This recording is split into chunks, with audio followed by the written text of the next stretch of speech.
Okay, so I'm not even gonna tell you, like, this has nothing to do with porn. It's like literally, I obviously know about this shit because being involved in those communities. Right, because he's cultured. No, it's being cultured and perverted shit. Let's put it like that.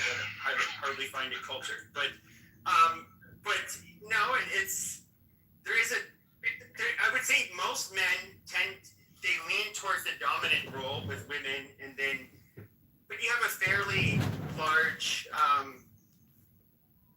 minority of men that will like to be somewhat on the spectrum of submissive, but yeah, again, I'm not shocked that all of them engage in bondage, domination, and submission. My curiosity is with the use of the word mommy. But the reason in popular culture, I would think, is because it's culturally acceptable for women to take somewhat of a submissive role or refer to someone as daddy. To call someone mommy in public is kind of like saying, hey, I'm a bitch. And so people... Yeah, isn't that not kind of the whole sub-bit? Like, you are trying to be a bitch.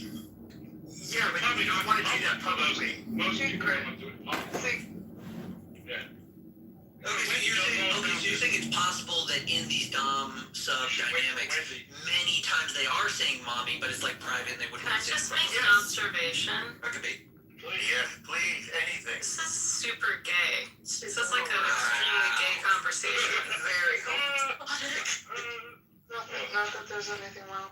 Maybe That poses an interesting possibility. Are there any lesbians in the BDSM community that Please stop. do Speak of BDSM, adopt and enjoy the mommy label? Ironically, no, I've met them.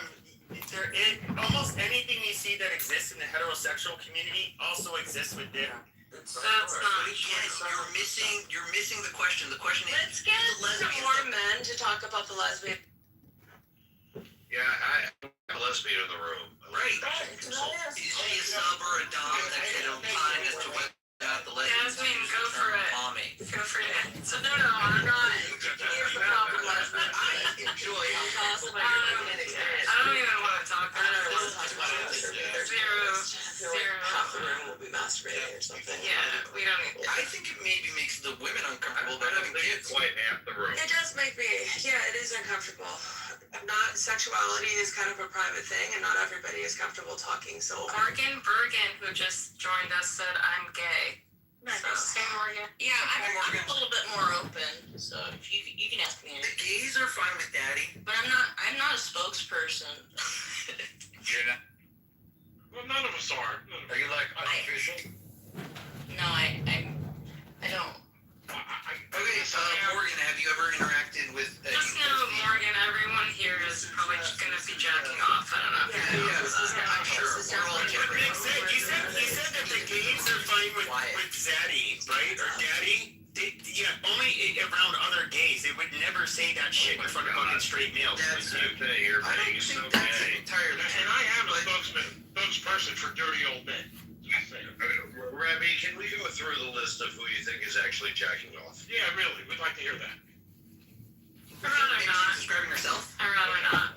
Let's put this one. I got nothing left in New York. I mean, besides Scott and Pepe, who's jacking off right now? I'm not jacking off because I'm gay. I'm the gayest and most Mexican man here. I prefer Mexican men. There's not one on here. It's fun Twizzlers first. it's like there's 10 conversations going on, and nobody's listening. They're just talking to talk. That's all I was going to say. Asking one question that was relevant to the conversation. Well, you're talking about dykes. Somebody's talking about I said lesbians. like it's just nonstop. Like what the fuck are you guys talking about? Somebody's talking. Okay, now you're speaking in Spanish. Like what's going on, guys? Focus. The ADHD is crazy in here. Just trying to figure out whether or not lesbians use the term mommy sexually. Why? like 4 times. Because I'm curious about the use of the term mommy and the disparity as to how daddy is used. Why is it interesting? What's interesting to you? That's so weird. Honestly, it's not necessarily weird for me. I'm doing it for my own curiosity. I'm not trying to educate you on the use of the term mommy. It's very uncomfortable. Well, It's weird. There's one group of women that I actually find attractive, and that's butch dykes. And I wish that like That's because you're the masculine gay. energy they have. Because you're Yes, gay. I'm super gay. Yes, because I'm gay. It's about totally. exactly. It's because you're into that. Like, how do you not get it? And so, like, I think it'd be really cool if, like, some butch strikes were driving a van, and maybe they're in a gang, and then they like, raped me in their van. And So you want to meet the dykes on bikes? Very specific fantasy. Happy, there's websites where you can, like, actually type that scenario in and you're good. Like, you don't need to talk about it here. no, actually, wait, are you telling me I can type it in and it'll gang rape me? You want to get gang raped by a van full of lesbians? No, Which they're type of lesbians. lesbians? Not those ugly lipstick lesbians. Not the lipstick lesbians, those are gross. It's like they're in high They're school. wet, slimy vaginas. Oh my god, please. It's called being moist. You're definitely earning your keep here tonight. Yeah, so Pepe AI will allow you to actually, like, just type dyke on a bike while attacking kikes, and you'll be fine. Give it a As long like. as they end up raping me in the end, it's fine. Wow. You're a kike now? No, I don't care what they do with those people, but as long as they rape me. I'm not keen, but can we change the topic? Yeah, we should. Remember the Lenny Bruce line? I never met a kike I didn't like. Let's go back to talking about drugs. Oh, good. That was it. That was You and I'm a remnant of the Berlin Wall. That was in 1954. We don't remember that line at all. Did you never see a movie about Lenny? No. Oh, this is great one. Marvelous Miss Maisel. Yeah, it's a good movie. I saw it there. I was at the show. I haven't seen that movie in forever. No, I Yeah, call because it. it came out. I wonder Is if it it's still out? That and Little Big Man. There are two movies I can't find. Little Big Man. I remember that. Wasn't it? That's the other was in Little Big League. No, wait. What's Little Big Man? Little Big Man was a guy who was taken as a child and raised by Indians. Played by Hoffman, who never really. directed by Bob Fosse. Starring Wow. Dustin Hoffman. Yeah. I believe they've called them Native Americans for the past. Valerie. Some of us are too old to remember that wise guy. Gene Wilder was speaking Yiddish. I remember that. It's So a black and hold on, white. I want to be friendly. Morgan, where are you from?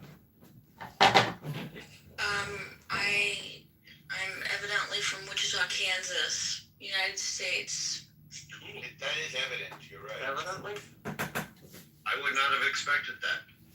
But my mom's from Syria. I don't know if it matters. We like that. My mom's from Algeria. It's almost the same, but Have totally you ever different. heard the song "The Wichita Lineman"? I'm not even sure what. I am a lineman for the county. Yeah, what is it? Are you in science or mathematics? Searching in the sun for another road. I'm sorry, there's a lot of people talking. I don't Are know. you in science or mathematics? It's just people remembering me. Morgan, you're just dealing with a lot of autistic Jewish men. So that's what this There's is. redundancy in there. Syrian has such strong, like, beautiful Syrian Aryan Jewish features. It's very nice. So, we don't want to hear about what you think of the way Jewish women look. Keep that shit to yourself. No, she's a beautiful Syrian Aryan. Shut the fuck up. Mr. Jeff, can Grandpa, you're so mean. Thank you. You're handsome. Syrian, Aryan, Jewish features? What? Yep. Yeah, Scott, go Who's ahead. on it Get here? your hands in there. Mr. And Morgan, hold on, before you go, Scott, Morgan, I think the question was, are you into them? I You're into what? yeah. I'm. I was looking at your exit posts and I could relate to many of them. I was just trying to. Mr. Jeff, Yeah. how transparent are we looking at to be right now? Yeah. I'm. What? Come on, Hold on, Scott. Be a gentleman. Let Morgan answer the question. Go ahead, Morgan. Yeah. I go to Wichita State University School of Engineering, studying computer science and math, and hopefully after I graduate, I will work as a software engineer. Even though right now it's very difficult for low-level engineers to get hired right now. But I had a return offer at the company I interned at, so hopefully then. If not, I have to start my own software company. If I can't get hired anywhere. It's not a software company. It's very hard.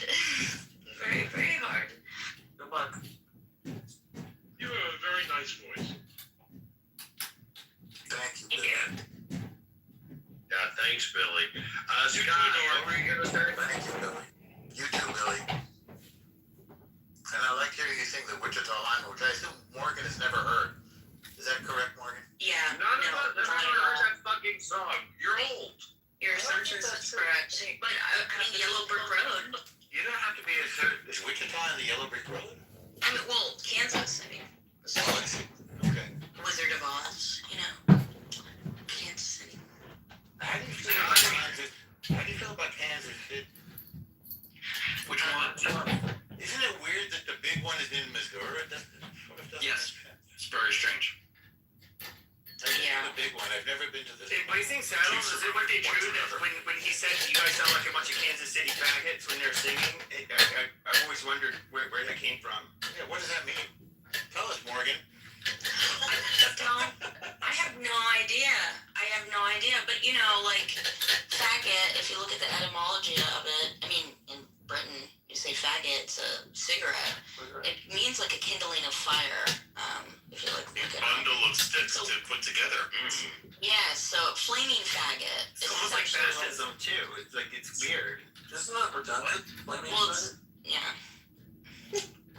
I guess during like the Salem witch trials, for instance, you would throw gay people in, not to burn them, but to use them to keep kindling the fire.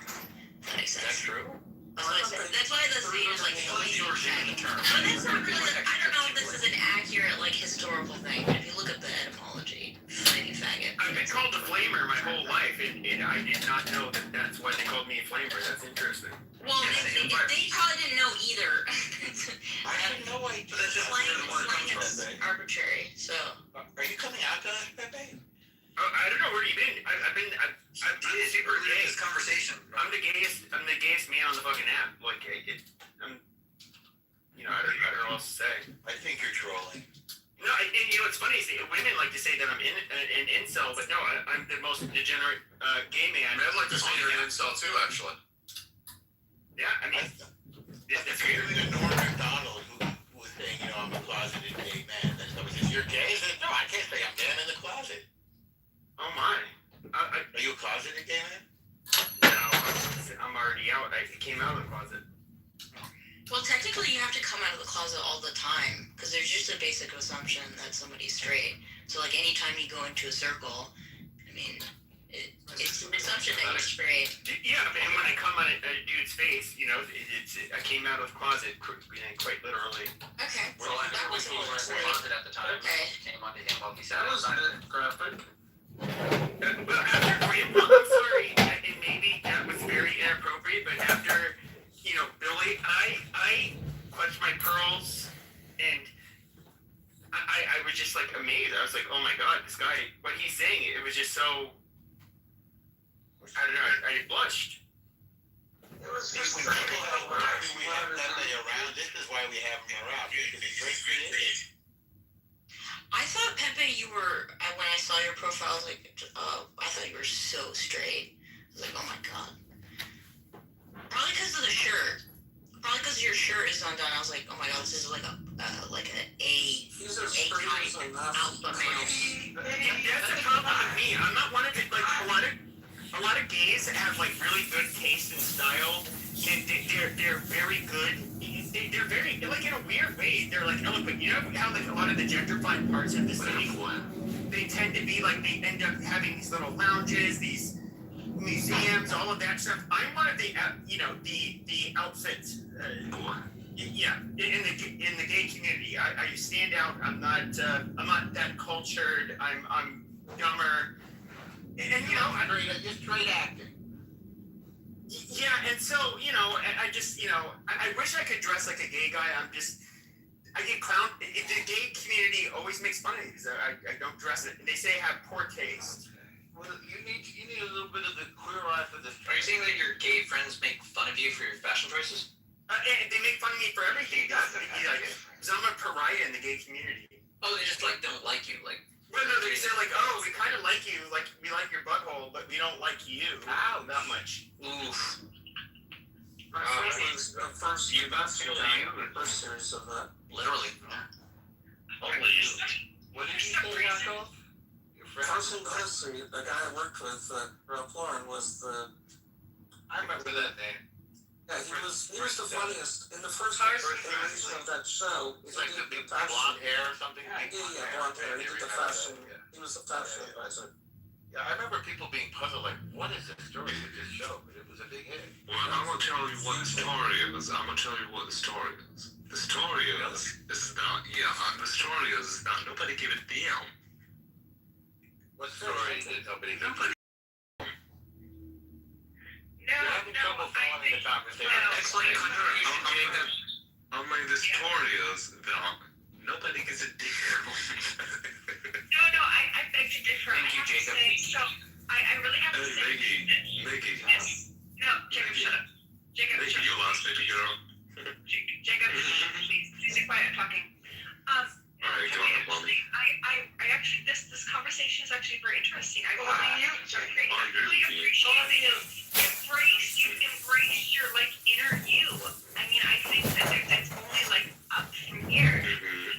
Like, I mean, you know, you can start taking some like tips from like the stylish gay guys. Like, whatever, yeah, anything. Jacob, shush. I'm talking about you. Okay, homie. Jacob, you want some wiener? Is that what you want? There you go, Mix. I want some seasoning. Now you can, I'll give you some there you daddy. go. He's got the mommy fetish down. No, I want Maggie. I got a lot with you. Maggie, help my deals. Okay. Jay, you're strangely the Matrix. I think he's just. No. Jacob, come give me a massage.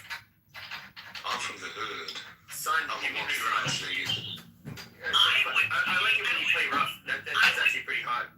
I would pay actual money to see Jacob give Pepe a massage. I would literally pay actual money to see Jacob give No, I would $10 I would pay money to watch Meg watching Jacob give Pepe a blowjob. I'm not paying any of you.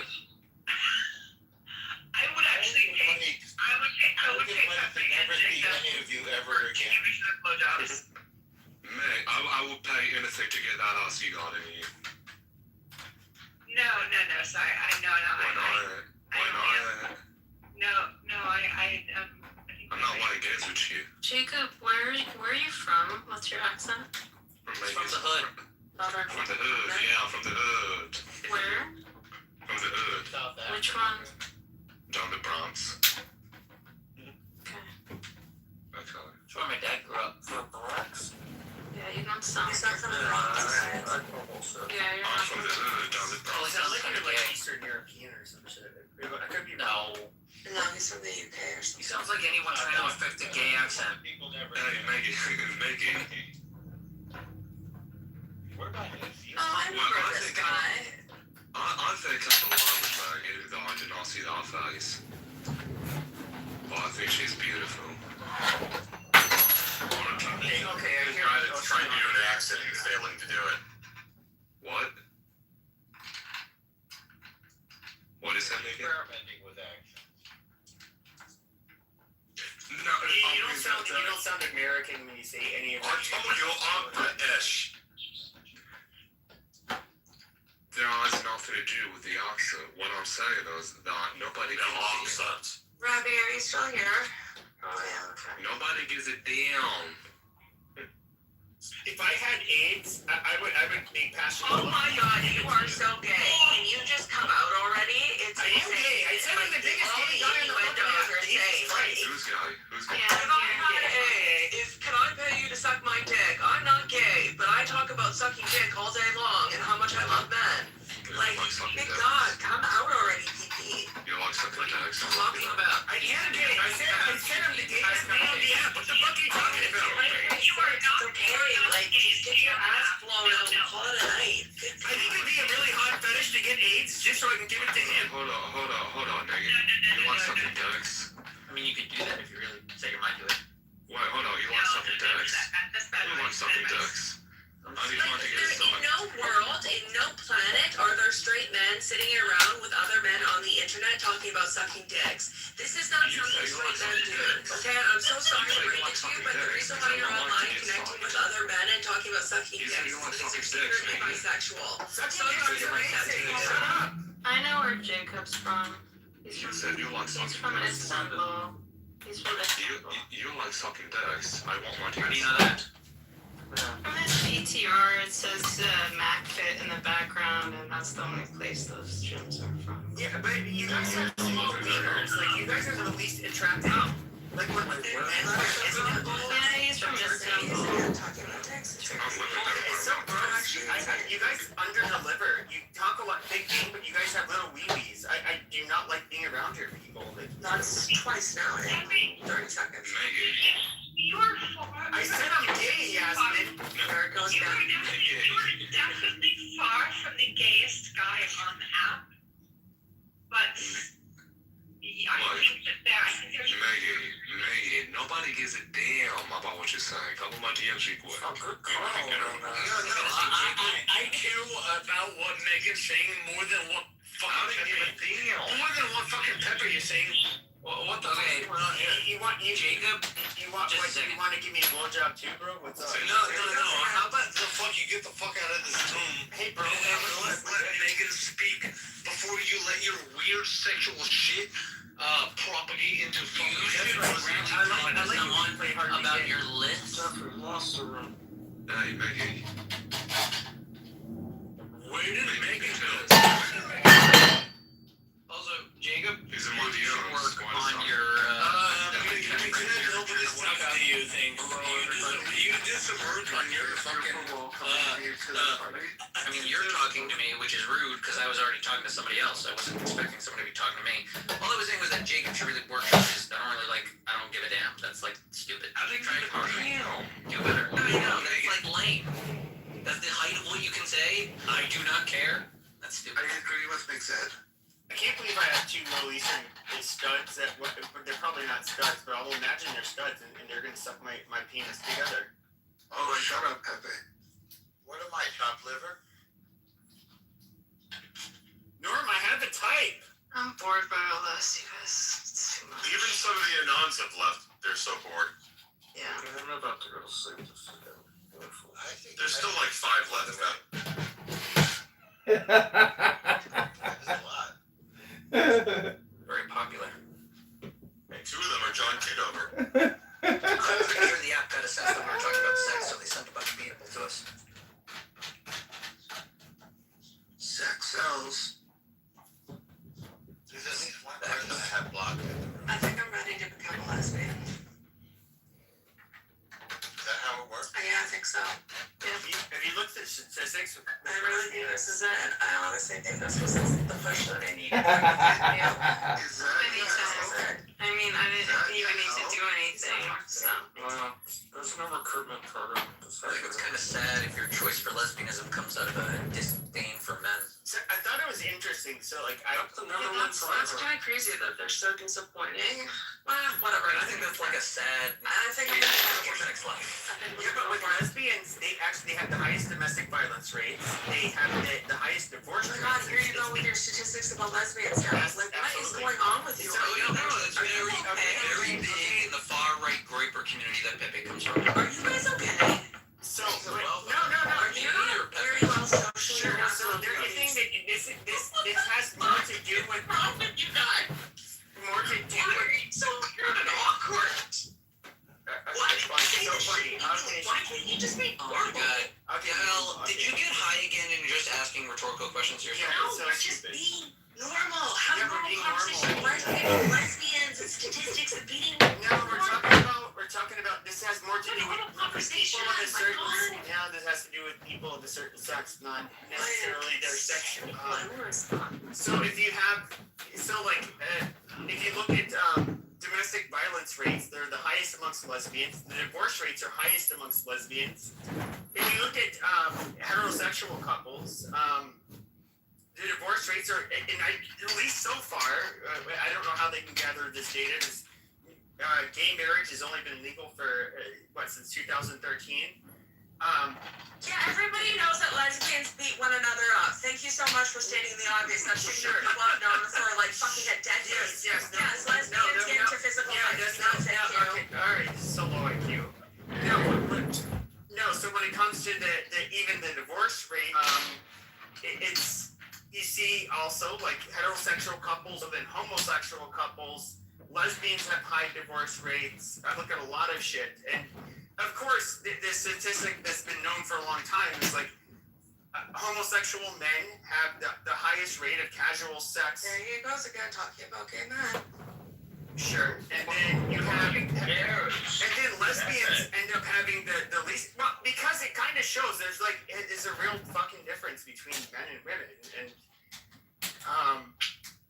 Yeah, men are better than women because the lesbians beat themselves up. What are you gonna do about it? Superior race. We know, we get it. This is girls' vagina we learned in kindergarten cop. Oh my god. Oh, hey, So I mean, you have you. Anyway, I won't say yes, I this. mean, if you have any questions, you know where to find me. I can talk about it. I just want to say I think Rev's a good resource for you, and like you can learn a lot. Yeah, I think. Thanks for the promotion. Yeah, thanks for the. Yeah. I think Rugna is better than Pepe and might have a little more experience. Yeah, Rev is definitely a better. Yeah, I know. I gotta really want to ask him about the experience of being a gay. I mean, the reality is that, you know, I find it funny. There's women, I probably had more, which is weird, is women can generally have more sex than, if they wanted to, than men, but probably in a month than a lot of women have on this app. And hearing how they throw around like the incel label, all of this shit, I find it funny how like people would shit this on the internet. Like it's Are you gonna, Jeff, are you gonna keep it? Who's weaponizing anything? Are you gonna keep it? Welcome. I mean, see, now she has to try to shut me up. I didn't see it. Being a little bit more mouthy than I prefer, but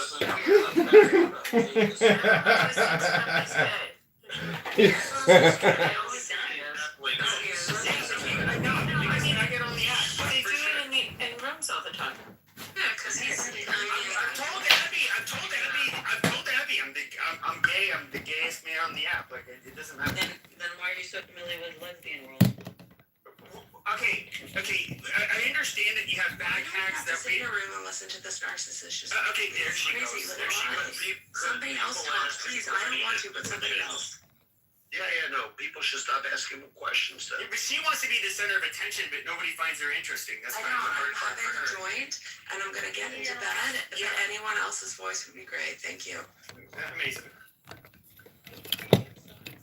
Yeah, so to get bagels and lox. Let's hear that. Yeah, Norm, let's hear it. Marty Greengrass, I recommend it so highly. Also, Rosam's daughters is I great. started Did you guys see that they just hit Jerusalem? Did anyone No, see what's going on? they just shot at Jerusalem? Oh no, it just popped up on that open source.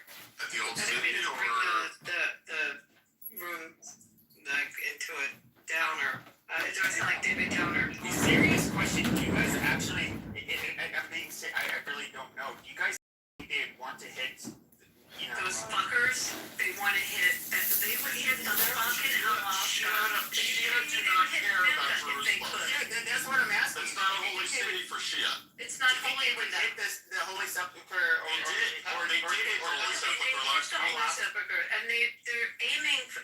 They want to take out Alaska. If they got the Dome of the Rock, it would be. Shrapnel ended on the Temple Mount and on top of the Temple on Sepulchre last week. the dome of the rock. Oh, yeah, That's why it got closed. And that's why Pizza Balla, they made the agreement, but a lot of people can't be there because it's a death trap. The Western Wall is closed too right now. Yeah, I did see the grifters. I'm not trolling right now. I did see the grifters are saying like, they didn't let them in. And it's just like, well, they're kind of doing it to everybody out of an abundance of caution.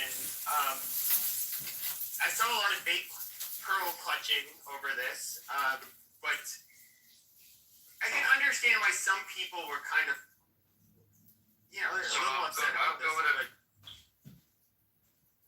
But no, I do wonder if Iran actually wants to do that, and I don't know. They're decentralized, Pepe, so the people launching the missiles are kind of doing it on their own, and it's kind of unclear what their intention is. They shot at Turkey, they shot at Cyprus, they shot at Oman, they're shooting at their neighbors. It's sort of out of control. So, I'm going to bed, so I kicked Pepe, so you guys don't have to deal with him. Have a nice room. Good night. Well, anyway, I don't know if it hit anything. I just saw the report. I mean, I could check. He probably should have been kicked after he was calling us kikes, but, you know. And after he Bar was is love. criticizing the looks of Jewish women. Woman, yeah, that He was? was probably been a good Yeah, introduction. that's pretty disgusting. Saying that we Yeah, were the all second he ugly. came into the room, yeah. Yes, only Jewish The women. bar is love. What was wrong with the looks on Pretty much Jewish run the women? Shahada. We all get nose jobs. I don't think he was the one that said that. Okay, Yeah. Paul. Norbert, what, you should tell about Bess Myerson. I should have. You should It's have. America. We're the ones that keep plastic surgeons. Here she is. I remember when she was dating Ed Koch. Did she really? Oh, that's right, she did Yeah. date Ed Cutter. Yeah, and she wrote a cookbook too. You're right, Diesel. So she was like his beard. Actually, who's the magnificent Jewish actress that she was also super brilliant and she rented? Is it Hedy Lamarr, man? Hedy Lamarr, yeah. Gorgeous. She sort of invented Wi-Fi. Yeah, that's what I Invented Wi-Fi, sort of. Yeah, there's a documentary about her. Hang on. Yeah, she has some brilliant scientific. It's Leia's great-grandmother. Really? Leia used to live in the South, that's her great-grandmother, I think. She was gorgeous, but I mean, you could just say Gal Gadot and go list them all. Oh, gorgeous. Hedy Lamarr was an Austrian and American actress and inventor. Regarded as a successful film star, she also co-invented a radio guidance system during World War II. Brief film career in Czechoslovakia, the controversial erotic romantic drama called Ecstasy. She fled from her first husband, Friedrich Mandl, and secretly moved to Paris. Traveling to London, she met Louis B. Mayer, who offered her a film contract in Hollywood.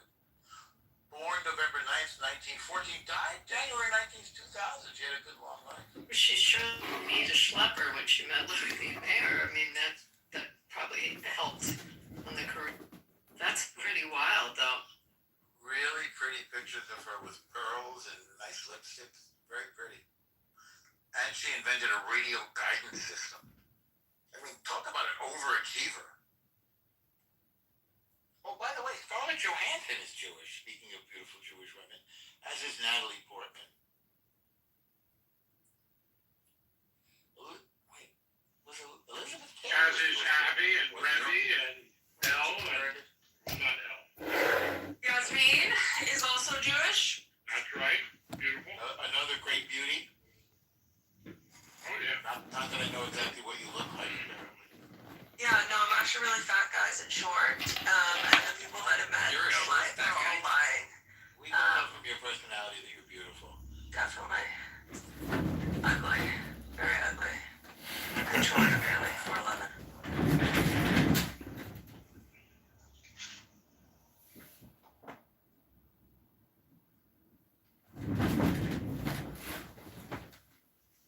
I'm making dinner. Speaking of ugly Jewish women in terms of personalities, whatever happened to Buttercup? Were the uglier people on She there? met up with Bronsteins. Yeah, Bronstein went like whack. What happened there? I think that they have a bit of a thing going on. Oh, that's right. Hearing. What happened? Is it Bronstein? I was in a room. I think so, yeah. Now this maybe it was maybe 3 weeks ago, something like that. Like a random room, and I hear this guy like with a fake accent, and I'm realizing, oh my god, that sounds like Bronstein with a fake accent. And then I realized, I think I sent Jeff a message. It was like, but it was like Jew hating. What kind of accent? It was, I don't know if it was like trying to fake an Arab accent or like a foreign accent. But it was horrible stuff that he was saying. He's gone down the rabbit hole. He's What the really hell? a big fan of Nick Fuentes right now. Wait, this is fuckface we're talking? Fuckface, yes. This has become a Jew hater? If I didn't hear it with, I swear to God, Rebby, I thought to myself, am I going nuts? But you know how you know, we've been on the app long enough with people, you know the tonations of people's voices. And it was definitely him, and then Jeff confirmed it. Wait, So no, he's- Fuentes is always... Psychological He's issue. become a self-hating anti-Semite. He's not you have to be Jewish to be self-hating. Well, that's Yeah. where the hate comes from. That's the constant. He's always Explain from it. others. Explain it. Was it He's always from trolling or was others, it and genuine? he's- Wait, why did he feel othered? Explain. Is Because his he's mom matrilineal.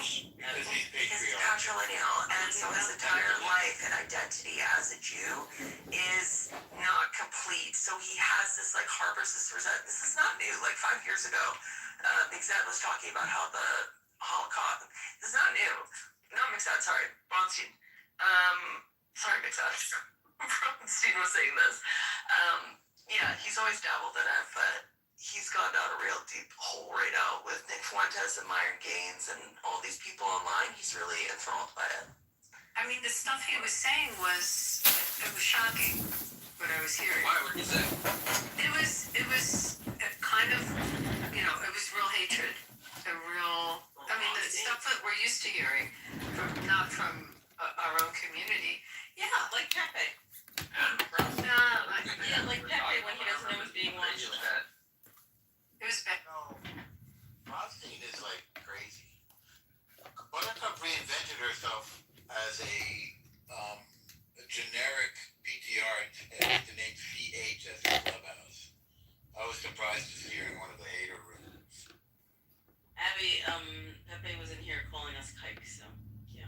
I don't know how much worse that can get. Yeah, but I don't really know how low the bar needs to be.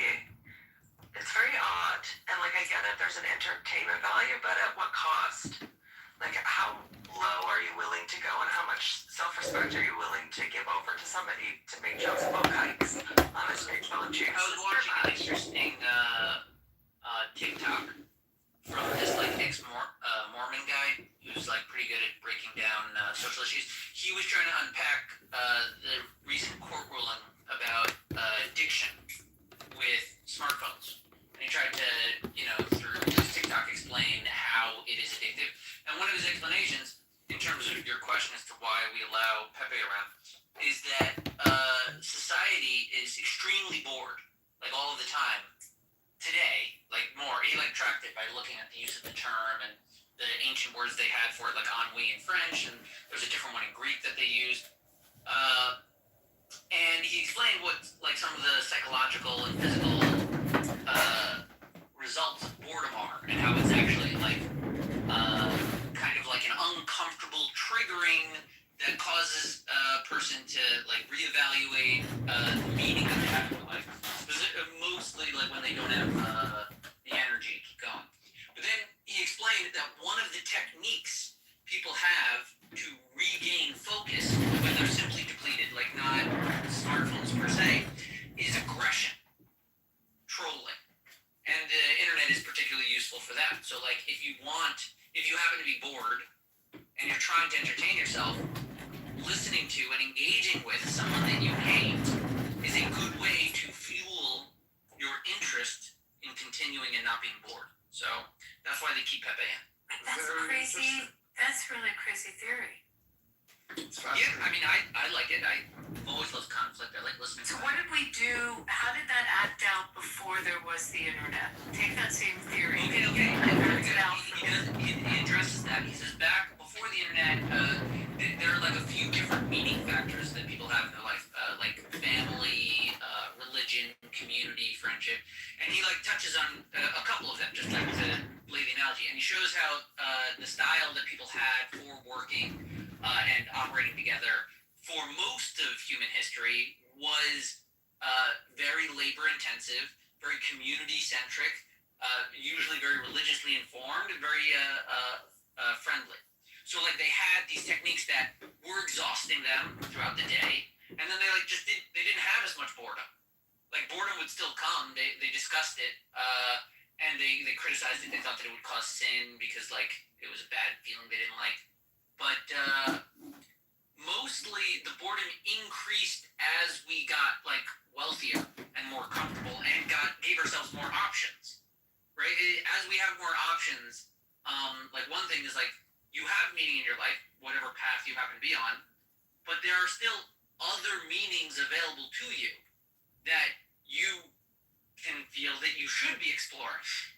And every choice you make is limiting, whereas back in the day, the choices you made mostly were on a linear path that wasn't reducing any of the options you started with. So like it's kind of like a problem with modernity, and then like the problem with the phones is that they kind of supercharged it, right? The phones take away our attention, and they're not exactly fueling us. So we become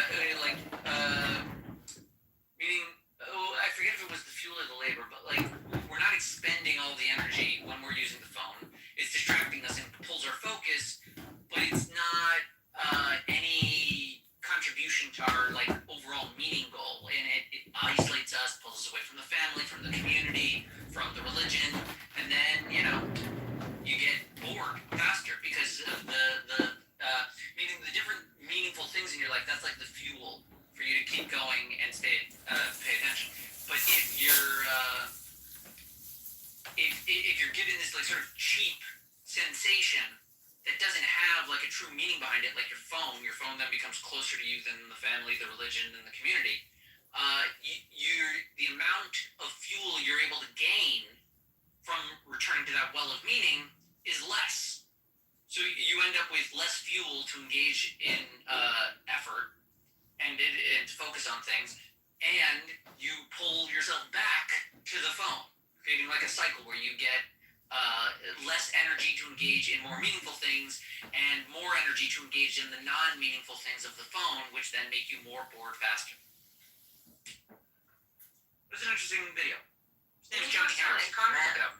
Is it on YouTube? Yeah, well, I found it on the Facebook Reels, which like grabs TikTok stuff. His name's Johnny Harris. Did you read that because you were bored? I'm sorry. No, I wasn't reading. I was watching it. Sorry, my humor fell flat. Oh, yeah, this guy. Yeah, I know who this is. Yeah, he's a good guy. Yeah, he's very interesting. It's not my favorite, but like, good enough. I'm surprised. He has a 3-hour video explaining the Middle East. Yep. So. Yeah. Every TikToker does. Does he have any clue what he's talking about? Yeah, no, he's a good guy. Like he does research and he tries to be careful with his thinking. He's a good presenter. He's got like 7 million followers or something. He's on YouTube. How long was this really? I see 4.4 million on YouTube. Damn. Well, this is 2023. No, seriously. I'm serious. I was in Clubhouse for like an hour. I didn't see this room. Been in there for like many hours. What the fuck? Sounds boring. Very weird. Were you bored, Rafi? No, I was sitting in Serendipity's room, but like I didn't see this room. Somebody else wanted? this. I tried to ping you in. I don't know, Randy.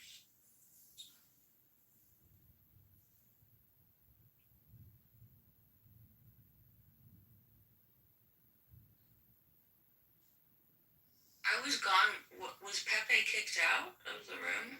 Yeah. I think Jeff kicked him out when he left. What happened? Jeff needed to go to sleep, and He kept intensifying everything. Okay.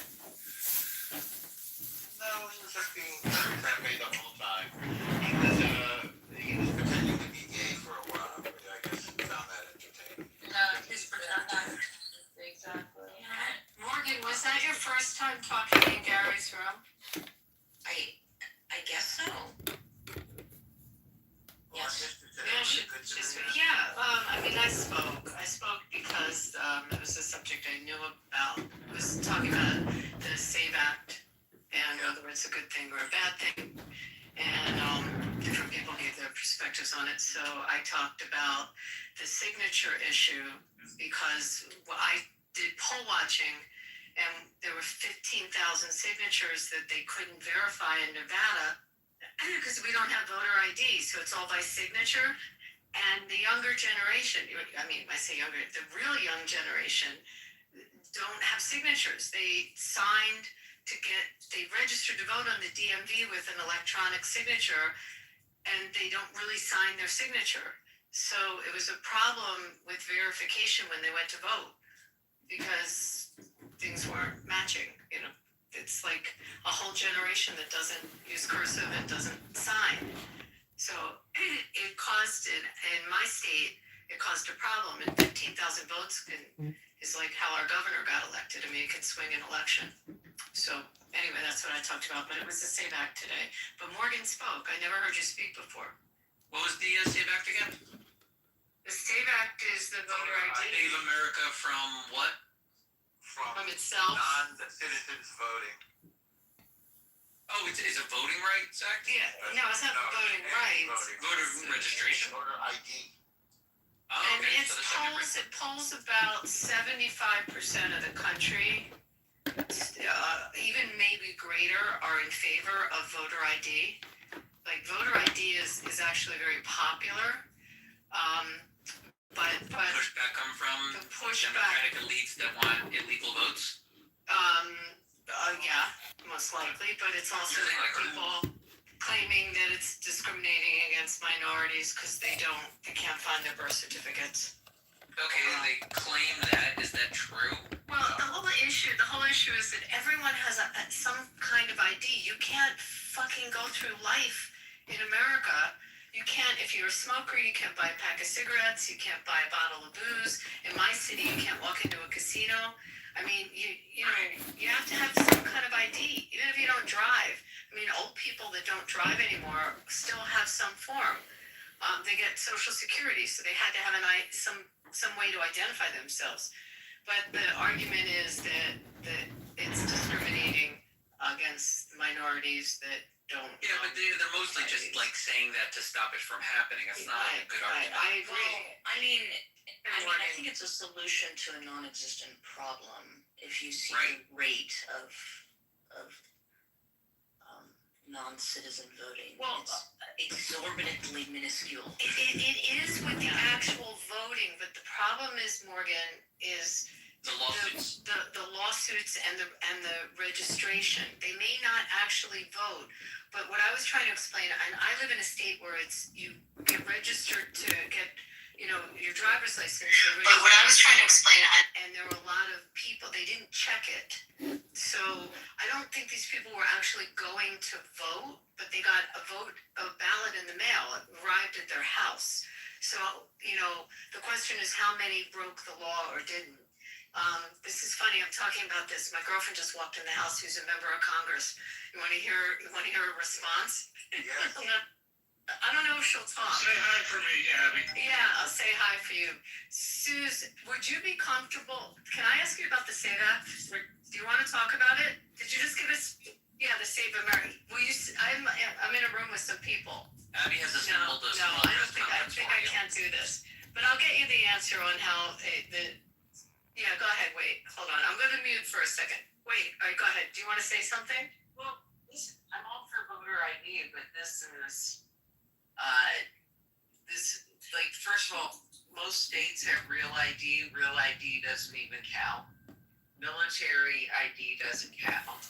If you're a married woman and you've changed your name, you either have to get a passport, or you have to go get an affidavit if your birth certificate doesn't match your ID. So think about, like, you move, you change parties, etc. Like, great barriers to registering to vote. And by the way, it's already illegal in this country to vote if you're not a citizen. Correct. So, Sure. All right, so there's an answer. All right, guys, I'm muting up. I'll come back. Ask yourself why it's so. Wait, do you want to? Billy says hello. You at dinner with him. Hi, Suze. I mean, I can tell you why I think it's important. Like, I agree that it's. She wants to. Oh, okay. Anyway, I'm gonna mute up for a sec, and then I'll come Yeah. back in, guys. Like, I don't know what you're talking about. They just said they were going to meet up. I do agree that, on like the right, I think that they are inventing a problem to solve it, and like through that, it's just like another way to gerrymander people away from the polls in whatever way they craft the law. And I also think that the other side is conflating that they're actually trying to destroy all the minorities, because like the way I approach it is exactly the way Billy did. Like, why is it important?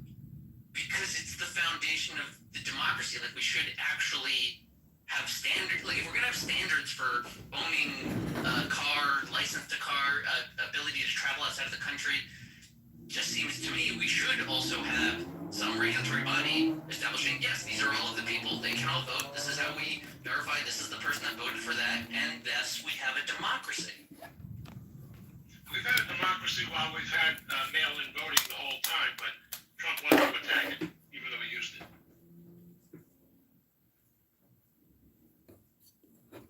Yeah, I don't care about the hypocrisy of Trump. Trump is a mouthpiece. He'll say whatever. What happens if Trump used it and saw how stupid it is and how damaging it is? Again, I don't care. He can be a hypocrite. He's able to use it. I don't care. He can be a hypocrite. But also, that's different from voter ID. That was mail-in voting, which is different.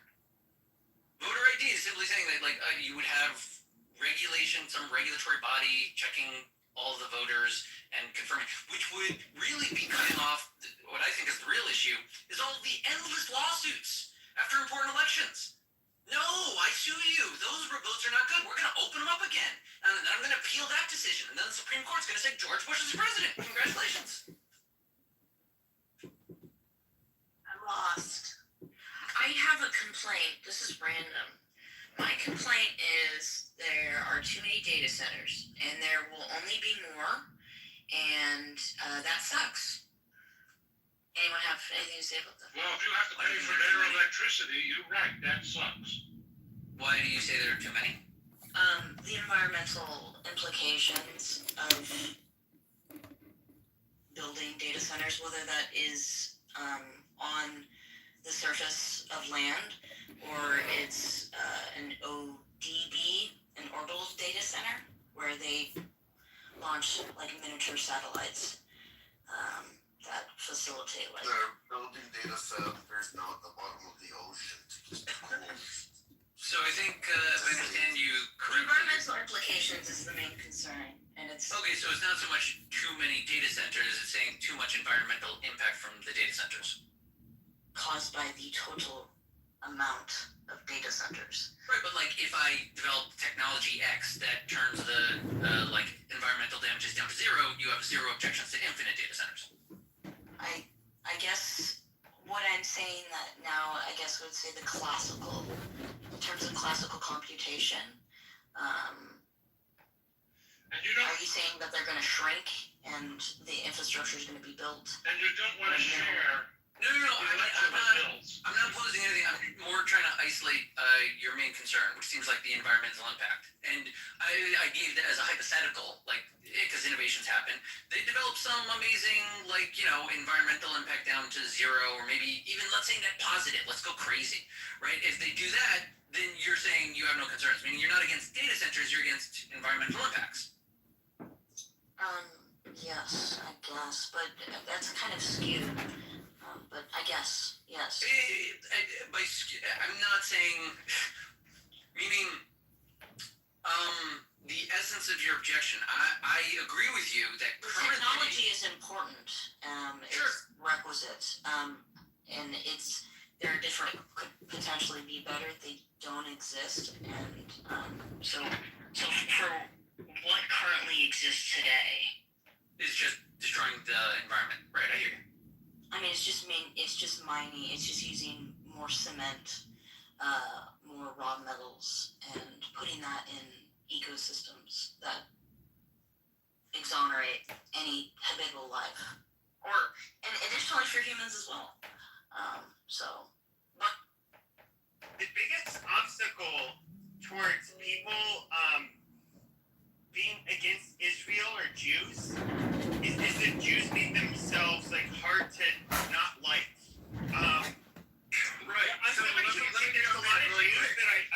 Let me jump in. One of the things that you would probably agree with me on, there are things that I hear my quote unquote tribe say that I think do not serve us. For example, no news, no Jews, no news, right? There's a way of it's almost like a backhanded compliment of making us this quote unquote chosen entity that is not helping our cause. If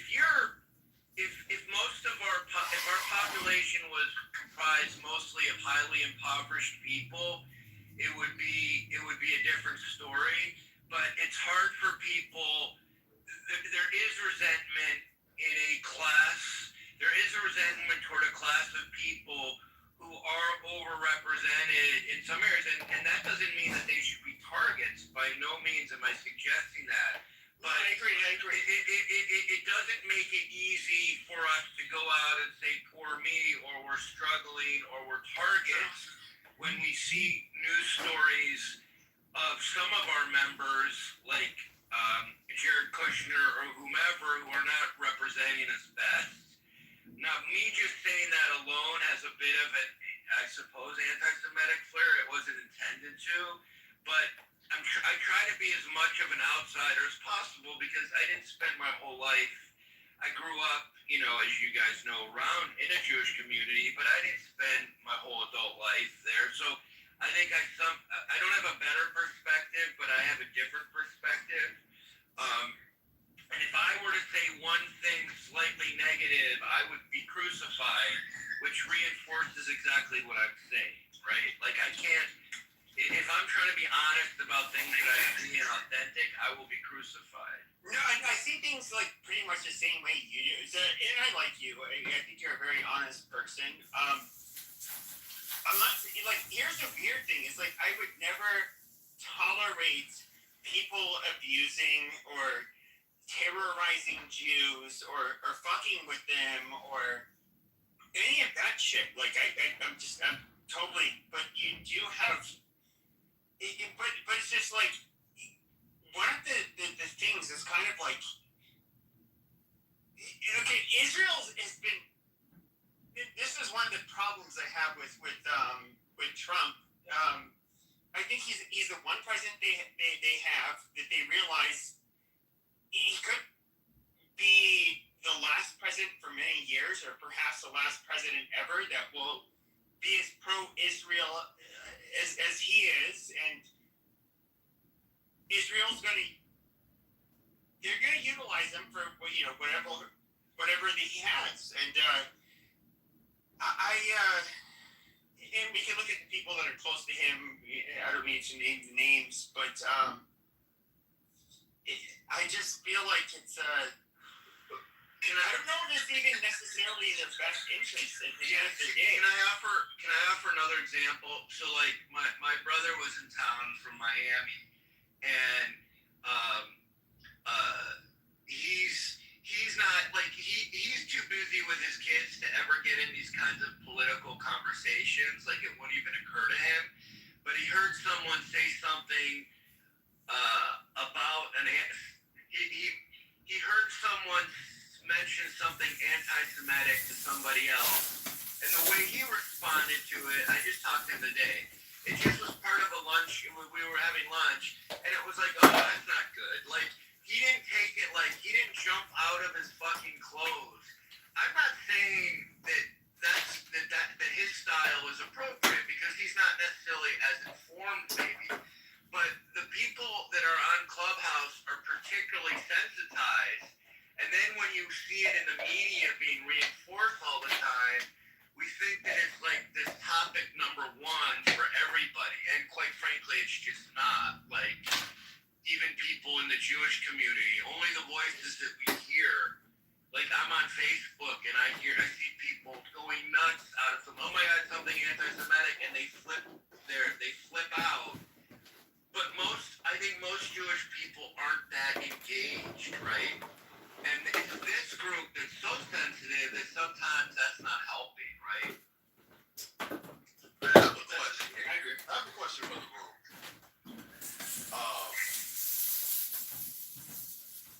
I mean, since we're talking about Trump and shit, right? We understand that TDS is a real thing, right? A lot of us have seen that shit in real time, right? There's no denying TDS exists. Do y'all think IDS is a real thing? Israel derangement syndrome? Well, motherfuckers, that's all they fucking talk about. They can't talk about nothing else. Right? And the reason I ask that question is because the average person, talk to the average person off the internet in real life, they're not talking about fucking Israel. Right? Like, the guy that just goddamn, that he does lawn care. Right? He's not getting off of fucking work and looking at his fucking check or checking his mailbox when he pull up at home and he sees a fucking final notice or some shit on a trash bill he forgot to pay and saying, fucking Israel. I fucking hate Israel. He's not basing all of that shit on fucking. He's not even thinking about goddamn Israel or the fucking mechanic that is about to rebuild a fucking transmission and a part doesn't fucking come in on time. He's not gonna blame fucking Israel. No shit, like Bro, this is just like, a ridiculous code. This is like saying, well, none of your family were on the Epstein list. Well, buddy, you don't know anyone. listen to what I'm saying before you. Nobody you know was the victim. Buddy, listen to my own No, I know what you're doing. Hey, you're not smart enough to know. Please, can you please shut the fuck up while I finish my point? Right. How about you do that then, right? But Dr. Miko. So I'm asking people of the room, do they think that IDS is a real thing when they hear people talk about Israel the way that they do? Is it possible that their behavior justifies the response that they get? Adrian, I would say my acronym is ASS, Anti-Semitism Sensitivity Syndrome. Where like you're talking about. Yeah, the difference is, that's important what the gentleman just said is that if Jewish people focused on the anti-Semitism that was far more direct, maybe that would be more helpful, right? But by talking about Israel, it's almost like, well, you let people talk about a proxy issue that is indirectly anti-Semitic, but it doesn't make most sense to most people. So it's like, it's just weird.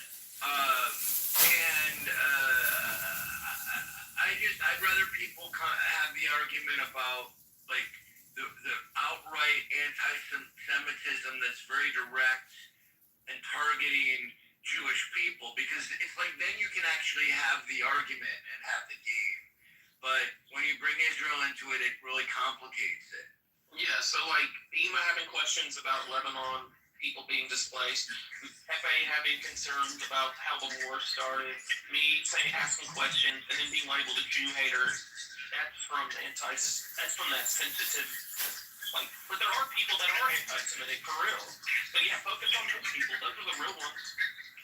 Well, and also, like, if I can understand, like, if I said I hate Rome, I hate the Vatican, and that was kind of my proxy argument for suggesting that I don't like Catholics. Like, unless someone really knows the history of the region and Catholicism in depth, like, it's too confusing. It's too abstract. Like, why would I do that? Like, if I want to, it's just too confusing. It's too much to tease out in the daily lives of, people who are skimming through the news. So it'd be far better that I said, okay, maybe I don't like Catholics for this reason or whatever, and it's a little bizarre to me because the Middle East by itself is so complex and layered in terms of Israeli-Arab issues, proceedings. I don't think you got the latest. You haven't been to synagogue in a while. I'm joking, but being an anti-Semite is not about someone who dislikes Jews. An anti-Semite is someone that Jews don't like. You understand? Not exactly. Anybody that they explain the difference. Don't like, it's they label them anti-Semite. Oh, I see what you're saying. I see what you're saying. Yeah. It's not about someone who verbally says that they don't like Jews, because as you were saying, you can criticize Israel. I don't like what you're anti-Semitic, but you do anything whatsoever that's perceived to inhibit of the tribe from doing what you're an anti-Semite. Right. Being an anti-Semite. Can I ask a question? Can you ask a question? Yes. Yes. What is the word that the Jewish use against other people? Is it goyim? Goyim shit is fucking retarded, dude. I forget the name of the term. So they refer to themselves as goyim, but they also use it's basically Goyim is basically like nation or some shit. It means the nation. I thought it was a Yeah, derogatory nation. So in term other for words, us. Goyim. Hold on. So you do. So, okay, can a Jew on the stage like tell me what is the term Jews refer to themselves as when it comes to Goyim? There's like a holy nation. I said a Jew. You're not a Jew. I know. Maybe one of those Jews isn't. Are you talking about a slang term, or are you talking about a? No. So like a goy, so goyim. And by the way, when Hollywood first fucking started, they would mock themselves. And you know, like terms like, oh, goyim got the gold. This was like a form of self-flagellation that they would do, where they would make fun of themselves. In front of a largely goyim audience. Goy is not an offensive term. It sure seemed the way Epstein used it, like it was I thought it almost meant maggot. No. This is fucking retarded. So you want to see it as a certain way. Like, look, if I thought that they were using it, as a derogatory slur, and look, I use kite, nigger, chink, gook, whatever, bullshit that, I troll, like, a lot of it's in a comedic and satirical way, but I use these slurs that I don't have a problem with offending people, but when I'm having an actual, like, honest conversation, it's just like, okay, so they have this word, which, there's a word they use before goy to refer to themselves, and goy just means like you're a nation other than men. Okay, and I have one more question.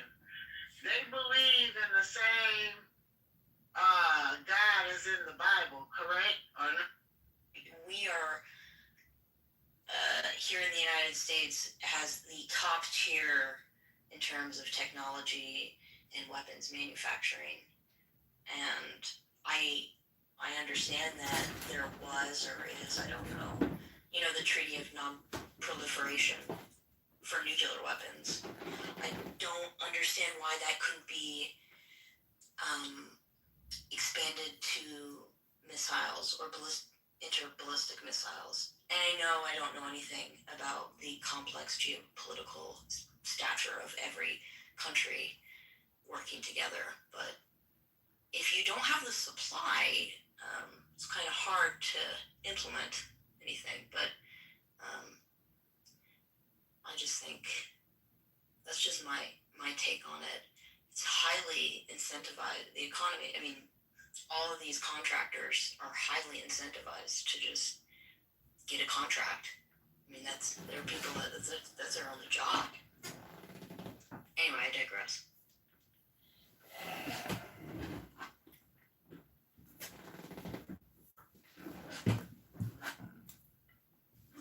There's a lot of oil there to be had. I mean, if we... Yeah, but we know oil, fossil fuels are not good for the environment. This is a lost man's game. We're fighting over a resource that's going to destroy ecosystems. We acknowledge that, right? I would assume that we would acknowledge that. It's a source of tremendous wealth. It's their only source, I think, for Iran. Yeah, and market incentives aren't the primary driving force of how governments should collaborate and work together to ensure that there's peace. No, the economy is obviously the driving force. And, yeah, profits over people, that's, yeah. So I need to correct you guys, there's only about 30% of the Iranian GDP coming from oil, gas, and oil byproducts. The rest is other things. Despite what you guys are talking, that's not correct. Well, what else do they have, and what else are they able to do, given the sanctions and the air war? So Iran has, beside oil and gas, they export, They also have lots of minerals. The kind Copper. They're the first or second largest pistachio exporters. Yeah, and they do copper and fertilizers like urea and stuff, and minerals for agricultural products. So like all the commercial growing. The true market incentives are for government, for aerospace and defense companies to make contracts with the Department of Defense. That's what I was saying. That's what drives. That's the driving force. In the absence of that, none of this could be implemented. There should be a non-proliferation treaty, not just for nuclear weapons, but also for ballistic missiles or anything in that category.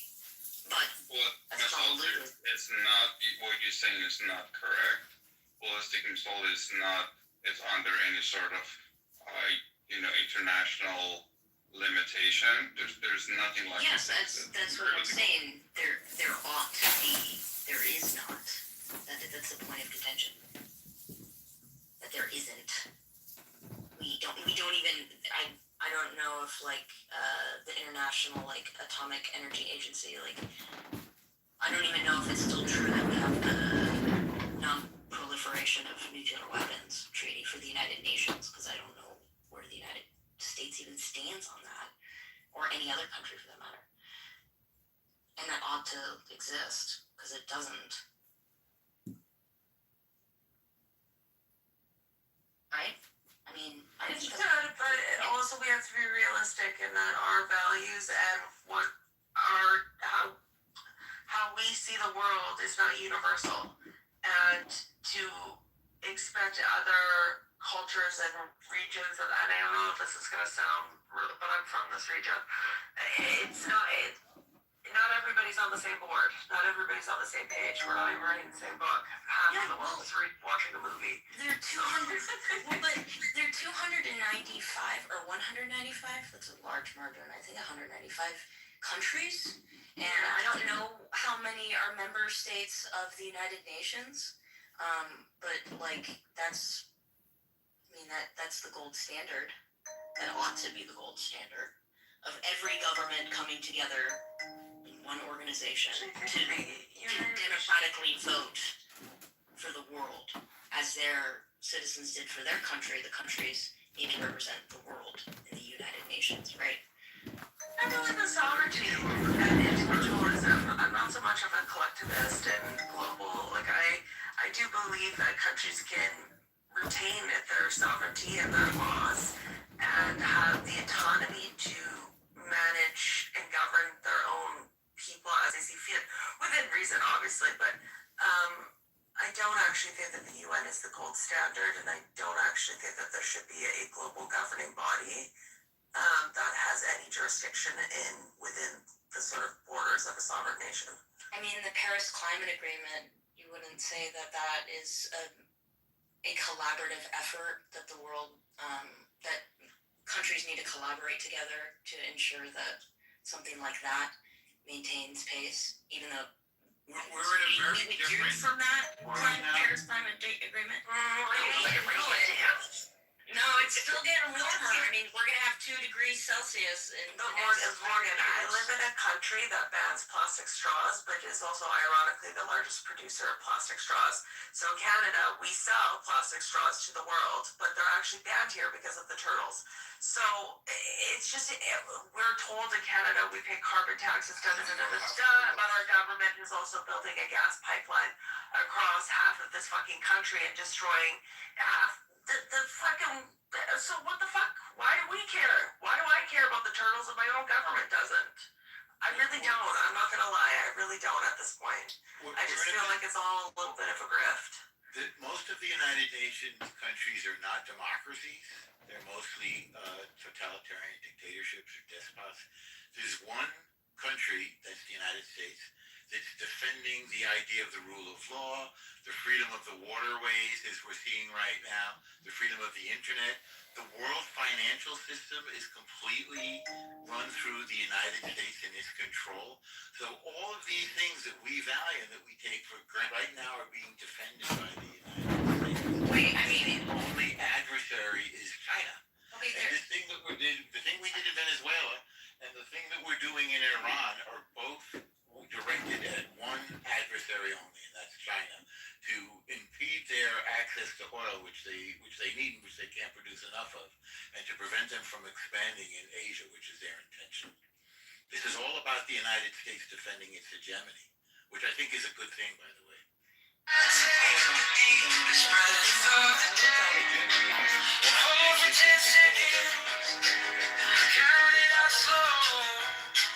I see. Okay.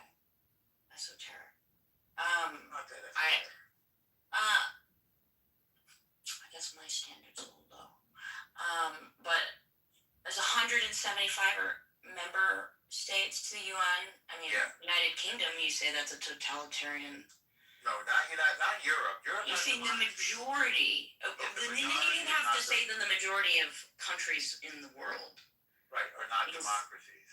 Yes. Most countries are not But democracies. that doesn't necessarily mean that nations is represents totalitarian governments. It just happens to be that totalitarian governments and influence. The General Assembly doesn't really matter that much. It's sort of symbolic. The thing that matters is the Security Council, and maybe somebody can help me. That's the United States, China, Russia, France, England, which are the post-World War II things, and maybe there's another couple. Those are the only ones that really count. I think it started out as a very. In terms of voting rights? Okay, I'm back. She's voting for the SAVE Act, by the way.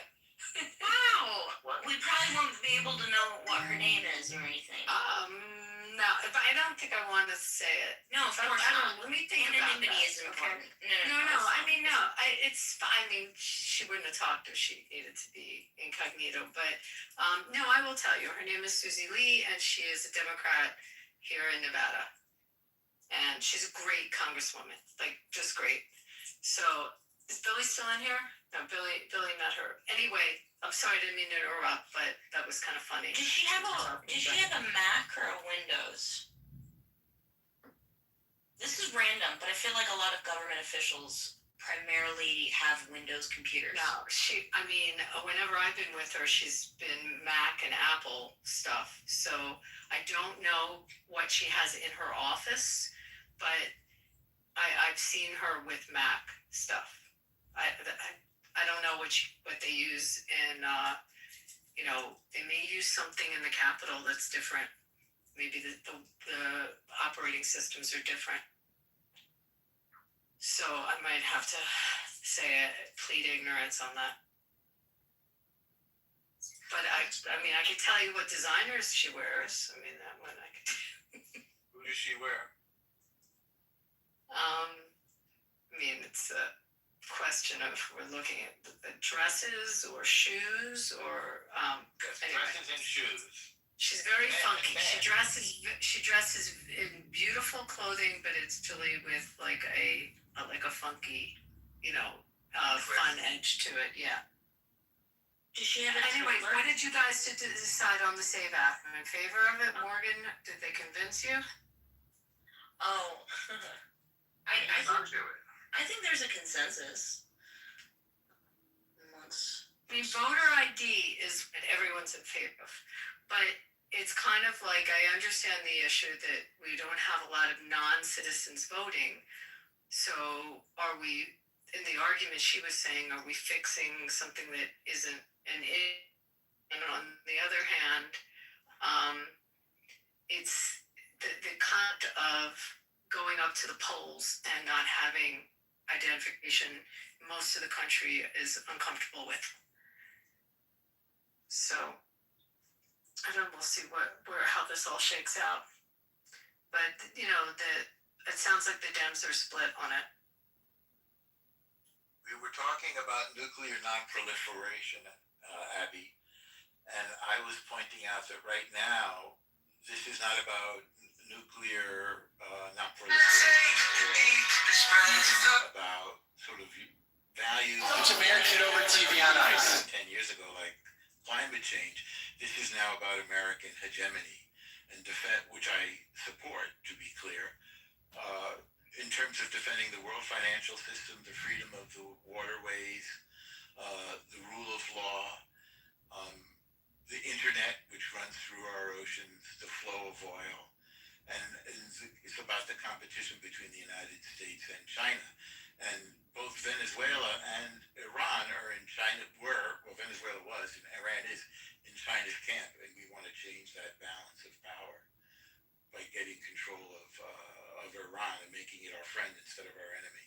Not taking its oil away, but keeping it from supporting our enemy, China, which wants to expand in the Pacific to, Singapore is threatened, Japan is threatened, even is threatened. Like, China has its eyes on growing. So that was something that I was getting from the Hoover Institution, especially from guys like Stephen Kotkin and Neil Ferguson and H.R. McMaster's a retired general. So that was my big theory.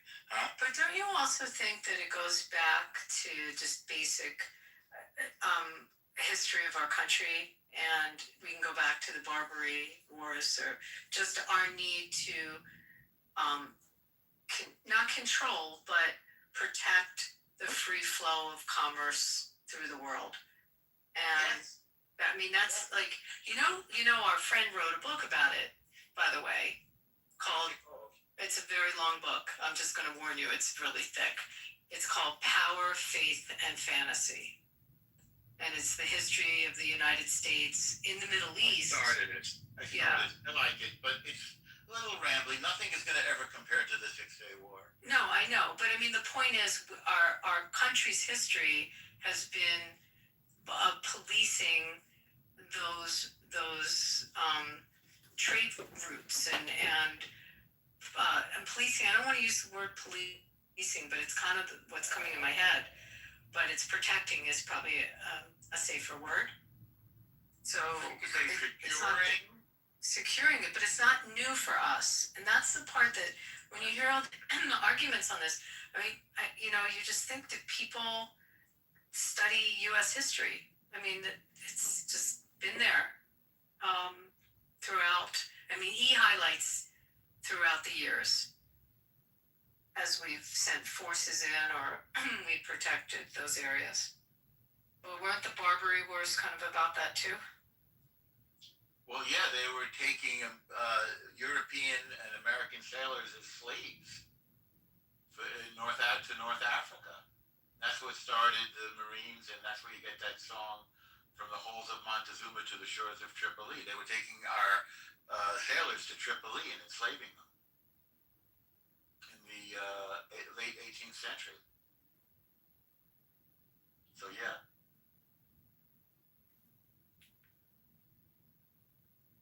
So that's my theory, though. This is about American hegemony and control of oil. And it's sort of interesting because I don't think any other president would have done this. So it would have been a slow drip, and Iran would have continued to threaten its neighbors with the proxy terror groups, and China would have continued its Belt and Road Initiative, secretly gaining control even in our hemisphere. Remember controlling both ends of the Panama Canal, buying up property even in Israel and Africa. And then one day we wake up and we realize China has us surrounded. And it even has inroads into our backyard. There's another diplomat that we hang out with sometimes, whose name is Yoram Ettinger, who knows quite a bit about how Hezbollah is collaborating with the Mexican drug cartels and building tunnels under the border with Mexico. And Venezuela was helping them. I mean, the enemy was at our back door, and we were sort of not talking about it. This is not conspiracy theory or alarmism. This is true. People don't want to believe it or hear it. But it's also looking at the control of, when you look at the control of the waterways and the ports that are being built and controlled by China throughout North Africa and the Middle East and around the world. And by the way, I mean, this was something I heard Marsha Blackburn do a speech about, that there's that fear that Chinese companies were managing airports like Long Beach, California, that huge port, The company that was running management there was Chinese. So they were, I don't know if they passed legislation, but she was talking about introducing legislation to halt the Chinese companies from managing U.S. ports. To the same extent, there was a question around military facilities that were buying up land. I don't know if you're following that. Yeah. Yeah, but they have a lot of control of ports around the world. Yeah. And that's a problem. It's an issue. It's an issue, but it's a problem in the U.S. for them to be managing our ports here. Yes. To buying up our land. It's weird, again, that it took somebody as forthright as Trump, and Rubio really seems to be on board with this. Like, he gets it so fast. He's like a natural for this, that we have to reverse a lot of these trends. And now is the time. So we talked a couple of weeks ago about the reasons, and if you remember, I mentioned about China need about 16 million barrels a day, and we provide about 1.9 million barrels a day export to China. But because of this, we sell that's very cheap. So we cannot get money in exchange. So what China does, we sell with a discount about like 20 to 30% of the actual value of the daily market of the oil. And they provide us credit. In return, we go and buy Chinese junk. We import it. On top of that, we have to use Chinese vessels to import it back to Iran. So China has a golden goose that doesn't want to lose. So for Trump, it makes sense to cut China hand from Iranian oils and make doing business for China more expensive. Because if you compare it with 400,000 barrels of oil that Venezuela was selling them, at the time was selling for $30 and 50 cents when the oil was trading about $45. So it's the same scenario with us as well. So that's one part of it, but it's not a one-dimensional just that he's playing. He's also securing Israel is the other part of it. But the biggest thing is cutting China and doing business for China more expensive. Maybe I'm just interjecting. Maybe I'm just a pacifist, which is radical. But in 1941, 2,200 service members died at Pearl Harbor. If you read in history books, and then 9/11, 2,800 Americans die. We go and kill 3.5 million Japanese. And then we go and kill about 400,000 people in Iraq and Afghanistan. That's preposterous. And I can't imagine how you would feel if another country's military came to your land and occupied it and policed it on your behalf. Morgan, your numbers are off. Your numbers are way off. World War II, We got a muzzle on Morgan. She seems really stupid.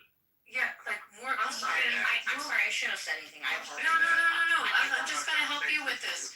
World War II, the amount of people that died in World War II is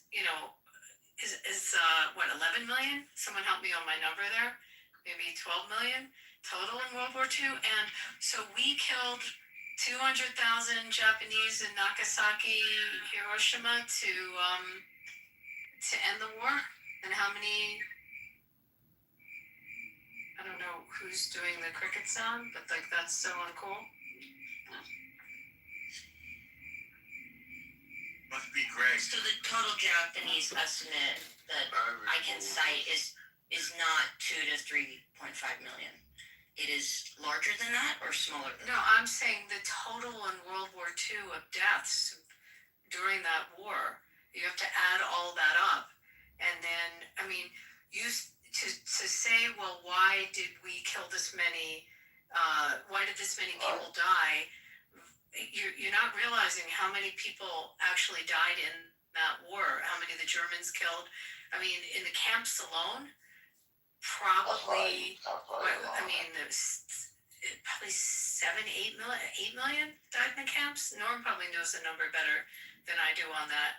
I mean, you total all of that up, you know, and had we not done anything. Oh, I'm sorry. So the United States is not responsible for the amount of deaths, casualties that have occurred. And Absolutely. Well, That's World why War we. II. that's We're not on the. Well, I mean, first of all, my father fought in World War II against the Japanese in the Solomon Islands. So I mean, I've heard it my whole life growing up. You know, that I mean, they attacked us. They attacked us on our soil, and their intent, you know, what the Japanese intent was to, and had they won, or what the German intent was, and had Hitler continued his path, I mean, we stopped it. So yes, there's a cost of the casualty cost, but the other side of that, could you imagine what the world? Who knows if we even have a world? If the Japanese, quote unquote, won. If the imperial Japanese, yes, and if Hitler had continued to go throughout Europe and through North Africa or through Africa and through the Middle East, I mean, his intent, his path was pretty clear. I mean, I just don't understand like why. I don't believe that. You don't believe Hitler would have? I mean, maybe I'm not very antiquated with the 40s, but You're in college, right? You're in college still? Did you take U.S. history? Did you take American history or world history? Just take a world history course. Yeah, but in Iraq and Afghanistan, that as well. I mean, I just don't believe that I don't believe in an eye for an eye. Okay, so Iraq, we were living with, the world was living with the venomous evil of Saddam Hussein for 22 years. How many years did he just threaten the world, and we had to deal with, you know, all of his evil? So you can say, well, Iraq didn't make sense to you, but Saddam Hussein was a threat. He shot Scud missiles just as we're seeing the ballistic missiles going now. I mean, he tortured his people and other nations. You know, there's some evil actors that have happened throughout world history. Yeah, it's an individual, but you're saying there's a group Abby, hold on of one people. second, Morgan. Abby, I'm going to sleep. Okay. Modding you up. Shut it down. Once you're done, you're responsible for Got this. it. Yallah. Good night. Yalla. I'm sorry. I Good night, Rafi. apologize.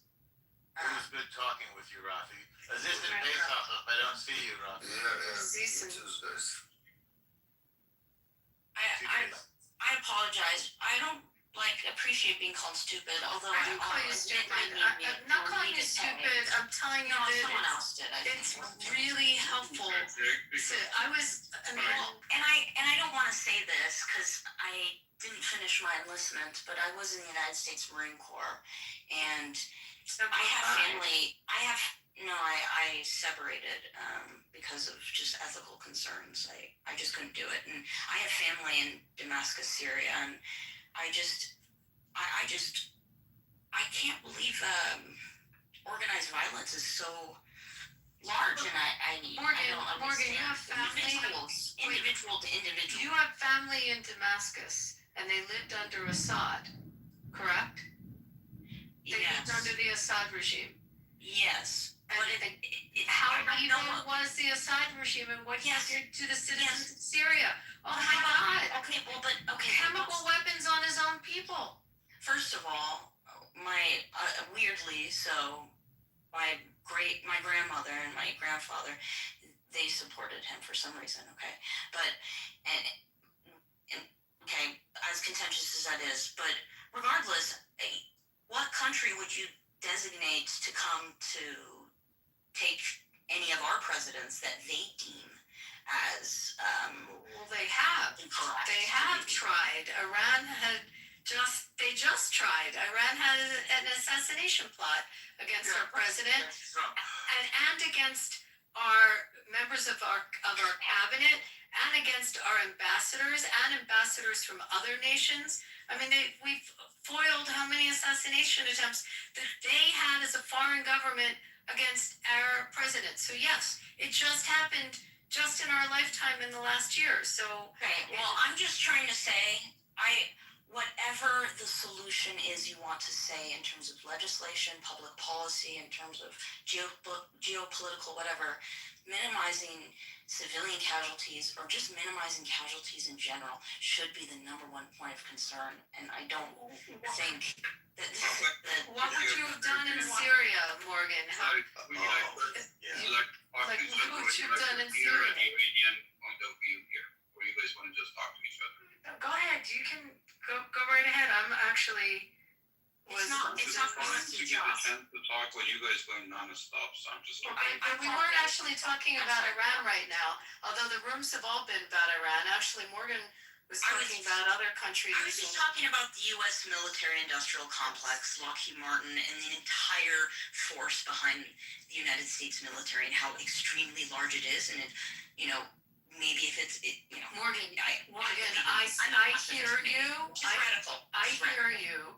But as a Jewish person, God bless the U.S. military complex, and God bless the U.S. military for shutting down Hitler and shutting down the annihilation of an entire ethnicity and religion.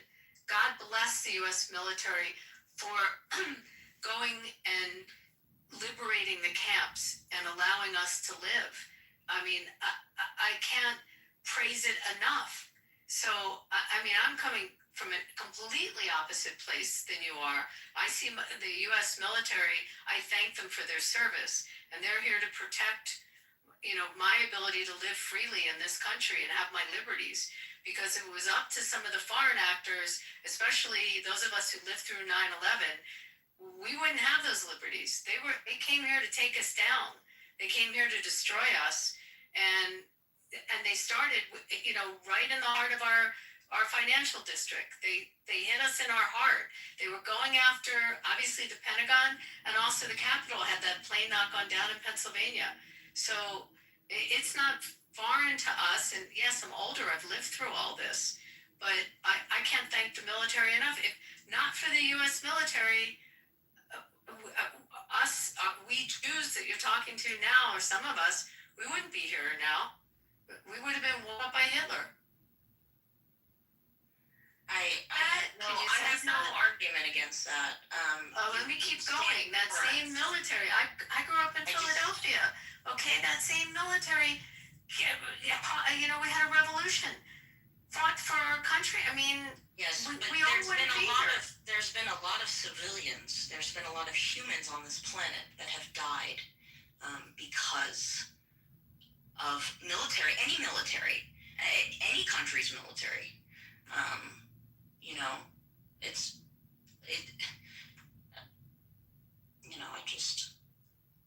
I think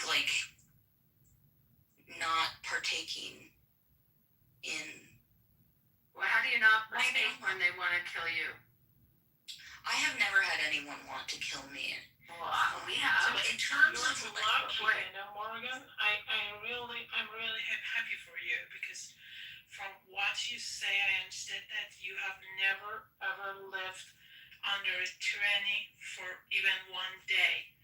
That's why you're saying those things, because you have never ever experienced it. I'm an Iranian. I've lived under that kind of government. Sorry. So, what you're saying when you talk about some monster like Bashar Assad? I didn't say he was monster.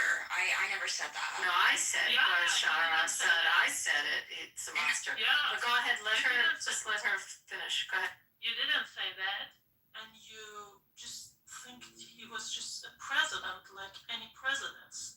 But he wasn't. He was a monster.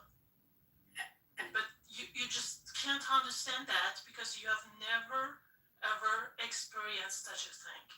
And before he was a monster, Saddam Hussein was a monster. and Gaddafi was a monster. I understand that, okay? We don't like elected officials. I just want to say that I was in the Marine Corps and I just Elected believe that officials? unelected officials, whatever, I apologize. Totalitarian governments. I mean, but there would need to be a country to assassinate our president, and I don't believe any country should do that. I don't believe that there should be assassinations of any person. Nobody deserves to die. Like, you can throw them in prison, but you shouldn't kill them. Grateful to Trump and Israel for killing our supreme leader. I'm really grateful for that. I can't thank them more. I just don't believe anybody should die. No human should die. No human should die, is what you're saying, but they Behind the want hands of you to another. die.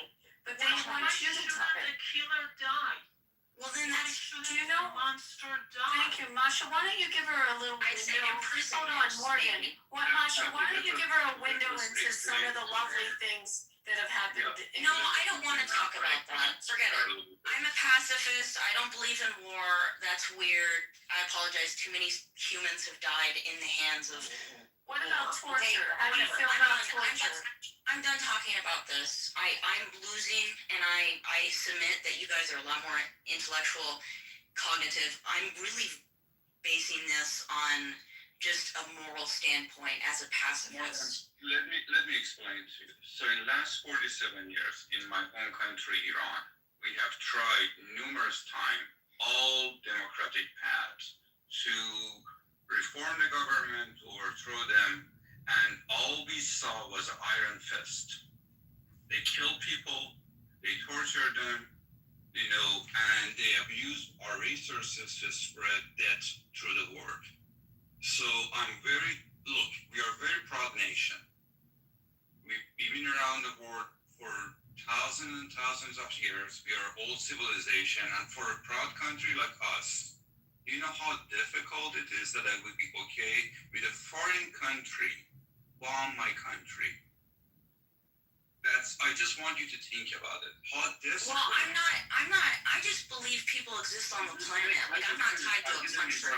Look, I let you talk. Now let me explain it to you. At least you hear it from from Iranian perspective, who lived in the United States half of his life. So let me explain to you what I have experienced and what it is. It's not what you hear from all this RGC paid supporter you see in Clubhouse or on social media. Forget those. Let me tell you, as somebody who experienced it himself, it is not what you see.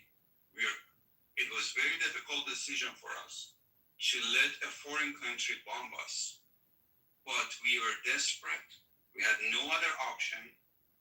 We had a peaceful demonstration 2 months ago, and they killed somewhere between 15 to 40 something thousand people. We don't know the exact number because there's no free press in Iran.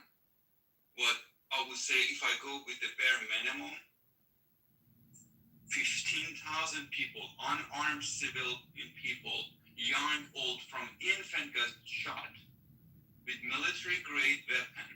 They use dushka. Exactly. I would, if you're military, you know what is dushka. Is a Russian machine gun. It shoots 60 bullets per second. Each bullet is as big as my thumb. It can pass through 10 bodies. It's used for hitting heavy machinery, not human body. These animals, they use them for hitting women, children, old, young. They didn't care. They want to stay in power at any price. So it is very difficult for me to see United States destroying my country. I didn't sign up for getting to see that they hit civilian infrastructures. And I'm not okay with it. Because my thought was, okay, they're going to kill the RGC members, they're hitting military infrastructures, but I was not expecting to see they hitting schools, universities, hospitals, manufacturing. A lot of things getting destroyed. And I'm not personally okay with it, but I know people in Iran, they say, if this is going to cause the mullahs to topple, we're going to be okay with it. But I think what is happening right now is a little bit beyond that. I think United States going after completely destroying the economy in Iran because they do not have an actual plan. Because they were estimating the regime would be overthrown by now. Because there is no justification for hitting, heavy industry that has no direct link to the RGC weapon system. Like the other day, they hit a facility who makes metals. They didn't completely destroy it, but yes, some of the sheet that they produce there, it could be used in missiles, but they already destroyed a factory. So when you do not have a factory, that bigger factory would not do any good for IRGC, but they still destroy that. So it is a lot for us to take, but we're still hopeful that maybe this would lead to overthrow the regime. I think just mission to mission based, the specific details of a war, whether it's justified or not, I can't argue on that. The only thing I can say is essentially that I believe, and this is theoretical, I guess, it's not how the world works, that aerospace and defense companies should be held liable, there should be treaties that essentially ensure that the manufacturing of these weapons are limited. There does happen, Morgan. It's not going to happen. If you say it's not going to happen, it's not going to happen. Because we have laws. It's because we have laws that give immunity to gun manufacturers, to weapon manufacturers. It's not our law. It's not changing anytime soon. I mean, I'm not talking about the gun lobby, by example, which would be an easier one to change than the munitions companies. Have not, the anti-gun lobby hasn't been able to change the manufacturer immunity laws, and they've tried. So therefore there's no point. It's not how it works. And by the way, so many of the weapons are defensive weapons. Do you have a problem with building air defense systems? I mean, you should be thrilled that we have air defense systems, right? That we're defending all these nations. We have the joint programs with Raytheon and Rafael Industries that created Iron Dome and David Sling and the Arrow defense system and how the Patriot system works. That's defense systems. You should be doing freaking cartwheels that those defense systems exist and they're keeping you nice and safe in Wichita. Because let me finish, Morgan, those ballistic missiles, those long-range ballistic missiles coming out of Tehran, they're looking right at Wichita. That's and then we're looking right at them. It's called GAD. No. We're not looking right at them. We're building air defense systems. Now we're taking our big heavy bombs and we just bombed. Go look at the news because it just happened. We just took out a whole bunch of ballistic launchers and ballistic missiles. That's what we're taking out. Our air defense systems are protecting us and protecting other nations. All the neighbors of how many 11, 12 nations that they shot into, but we're getting rid of their launchers and their delivery systems. There's a big difference. There's a major difference, and you're not looking at it that way, and you should be absolutely thrilled. I don't think it's us versus them. Because they're aiming right at Wichita. If they could, they'd take out middle America so fast. And long-range missiles, that's what you should be concerned with. But the missiles were manufactured here. No, they weren't. They were manufactured in Russia. All other countries as well, but a lot of them. They're not shooting. They're not shooting U.S. missiles. Masha, you want to help me on this, please? Yeah, Morgan, I wonder, does the U.S. use its weapons against its own people? Have they ever shot you in your streets? Have they slaughtered you? Have they tortured you and raped you for just having some opinions against them? No, but they have to other people. It doesn't matter who those people are. Morgan, what did Masha just say? Who in the U.S. got raped and butchered and thrown and beat up because their hair was coming out of a hijab. Please tell me, who in the U.S., because they've had an opinion against the government, have been tortured and butchered You can see in the United States? You can see the same. When has the U.S. government? She asked you a question. I'm going to help her with her question. When has the U.S. government taken a group of citizens in the United States in your lifetime and done that to them because they disagree with the United States? Okay, black people is not my lifetime, but every African American was. Every African American? Most. Whatever you want to Every say. African American right now in your lifetime having an opinion against the United States? That's what's happening to them? Come on, Morgan. You're smarter than. Do you understand what the United States has you're also disenfranchised black very people. disingenuous to Masha, who's lived through a system. Morgan, it is kind of insulting, by making such comparisons. You're insulting the pain of like millions of people. I didn't know that. I just want less weapons to exist on this planet. That's all I got. Finish. You're making like a few black people that have lost their lives in the U.S. You are trying to make it equal with slaughtering 40,000 people in 48 hours and make it sound the same. It's like you're just devaluing the lives of Iranian people. I apologize. I apologize if that's what you assumed. I just believe that there should be less weapons that exist on the planet. Well, we would Maybe love you that believe that there should be more weapons. So why don't we work together to decrease the amount of weapons? Decrease the amount of people. That's a great idea. Why don't you go talk to the mullahs and tell them that?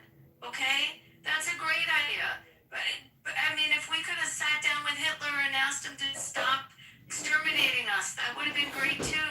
But it doesn't work that way. So you have to have defensive weapons.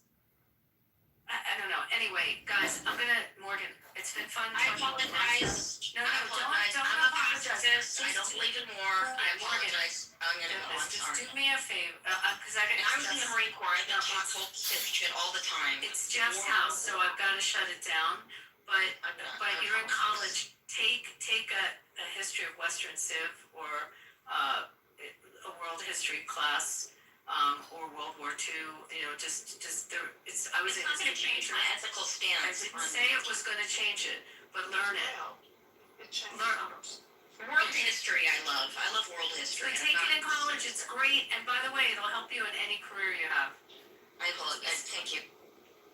Anyway, guys, I'm gonna Masha, Ocean, guys. It's Jeff's house, so I'm gonna shut it down. Masha, thank you.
Saying he's scared of me. With their missiles and watched them. Trump's latest lie, this has come out in the last few hours, Trump's latest lie is that the Strait of Hormuz is now controlled by the United States. What? Well, this is interesting because technically they have warships in the Strait of Hormuz as well, right? And for the for the Russian, Chinese, and Iranian ships which have been successfully transiting the corridor over the last few weeks, keeping the trade going for China. Better understand and gain perspective. But I don't think I was at all brainwashed to believe things that people might assert today, right? Okay, what might they assert today?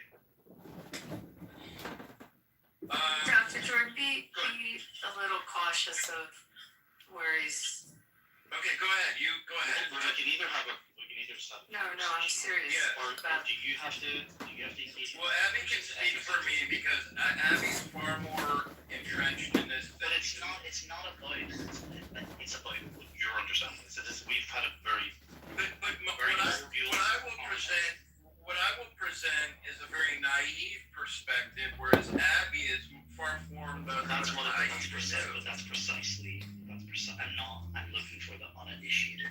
There's someone who is just a general understanding. Not a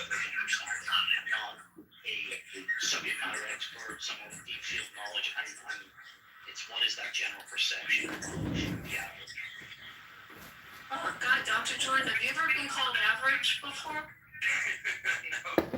That's a first. Well, but he just called himself naive. So. Well, here's what I would say. That is a characteristic. Here's what I would say is that I can remember not so much from curriculum, but from the news, right?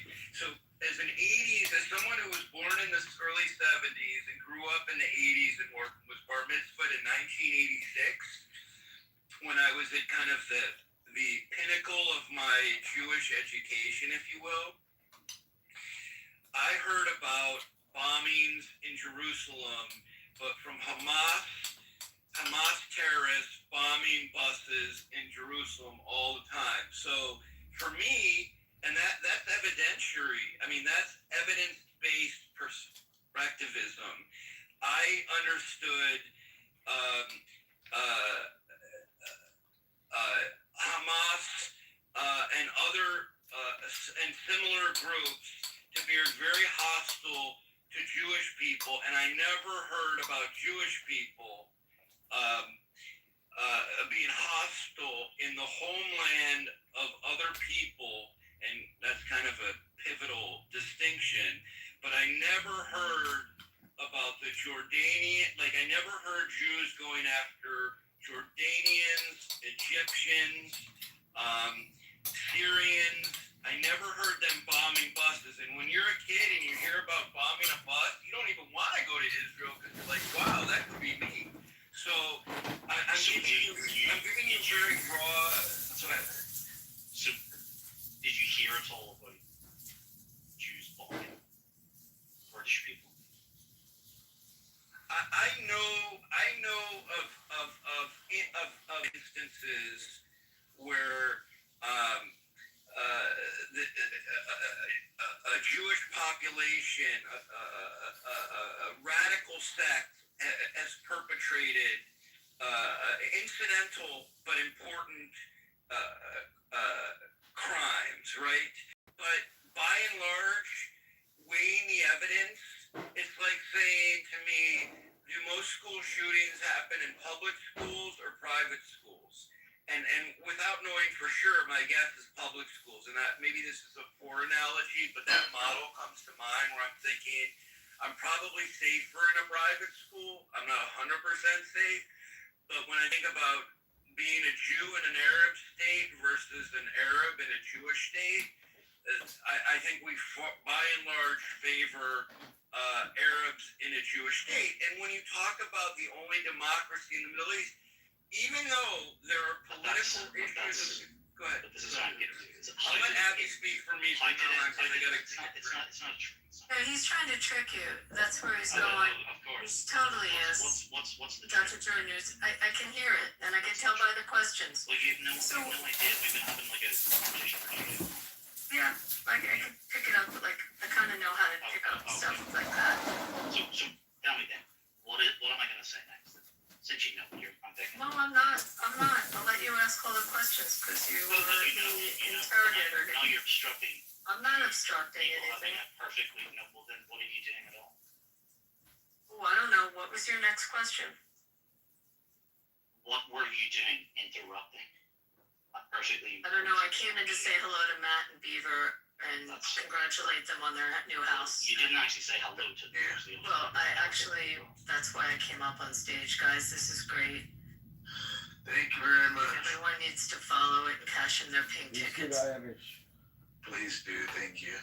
This is a secret organization that I am a part of. I was declared the King of Ireland. I actually know how Israel came to be. Really? Yeah. Why did it come to be? You tell us. Oh, there's lots of. You want I don't to know, but before I do, Bima, how are you doing on your property law? I am dug deep into. I haven't looked for myself yet. I'm still trying to figure out all the details, learning about you know what, but I dare not say right now. Okay, just the magic word is fee, right? Yeah. Actually, I didn't really come in to want to have a conversation about Jews and the state of Israel. I came in to just congratulate two wonderful people for starting a house. Round of applause, John. How do I join the? Where's the button to join these Yeah, groups? Dr. Jordan, with how many advanced degrees? Do you know how to deal with the paying ticket? How do you No, know? I don't. All you do is you go up top, you see the President Trump, the actual name up there in Jordan. Yeah. And you click on that and you'll see join house. Or wait a minute. Something like that. Let me look. See, it used to do that, but now Yeah, it keeps me to the chat. A little bit. Let me see. Huh. I'll put it in the Google Translate. ask a question, please, if it's okay. Well, it'll be interesting to continue this line of conversation. Get distracted, misdirection, that's it. Let me just add one thing though. Can we wrap this here? Let me add one thing. Fuck you. So earlier, I like this guy. Keep him around. Hold on. before Just wait your turn. We'll let you get it out. really like me? Which way? On the backside, back doors? Before Abby came into the room, we were talking about someone was mentioning that all Jewish people think alike in terms of their perspectivism on these issues that we're talking about. Well, let me see. Dr. Jordan, do you and I think alike? I like my corned beef to be lean That's amazing. and cold, and I bet you like it You want thicker and probably New York style, like hotter. And I like it. explain it. And how do you take your brisket? Do you like your knedelach You to see, just like be? you limited yourself to knowing what I'm doing. I'm very sensitive. How do you like your knedelach? Do you like it fluffy or chewy? You see the You misdirection? think we agree with stuff? See, because this guy has just got anger in him. You can. Yep. Badgering the witness. Yep. Did I ever tell you about my trip to Ireland where they lock up the Catholics at night? That's amazing. Still? Yeah. Still looking up. Yeah, in Belfast, they lock them up at night. It's amazing. I have a question. Do you What think would you that do you to could be? Palestinians? Do you think you could be friends with everybody here on the stage? Just a quick question. Hello, Republican Party. I am an Indian, but That's I true. want you. Is this Kitover? Hello. Hello, I am an Indian. It could be. I I think so. Matt, am I call that? So Abby, you are for open don't know what that is. Sounds like it's Kitover. Kitover, maybe. I know. Just gotta like tap dance all the way from the actual point of time. Can we find a single Jew on Clubhouse?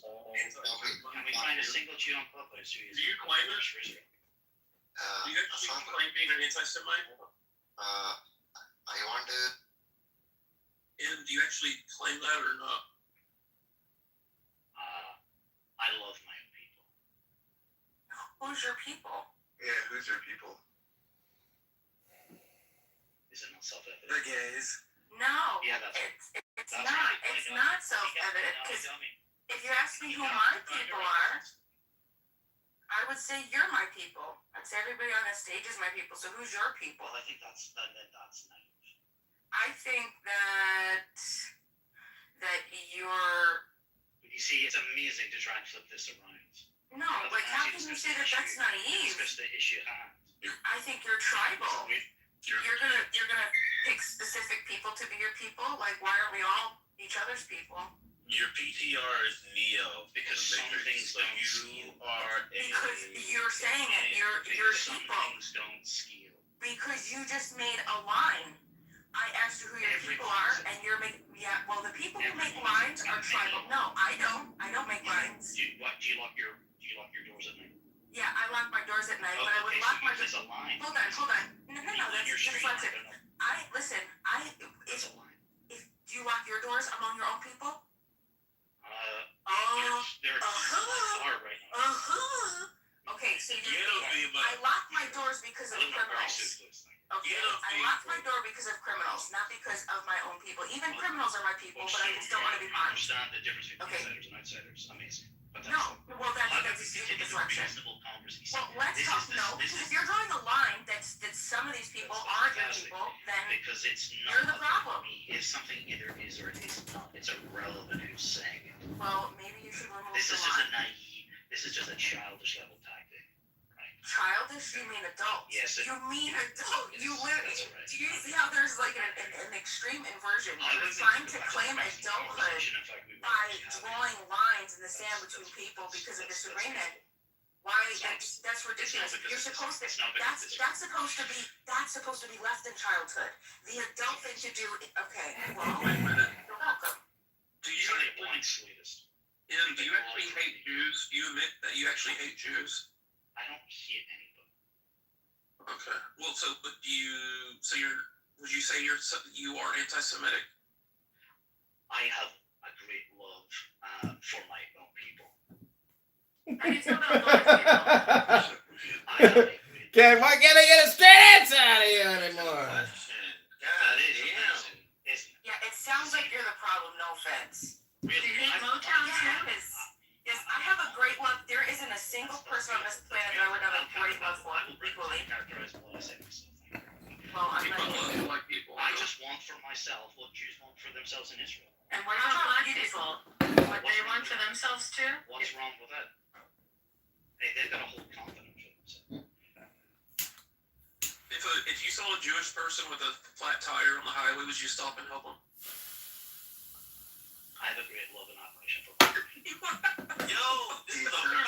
be interesting when the guy needs a cardiologist, don't you think, guys? That'll be a fun one. It's like not that was so weird. You see, it is And I heard 3 questions to Dr. Jordan that I could tell. Okay. You can tell what? Oh, it's just a magical power that we just have to figure that out. And I bet you Dominic figured it out too, and Ema figured it out. You see, you can't actually engage on something on the merits. You see, it's just a smear to silence, and you think this is going to work. The merits. Yeah. Tell me about the merits of a case. It's pathetic. I can't tell whether he's being serious, trolling, or what. What do you think? I'm going to go back to play. Put an emoji, put a 1 in the chat if you think. Which Jew? Amazing. I think he's trolling. Which Jew here advocates for open borders for Israel? Anybody? Well, if I was a Jew, I would. What's an open border? That wouldn't be very smart. Yeah, what's an open I border? don't know. Look in the chat. It's the thing that 1,500 rabbis want for the United States. Right, who are those rabbis? Do they have smichut? Are those rabbis with smichut? Hey, I don't know. Do you know? Go have So maybe they're not rabbis. Who the hell knows who they are? Rabbis. They're self-appointed rabbis. But does that matter? Do they run the politics of a foreign nation? Oh, okay. Do they? Do they decide the decisions of a foreign nation from some synagogue in Wichita, Kansas? Do you think so? Yeah, well, you want to argue on the merits, bozo? Yeah, go lock up your Catholics like you do over there, right? I think we'd be more inclined to listen to your plights if you let us know that we're all. Elementary school. Let's go back to that flat tire on the road. I think if you have the capability of How is it? If Find it. let's It was see, who founded else through does he fucking probably terrorism. hate? You see, they want to talk over you. It was founded in terrorism. How did they get their country? It was British Oh, man in the Palestine. IRA. How did they? How did the IRA? You see, they're going to explain it away. They're going to talk about something else. What aboutism? How'd we get our country, bozo? How did they get the British? Paul Revere, what was he? What was Paul Revere, honey? What aboutism? What aboutism? Explain Yeah, it away. well, you're talking to a group of Americans that love their nation. So you want to go pick on Ben Franklin too? They can never talk about the topic. Speaking of which, have you guys been to the History of the American Revolution Museum? Yes, it's a great museum. Isn't that a great museum? The country was founded in terrorism. Those terrorist leaders went all over the Was world. Paul Revere a terrorist? What do you think? No, he was not. Was Ben Franklin a terrorist? No. Well, And this is why he did. No, we can admit it's because we're on the defense. I think we all know how the country was founded, right? How you have to be that people. I agree with you. I don't. Why do we have Europeans in the room? Why? Who invited the Europeans? I have to have cancer to talk about cancer. Why do we have Europeans in there? That's such a retarded point. Do you understand that? Yeah. Okay. Amazing. I just have to let you know, though, which is interesting. I generally take your position, and I agree with you on what you're trying to talk about. But I gotta say, when you take this approach, it's like it makes me think like, geez. I took this approach. I was a perfectly reasonable conversation with an individual. There's a lot of Aspergery people. Please show pity for the Maybe people with that's Asperger. true. Who are you talking? You're talking to Stumperdink? Yes, we were having a perfectly cordial conversation until someone couldn't have that cordial conversation happening. I represent him. I represent him. He pays me by the hour. Right? That my pleasure. Is Stumperdink, are you still on the phone? Motions for hire, Liz. Yeah, I am for hire. Awesome. And I can't afford. Why did he change his name to Stumperdink? Because he likes Engelbert Humperdinck. Do you know who that singer was? Oh, yeah. It's okay. Just Please forget release it. me. No, we're trying to get him. I think he's on the phone right now. We're the best people on earth. We're the most Okay, ethical. do me a favor, We're Alan. the most ethical. Nobody, we don't think that. We don't think that. The most, that's what they say. They're the most moral and ethical army on earth, right? These are paramilitary groups. I mean, like, we make mistakes. Everybody makes We mistakes. make mistakes. Yeah, everybody makes mistakes. This is literally like. Well, it's difficult when you're dealing with a collective, though, and you got a lot of people, right? How many millions of people are in the United States, right? We're trying to. Talking about the United States. Oh, what were we talking about? Who were we talking about? The moral Americans. We're talking about the founding of the very country that's of modern day Israel. Why do you need to talk about Israel? Well, why? Because we were having a conversation. What do you feel about Jewish people, though, Em? Yeah, we're gonna do a different conversation. Yeah. Em, what? there's too much. Who did you vote for, Em? Em, you've been off mute this whole time. Can you go on mute? Let me see you go on mute there, buddy. Okay. Can you go on mute? Enjoy the juice lot. Okay, that's what I thought. He was out. The minute he realized that someone was actually gonna control him, he ran. What do you guys think of Trump's new library that he's looking at? I don't know if anybody saw this. Sketches of that. Yeah, it was. Yeah, that was Compared to Obama's, it's night and day, isn't it? Yeah. I just missed the memo on it. Tell me about it. Well, I'll post it in the queue. Let me find the link real quick. It's in Miami. Barry Trump posted up. It's in Miami or in Palm Beach? I think it's in Miami, but I could be wrong. Eric Trump is the smartest or the dumbest son? I think I mean everyone has their favorite on that one. I like him better than Don Jr., but I don't know. Do you guys like Don Jr. better? That was joking. They're all dumb. I was joking. They're all fucking idiots. They're not dumb. They actually went to pretty good universities, but Ivanka's very, very smart. Also, other way. I have a link here. I'll get it. That's why she doesn't like her brother's Hello. dad. So when did that happen? She's the smart one, and they're all dumb. When did she come out and say she doesn't like her brothers? I didn't read that. By the way, what makes someone dumb? I'm not following your logic. What makes them dumb, by the way?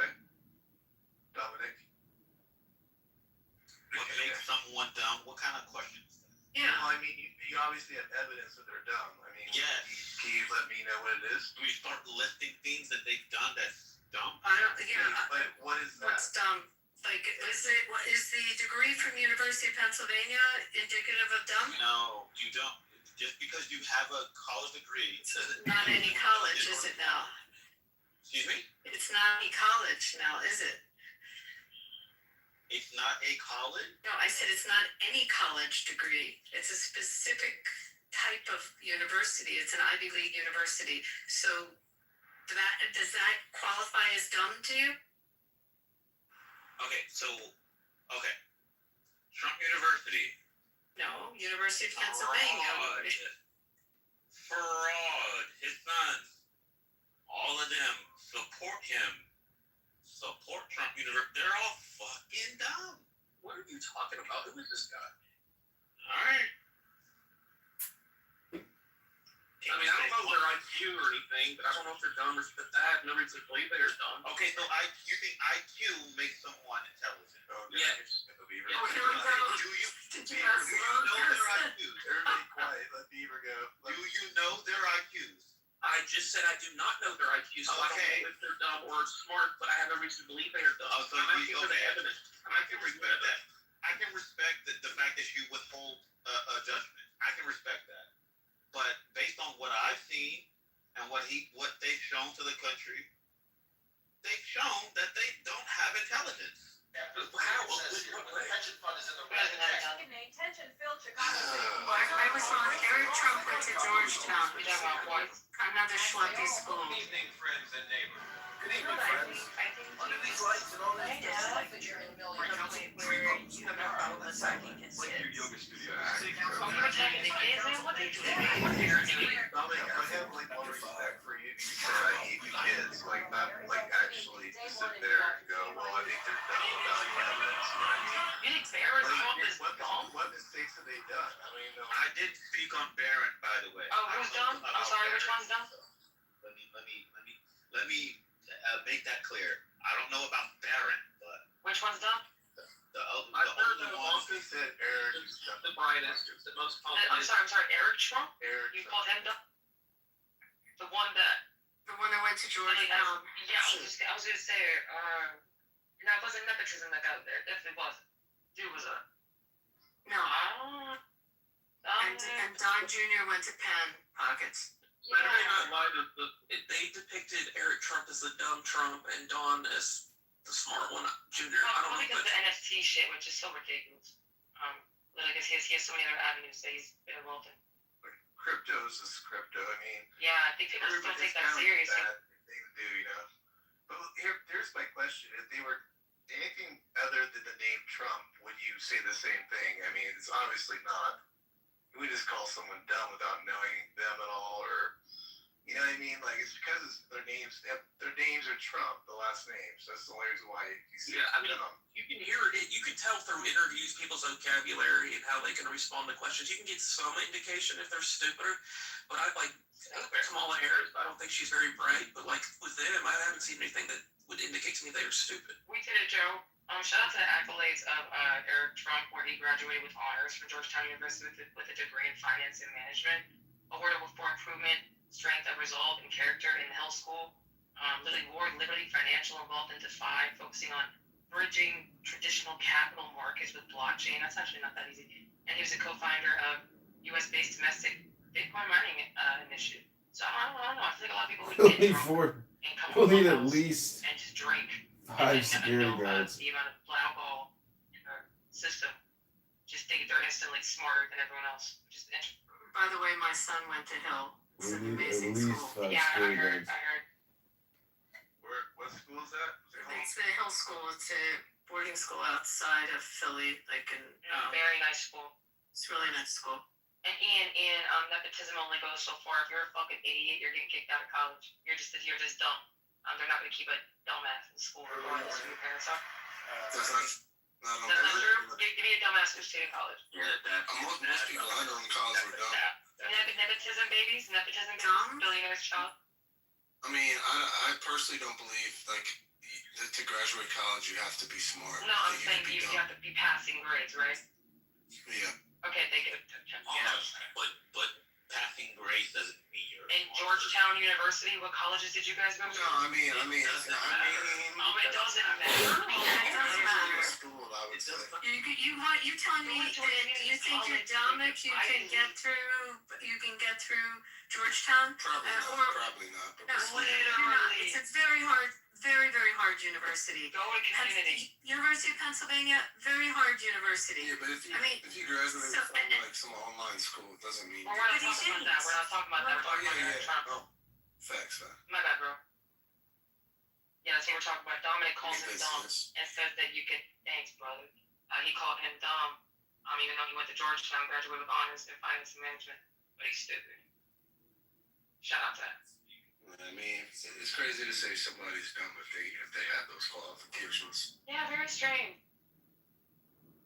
I dare you to write out the Pythagorean theorem. Where you show me PEMDAS for a second, Dominic. Wait, it was in the Wizard of Oz, the square that hypotenuse is equal to the square that takes two sides. Sorry.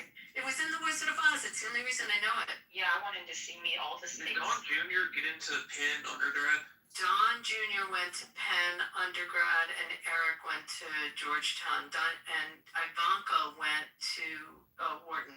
I don't know if Don Jr. was in Wharton or in the college. Science and economics. Getting into the undergrad, the hard part, he would have to, even if he's rich and with his father, wouldn't he still need like at least a 30 on the ACT to get in there? Really hard to get in. Yeah. Look, I mean, my kid's legacy, I can tell you, like one of my kids did not get in.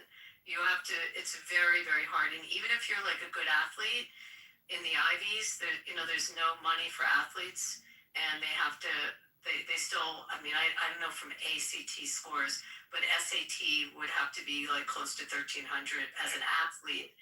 And they have wiggle rooms, but they have like some kind of special point system where they can help the athletes get in. Little bit, but it's like not even. Yeah, but it's very, very hard to get into Penn. Yeah, honestly, he got a Bachelor of Science in what was it, dude? I forgot, bro.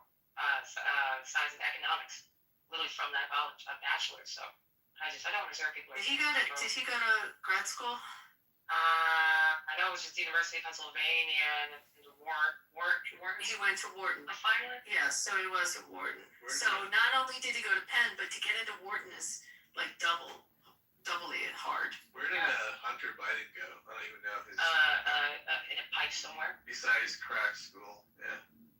The other brother was brighter, Bowen. I got a question. So, the school that you go to determines how intelligent you are. No one said that. I'm asking a question. I think there is the implication. Like, What qualifies him as dumb? Get us that first. We were proving the opposite. Hold on. Well, Ian, he made the claim, though. We're defending. all right, go ahead. Let him land. I made a claim. I'm asking a question. We were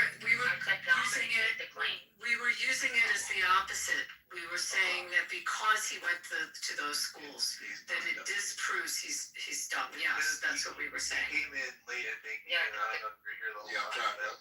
There was a premise made that Don Jr. and Eric Trump are dumb people.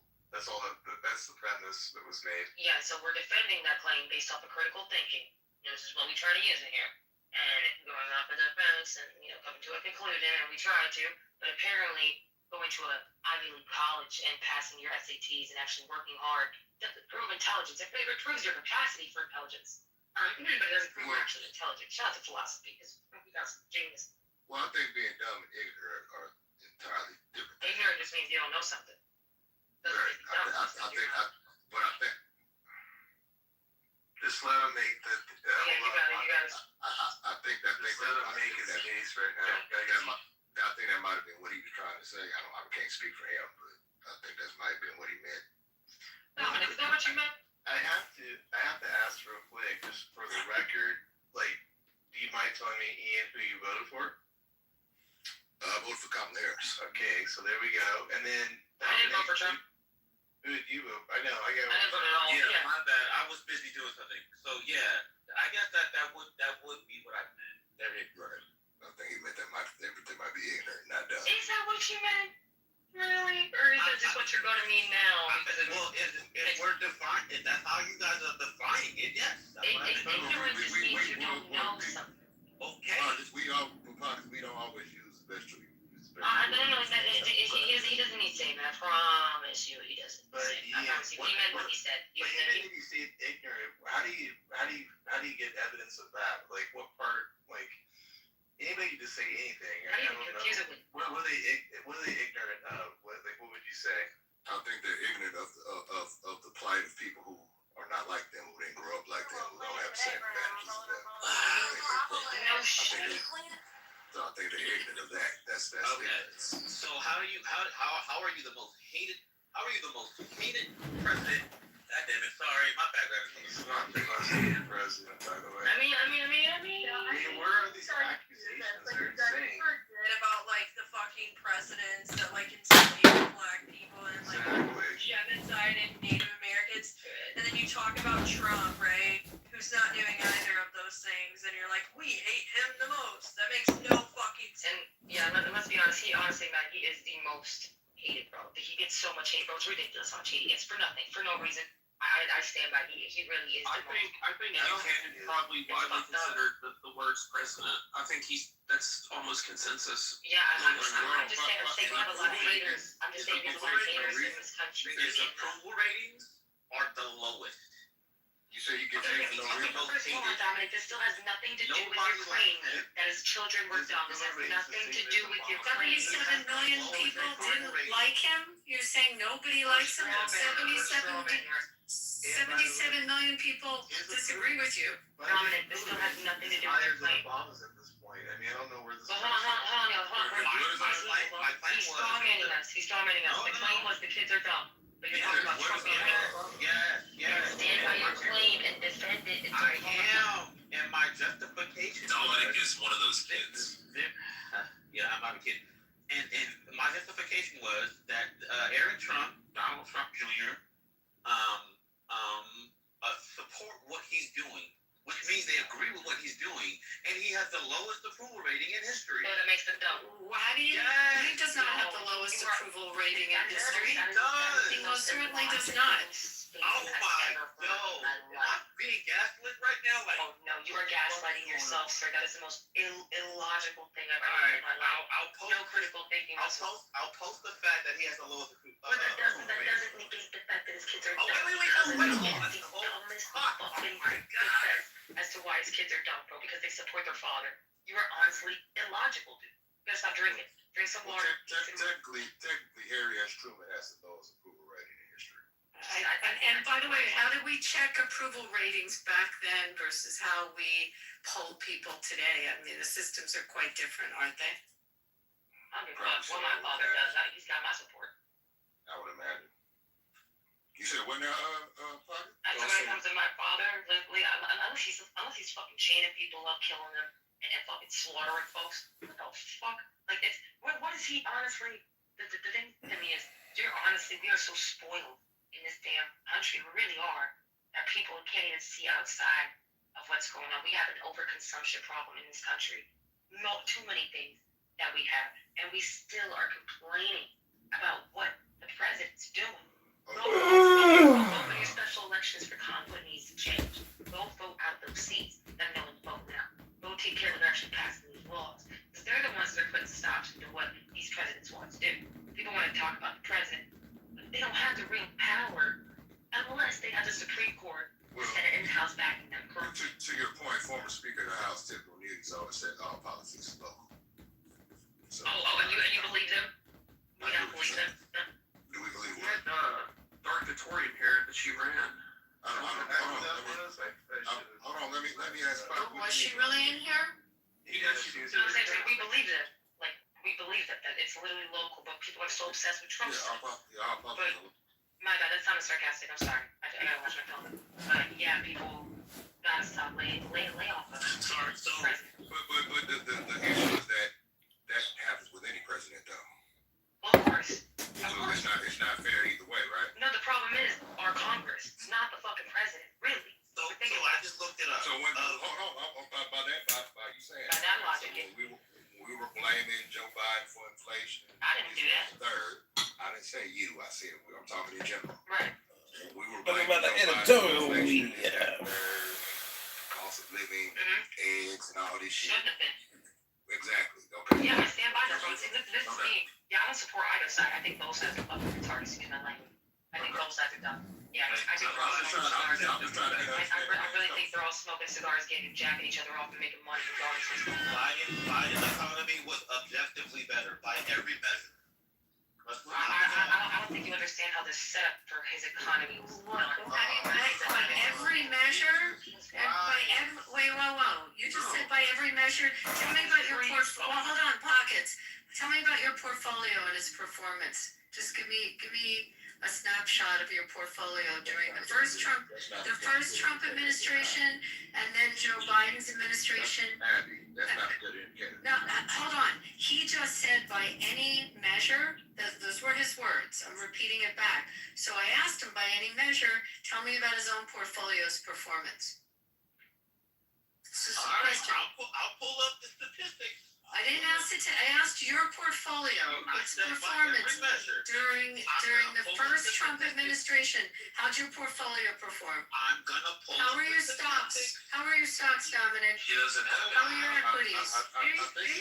What are you doing? I'm not moving anything. You just made a statement. I'm making you answer your statement. Prove it. And you're Dominic, you're not helping yourself right now, Dominic. God damn. All right, you're right. I got your back. Hello? I can't help you, so you make it hard. I think we can all. Well, I don't know. We can all agree, but I think that we can agree that most reasonable thinking people can agree that when President Trump took office, the economy was doing pretty well. Thank you. So you can go after him. Who wastes their money? By any measure. Thank you, Ian. I said when he took office, meaning the economy inherited. Good. The economy, what he inherited. Yes. He fucked it up. You said you don't think what he inherited was good? I asked you how your portfolio performed, Dominic, during his when he took office, presidency. we had 75 straight months of No solutions. He caused the problems. Who wastes their money on this content? Unemployment rate they cut in half from what it was when President Obama took office. So I'm just. Don't talk too much, Dominic. Don't talk too much. I think he took. I think the problem is that President Trump wants to take credit for everything that goes right, and when something goes wrong, it's somebody else's fault. I think a lot of people have a problem with that. Yeah, that's how he frames himself for sure. You know, I mean, I'll agree with you there, but I still think he's way better than. You said by any measure, and I still haven't gotten an answer to my question. So she's included by any measure in your personal. Okay, so he already named what 3 or 4. I asked you a direct question. Oh, can I fucking answer, please? She wants to know how it affected you You personally. not cut me off. Just don't talk too much. Oh my God. So he just named 3 or 4 different statistics that factually proves that he was one of the worst presidents of our time. And that's what I'm claiming, and I can make even more claims. If you give me a little bit of time, I can look up But I didn't ask statistics. I actually asked about my own portfolio. She's asked you personally. I asked you personally how your portfolio performed during his first administration. Also, I mean, I can get into the taxes that you paid versus the taxes that you paid prior to his administration. I'm just asking your personal portfolio. How did your equities perform during his first administration, and also since he's been in office? How have your equities performed? You many equities at? taxes went up under Trump. What? Not for me, they didn't. Well, you're in a different tax. I asked you about your portfolio, Dominic. I've asked it 50 ways. How did it perform, Dominic? You said by any measure. Your own measure. Your own measure. Yes, I'm not. Your own portfolio. We have money like that. I'm poor.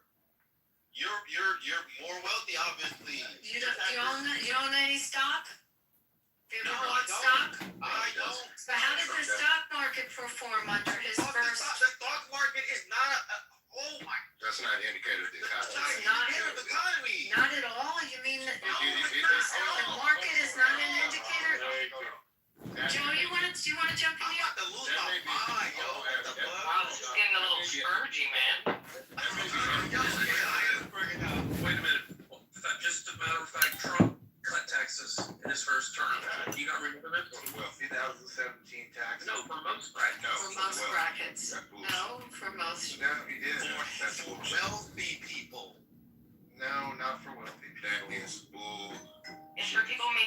and 60 grand and up, they're getting taxed 17%. 90 grand and below, they're getting taxed 20%.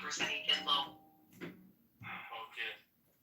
Hello? No, he went down for Hello? less brackets. Yeah, I literally just said that. It was at 23% for people making 90 grand and up. It got down to 19 to 20% for people making 90 grand and up. They think it's just for the corporate and the rich. It's No, it's little Johnny too. He's not.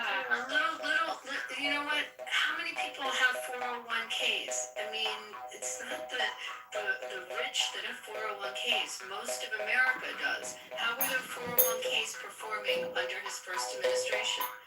Mine was popping. But I was making 120, so I can't really.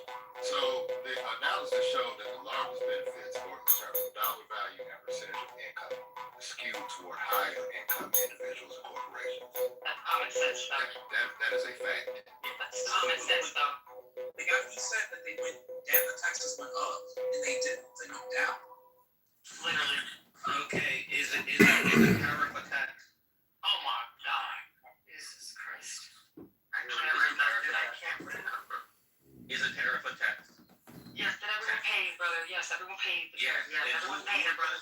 Who imposed higher tariffs? The smart man, because he wants people to start paying us. We deserve the money. Yes. You know who you wait, hold on. You know who I'm cool with it, bro. I'm cool with paying it. I don't mind. So you cool with paying that? I'm paying the legal fucking healthcare. I'm cool with it, bro. That wasn't the question. I literally said I'm cool with paying it, stupid. I'm cool with it. It's a tax that he improved. I asked about his first term. That was the question. Dominic, I asked about his first term, and you just can't answer it, can you? Oh, well, okay, sorry. Can you re-ask the question? Sorry. I sound like a broken record.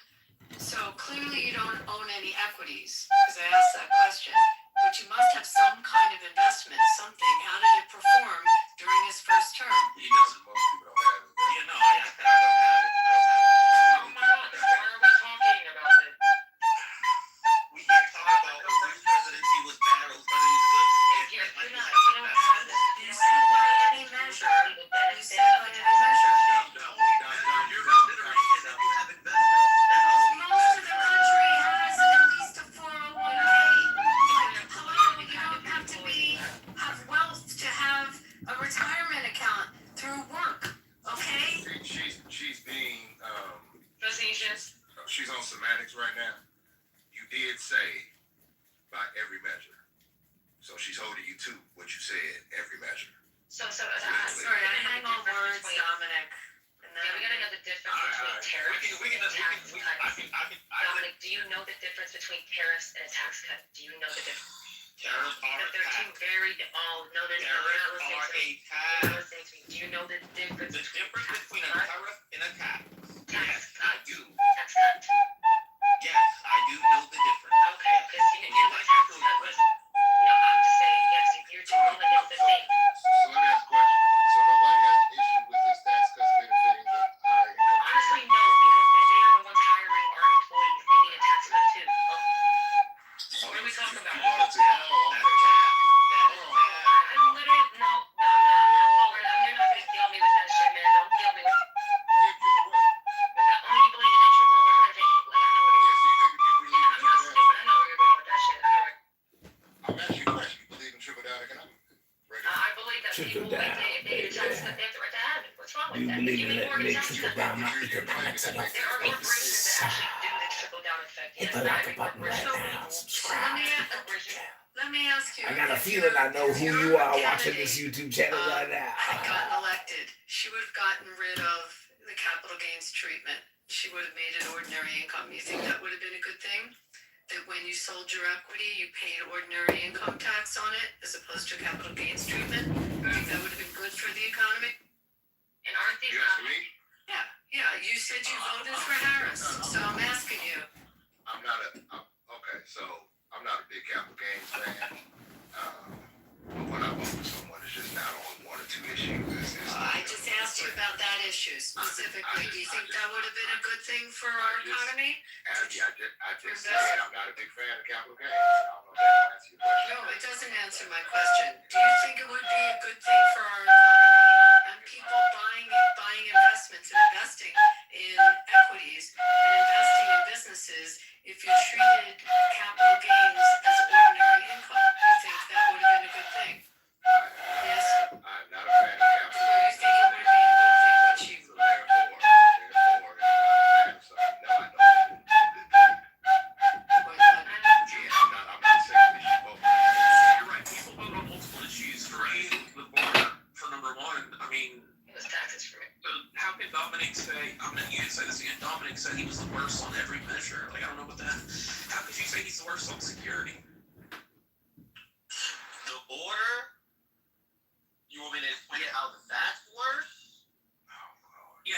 shut off the border. It was a leaking seed when 10 million came across during Biden. They called Obama the deporter-in-chief. Because he counted people he turned away, but who cares about Obama? Biden let in 10 million people in 4 years. Well, yes. you know what the problem with Biden's administration and the border was. So they were hell-bent on doing the exact opposite of everything the Trump administration did. Yes. And they overcorrected. But you wanted her to be a president. Which She means would have done the she was same. vice president. He would have probably had the same policy. Borders on, right? Wasn't that the title? She wasn't no fucking borders or Abby style. Well, that's what they called her. That's what they called her. She wasn't no We know she wasn't the border czar. Yeah, she was not the border czar. But she was labeled that. I know she was labeled that. She didn't do it because dumbass is labeling her that because they don't know the facts. No, Biden labeled her she didn't know how to do her job. Because her boss was a dumbass then, right?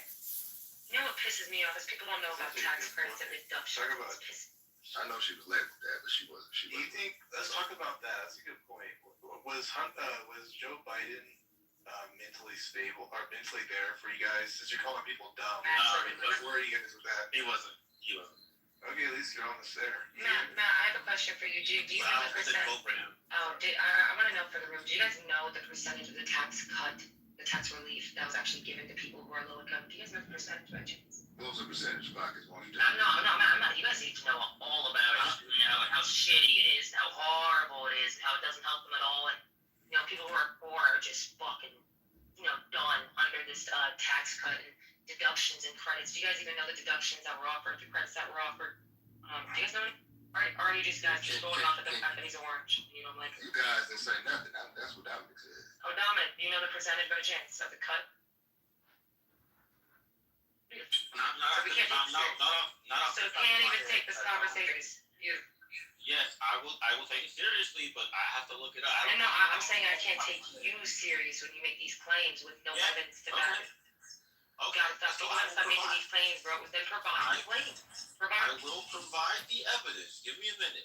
She's trying to research. No, I have the number. I already have the numbers. Well, you already have. I'm not gonna educate motherfuckers who make a claim. It's your claim you defended, bro. Well, you quicker than him, Pockets, on getting information.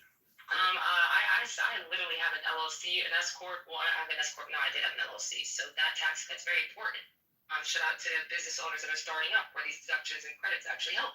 Shout out to that. So people are just reading these fucking, headlines and not even reading the actual bill. What it actually offers. The deductions. I made some good money back last year. I'm gonna make it this year. Dominic said that Trump's sons, Eric and Don Jr., are stupid because they support him. We still on that shit? Well, I'm saying how do we get to this topic? And then someone said he said they're dumb because they support their father is the worst president by all metrics of all time. Yeah, you going back like 10 minutes ago. We already moved on, didn't we?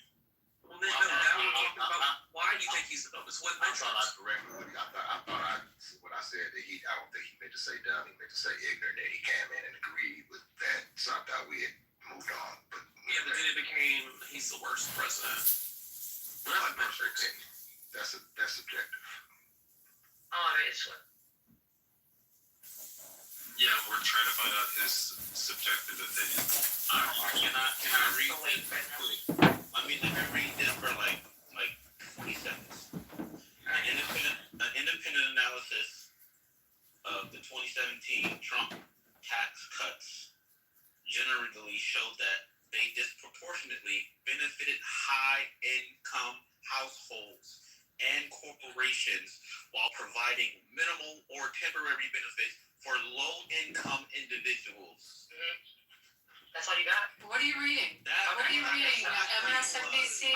Let me guess. Where are you reading that? MSNBC 100%. He's not reading from the committee. No, center on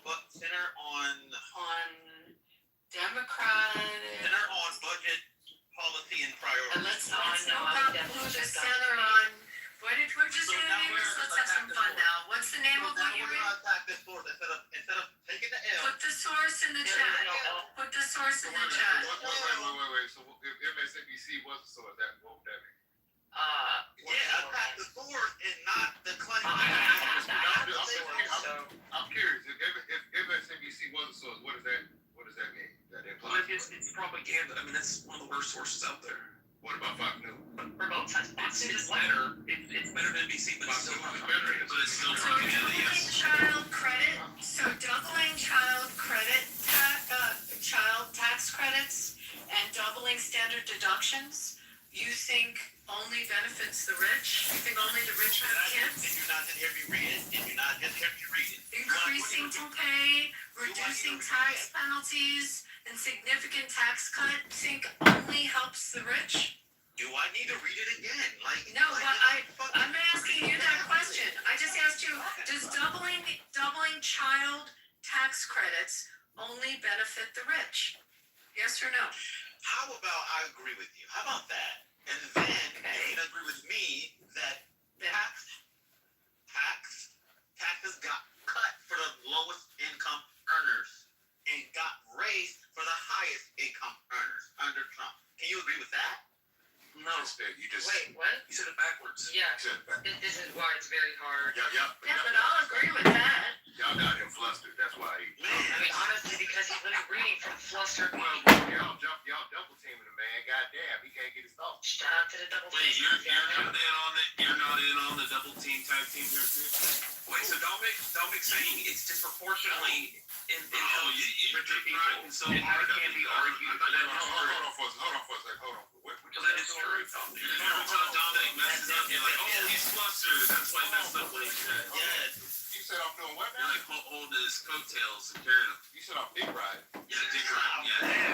Hold on for a second. Hold on. Let's go. You don't know me. Dominic in the end, and it's Hold on for a second. I don't know you. You don't know me. Yeah, don't play the fucking tough guy. Don't ever say I don't know them. May I read something, Matt? May I read something? Something real fast. Let's be respectful. I ain't respectful. Let's keep it going. I'd like to literally counter your facts if you could. Right now, this kind of shit. You don't know me. 2017 for the actual Trump tax. 2017 before the actual tax credit came about. Single filer 38,700 to 92,700. They were being taxed at 25%. That rate. After 2017, so 2018, single filer was being taxed at 21%. So 4% went down. Shout out to that. The people who were making 400 to 500,000, their taxes didn't change. The people who were making over 600,000, their tax only went down 1.4%. So the difference is not as dramatic as you're putting it. And I hate when we do this, when it becomes so just like dramatic and filibustered. Like it was a literal for the wealthy, 1.4%. For the impoverished, it was 5%.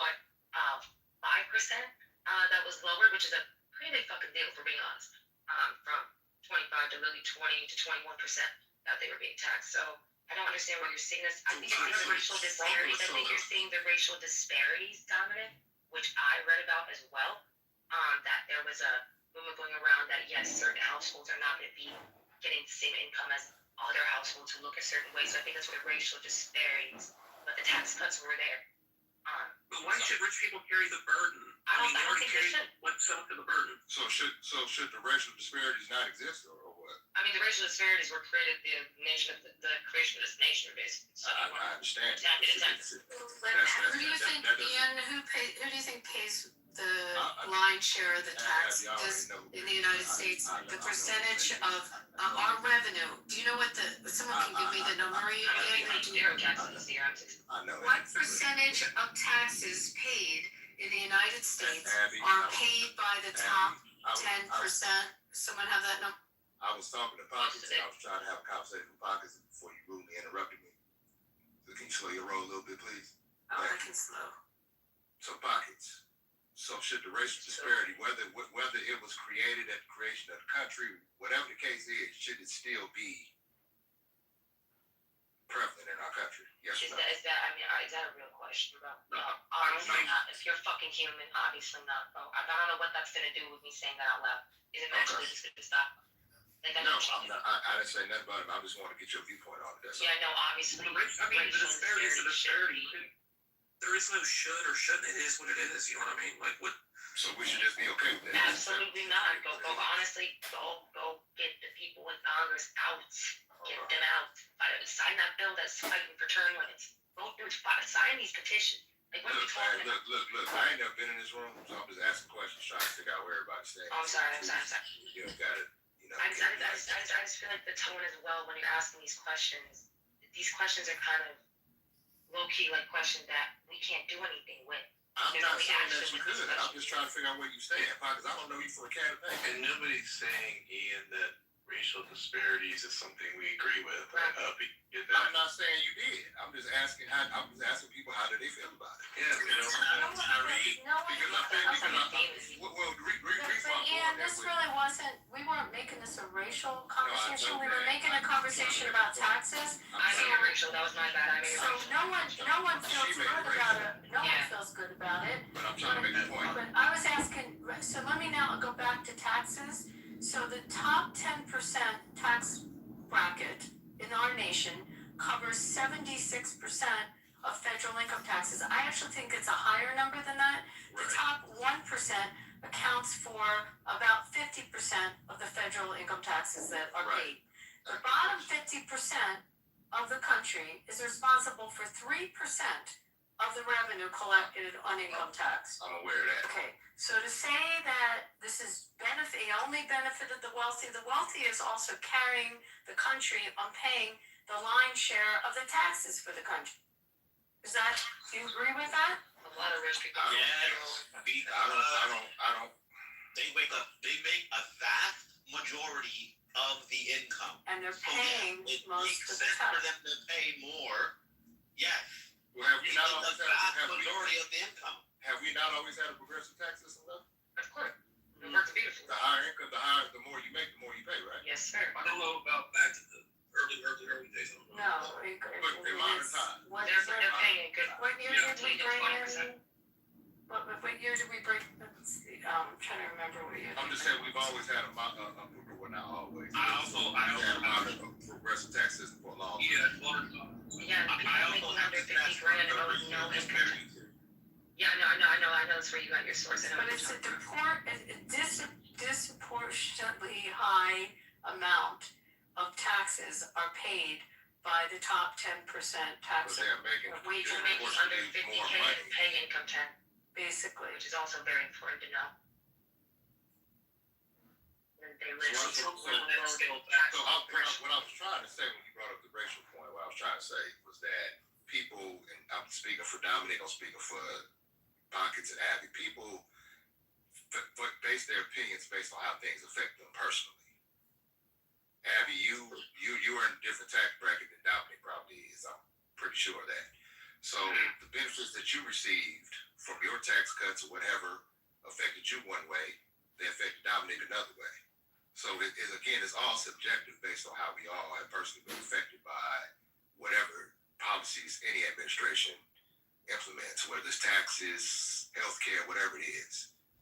So for us to knock or criticize somebody from their personal viewpoint is crazy to me. You're correct, but Dominic received all benefit and Abby received the benefits. Just Abby probably received a bigger benefit. But Dominic did receive a benefit.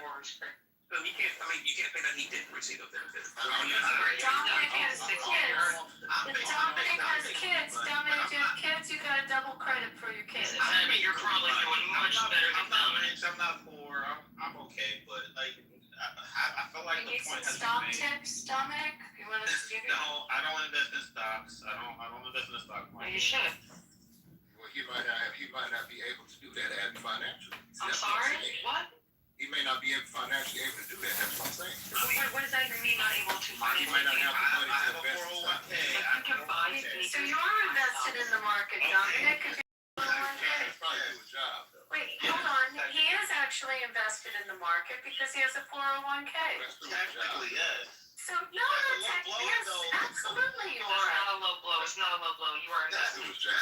You're invested in the market. You have control in what you invest with your 401k. You have that control. I know I don't control. I think like if I decided to take my money out tomorrow, I could. No, I'm saying that you can invest it. No, when you invest your, you can invest your 401k how you want. You can invest in certain things. Your company does it for you because you allow it to. You can tell your company is aggressive, or like you can't do like. I don't think some companies. I don't think you can do full control. I don't think so. What I'm saying is that his job didn't invest his 401k for him. He would not probably have enough disposable income to do it on his own. Is what I'm saying. I'm sorry. If you can buy a pair of sneakers, you can buy some stuff. Honestly, this is what I was saying earlier. We don't consume in this country. I'm being honest, bro. I've had the same sneakers for years, bro. I don't buy new shit. I don't get new shit. That's your personal. I'm just no. It's not about personal preference. It's about being financially literate. I want to agree with you so bad, but and yeah, I know you don't because I know you won't. But honestly, I go to the thrift store. I buy shoes for $5. Hell yeah. Wait for a second. You just said you're not poor. Wait, why did you say I said I'm not rich and I'm not poor. I'm like in the middle somewhere. Okay. But hold on. It takes $5, bro. He spent a lot of money on sneakers. Wait, what? I just said if you could buy sneakers, you could buy stock.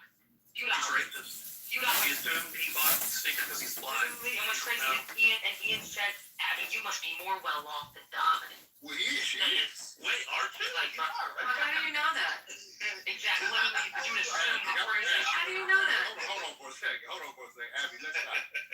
How many rooms we been in together in the baseball room? Oh, we have been in a lot of rooms. You got season tickets here, you got season tickets there, you got All right, you got a house there. I know, Ian. Okay, Ian has me exposed. Okay. So I know you been But we didn't know that. How do you know Dominic's poor? We don't know what's in his wallet. Ian, by the way, I went to opening night on the Phillies. It was amazing. Yeah, she went to that little It was, Did they win? yeah, they won. Schwarber hit. It was fabulous. Oh, I have Sanchez on my back. Oh, you do? Oh, no, they look good. Yeah. Sorry, guys, we had to digress. Yeah, we've been Abby. Yeah, definitely figure that out. Yeah. No, and can we give a shout out to a great house that's on Clubhouse that is Baseball Collective? Baseball Collective, it's just fabulous. And you see, Ian and I have different opinions on politics, but when we get in those rooms, we fight over our teams. Yeah, we talk baseball. What We team talk are you baseball. at, It's great. Well, I was an You Oakland A's fan. So that's when. I'm from Oakland, so I was an Oakland A's fan. Oh, I stole his team. I occupied his team. She stole my Raiders too. I'm still a Raider fan. yeah, I'm sorry for that. Shout out to Vegas. Speaking of baseball, my coach, Tony Vitello, I'm a University sports fan. Yeah, so he did as far as I know, I'm not a big baseball guy, he did what's never been done. He went straight from the pros to from college to the pros. Yeah. And he lost his first 2 games and They won tonight though. Yeah. oh, they did? Okay. I think they won last night too. Yeah. You I just want him back. I want him back at Tennessee, so I'm kind of hoping he fails, but Wow. shout out to that, Beaver. That's smart strategy. Ian, I can't wait to tell you what they're offering the PSLs on that new stadium. That's It's sick. conservative strategy right there, Ian. Yeah, for the A's. I don't want to talk about it. It's bad. It's bad. Because remember when I told you when the Raiders came back to Oakland, I bought a PSL, right? Yeah. That was the worst shit. Like, I mean, I enjoyed going to the games, don't get me wrong, but that PSL shit is a scam. Well, now take an NFL PSL and double it, and that's what they're. Right? It's wild. I'm gonna be what's honest. a PSL? The personal seat license, and so they're offering you can buy seats for the A's, and it's only a 20-year license, so it expires after 20 years. So you have to pay. Like if you want to sit in good seats, like like really good seats, like the area behind home plate where they have the club behind you.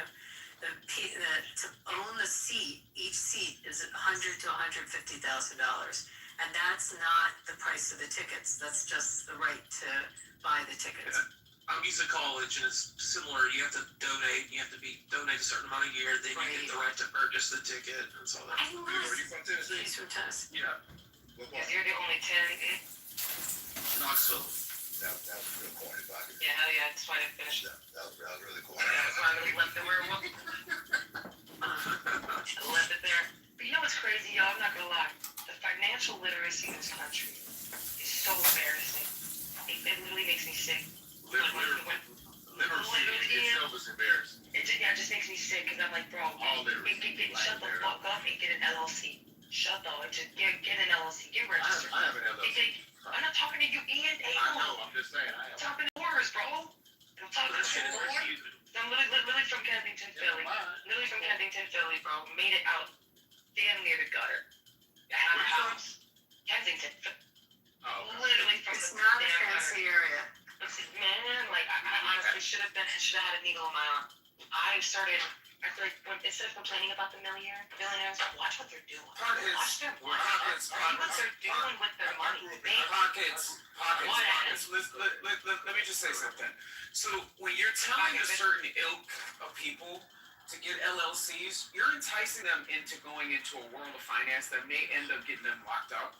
Because when people get enticed to using LLCs to purchase certain things, they open themselves up to possible administrative crimes and white-collar crimes that they do not know that they're opening themselves up to. So be very careful. I'm just saying, be very careful guiding people towards sophisticated solutions that otherwise could bite them in the ass if they're not very sophisticated in understanding how to work. I'm not being careful. Fuck, go get an LLC. If you're a fucker, you deserve to be in jail. Honestly, go to jail. Go to jail if you don't know what the fuck you're doing. If you don't do research before you do anything, what can I do to you? What can I do? Save you? Give you a hand? Save? You better. No, honestly, if all I'm saying is go get an LLC and your dumbass thinks I'm gonna just go get it and fucking not look up anything else. That's not my fault. You're stupid. Like, do some research. You should go to jail. Is this you on a pizza box?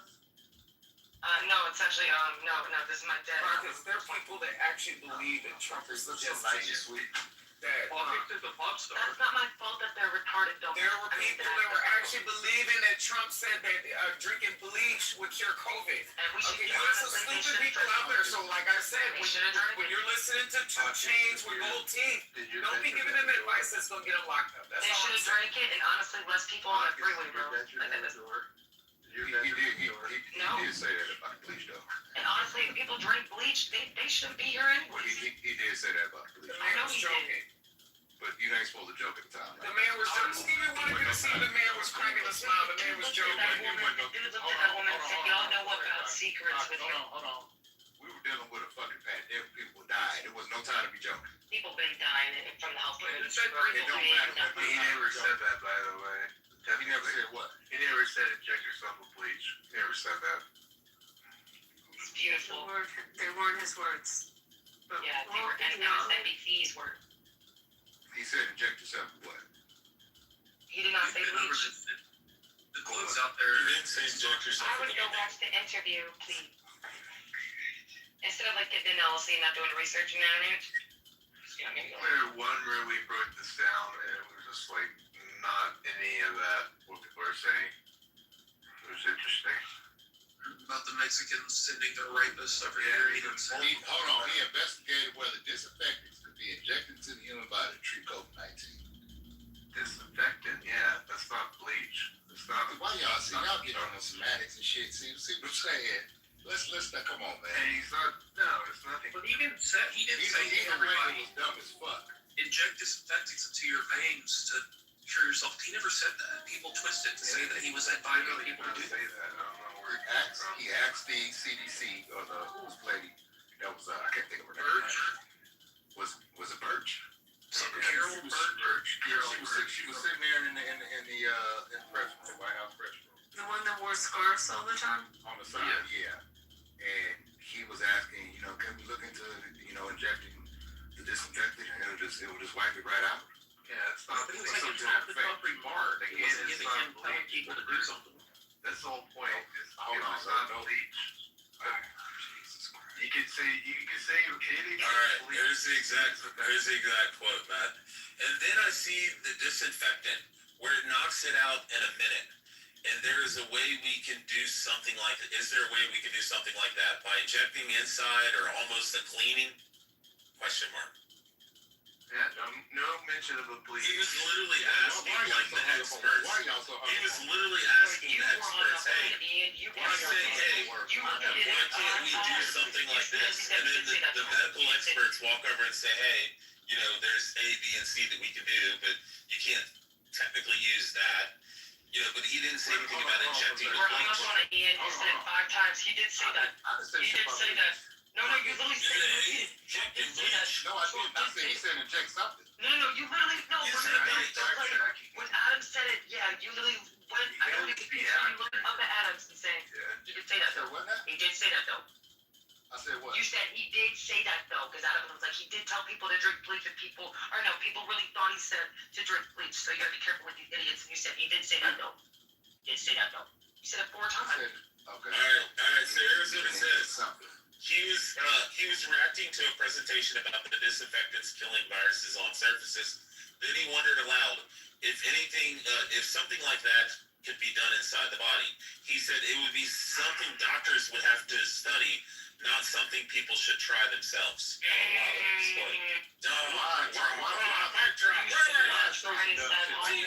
TDS. You should not try this at home.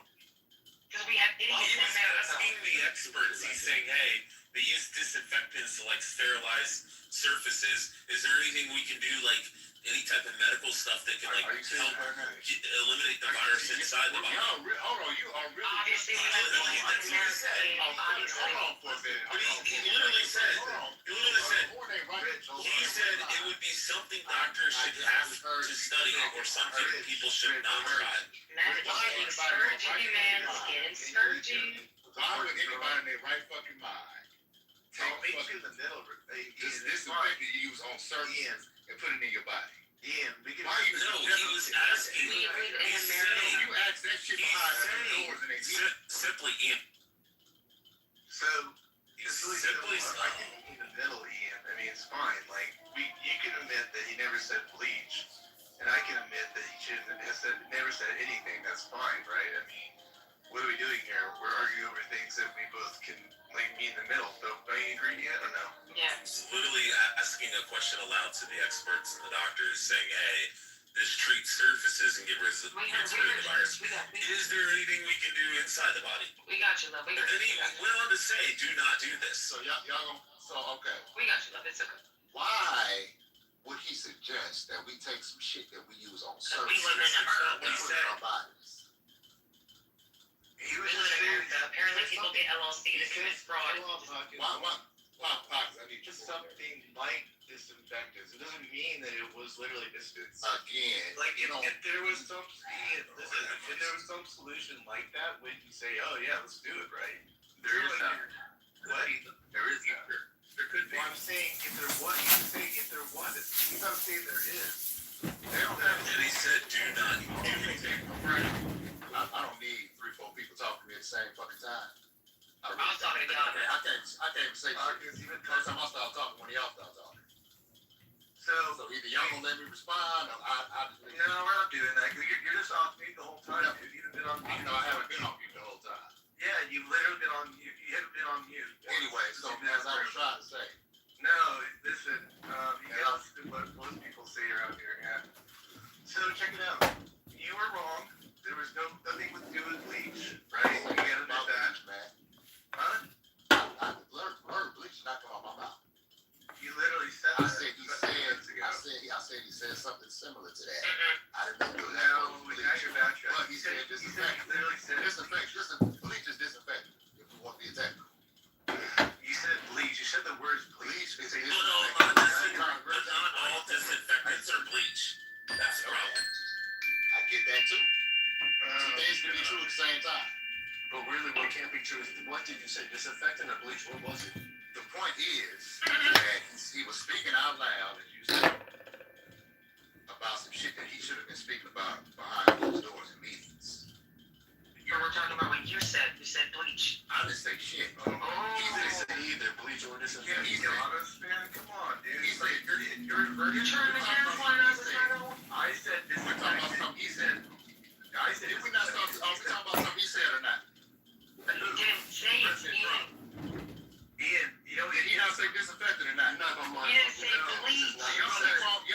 But don't want to hang on this fucking word bleach. Fuck bleach. Okay? Let's say the motherfucker said disinfectant. That's what he said. Yeah, but you said bleach. Okay, fuck what I said. Fuck what I said in Verizon. He said disinfectant, we wouldn't care. What did he say? About this. What did he say?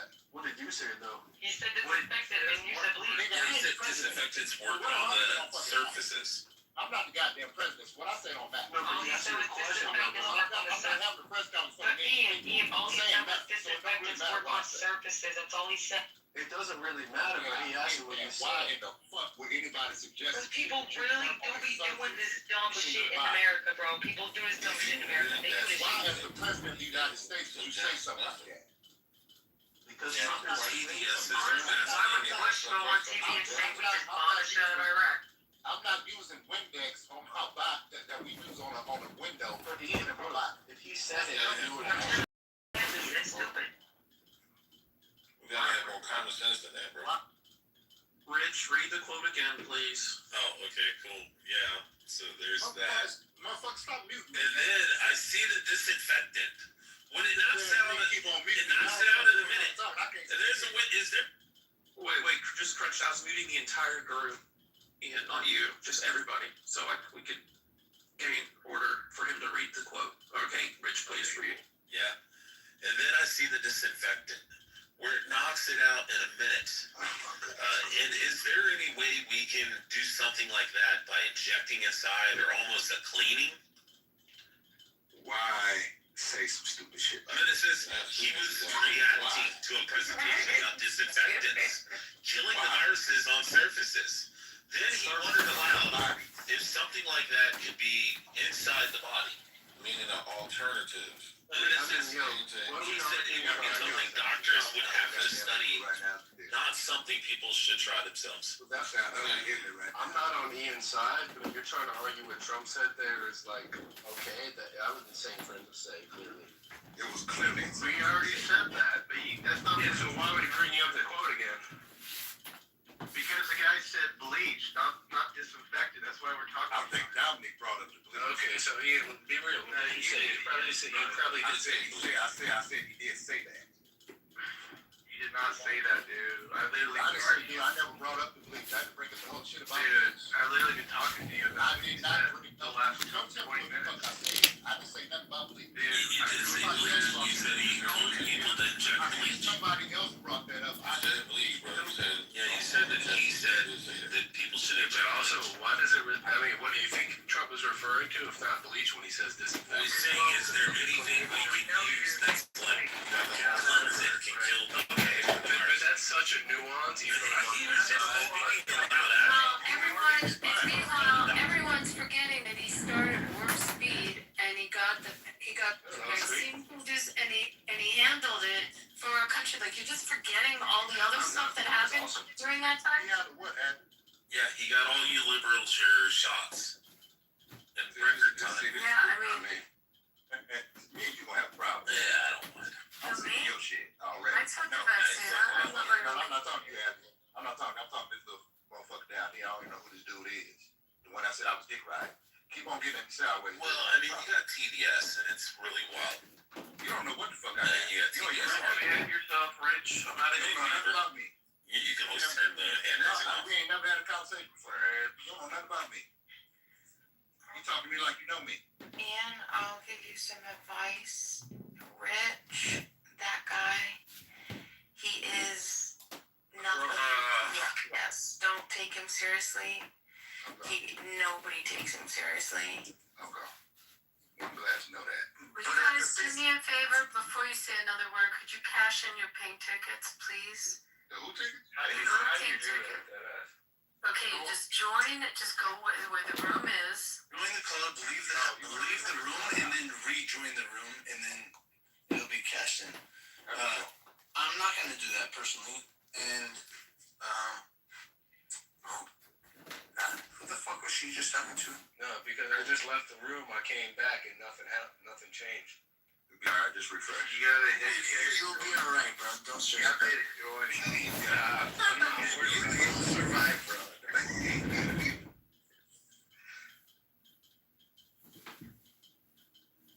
So anyway. I just find it crazy this black man. Rich ain't no fucking troll. Rich is a racist. He likes harassing black people. Like, I can't believe y'all want to play this up to be trolling. Like, this man is not a fucking troll. You sound like a liberal fucking plant. Shut the fuck up. You sound like a liberal fucking plant. Every single goddamn talking point, you got it. Goddamn. Goddamn. Is this where I'm at? Is this where I'm at? Really? Is this what I have to do? No, I don't know where the fuck you're at, because you sound like a dirty foreigner. Of course you do. You sound like a dirty foreigner. Y'all killed me, man. Racist. And this is not the baseball collect. What did I just step into? Who the fuck knows, bro? I don't even know where the fuck I'm at, bro. Yeah, But I don't know. Why this motherfucker's fucking fake as fuck? Why's your name if you don't know where you at? Is baseball your favorite sport? No, basketball is. Did you watch UConn Duke? I did, man. I'm not a Duke fan, but that's a fucked up way to look. Remains just doing my bidding. Say what now? Oh, the guy that was screaming, I said just on my bidding. What's the worst way to lose? Getting your ass beat by 40 points to Michigan, like my team did, or losing? I would rather take a 40-point ass whooping. Me too. Me too. Honest to God. That's why I was arguing with the LeBron fans when they talk about, man, he got to the final. Jones get swept in the first round. I would rather get swept in the first round and get all the way to the goddamn NBA finals and lose. Did you see the UConn coach like almost headbutt the ref after the shot? He didn't almost. What the fuck was that? He was just being nice, honestly. I don't believe the media. I have friends on the UT staff. Coach. Oh, really? Yeah. Justin Gainey, he's a good friend of mine. Oh, his dad just got the NC State job. No, he got the job. I mean, well, okay, his son is what, Jordan? Yeah, Jordan Gainey. Yeah. Yeah, Justin's a really good friend of mine. I've known him for years. Yeah, he's a good player for us. Yeah. I was hoping he'd get another year, but he got denied. Yeah. So his dad is now at NC State. So no, I'm talking about his dad is a friend of mine. Yeah. That's the coach. And then I think your SI, your sports information guy named Adam Schwartz, is another good friend of mine. Yeah. Yeah, I'm a Tennessee sports nerd. The room will be bored, but I think we are Rocky Top School. Yeah, it sucks. My team lost. You went to see it. Should never lost like that. Well, yeah, I mean, they blew 19-point lead like Duke did, so you should take some solace in that. they got rid of their coach, didn't they? Hubert? Yeah, it was He got fired. It was gone. College sports is crazy now. It's almost worse than pros as far as players moving around. It's about as bad. It's the wild, wild west. We just fired our coach. Our hockey team just fired our coach. Oh, The Knights. the Knights, you heard. Yeah. I mean, You gotta get me into hockey, man. I try to watch, but I don't know what the fuck is going on. you gotta go to a game. That's what turns you on. You gotta see it live. But I mean, I think they fire coaches. I thought the NFL fired coaches. Hockey fires coaches like crazy. NBA is pretty bad too. Yeah, it's a carousel in the NBA. So hockey rules though, when I played, I understood what offsides was, but I think they may have changed it after the fact. I don't know none of that shit, man. No, they're still They last longer than any professional coach. What's that, college? College coaches last longer than any other professional coach. There's more jobs to in college coach. Yeah, before you get fired. But in the NBA, yeah, you out here. Have a good season, you're done. The only good thing about it is that your contract is guaranteed, so even after 5, you still got to pay. Well, you still gonna get paid, but just know that. That's the only good thing about it, though. Yeah, that's the only good thing about it, though. So.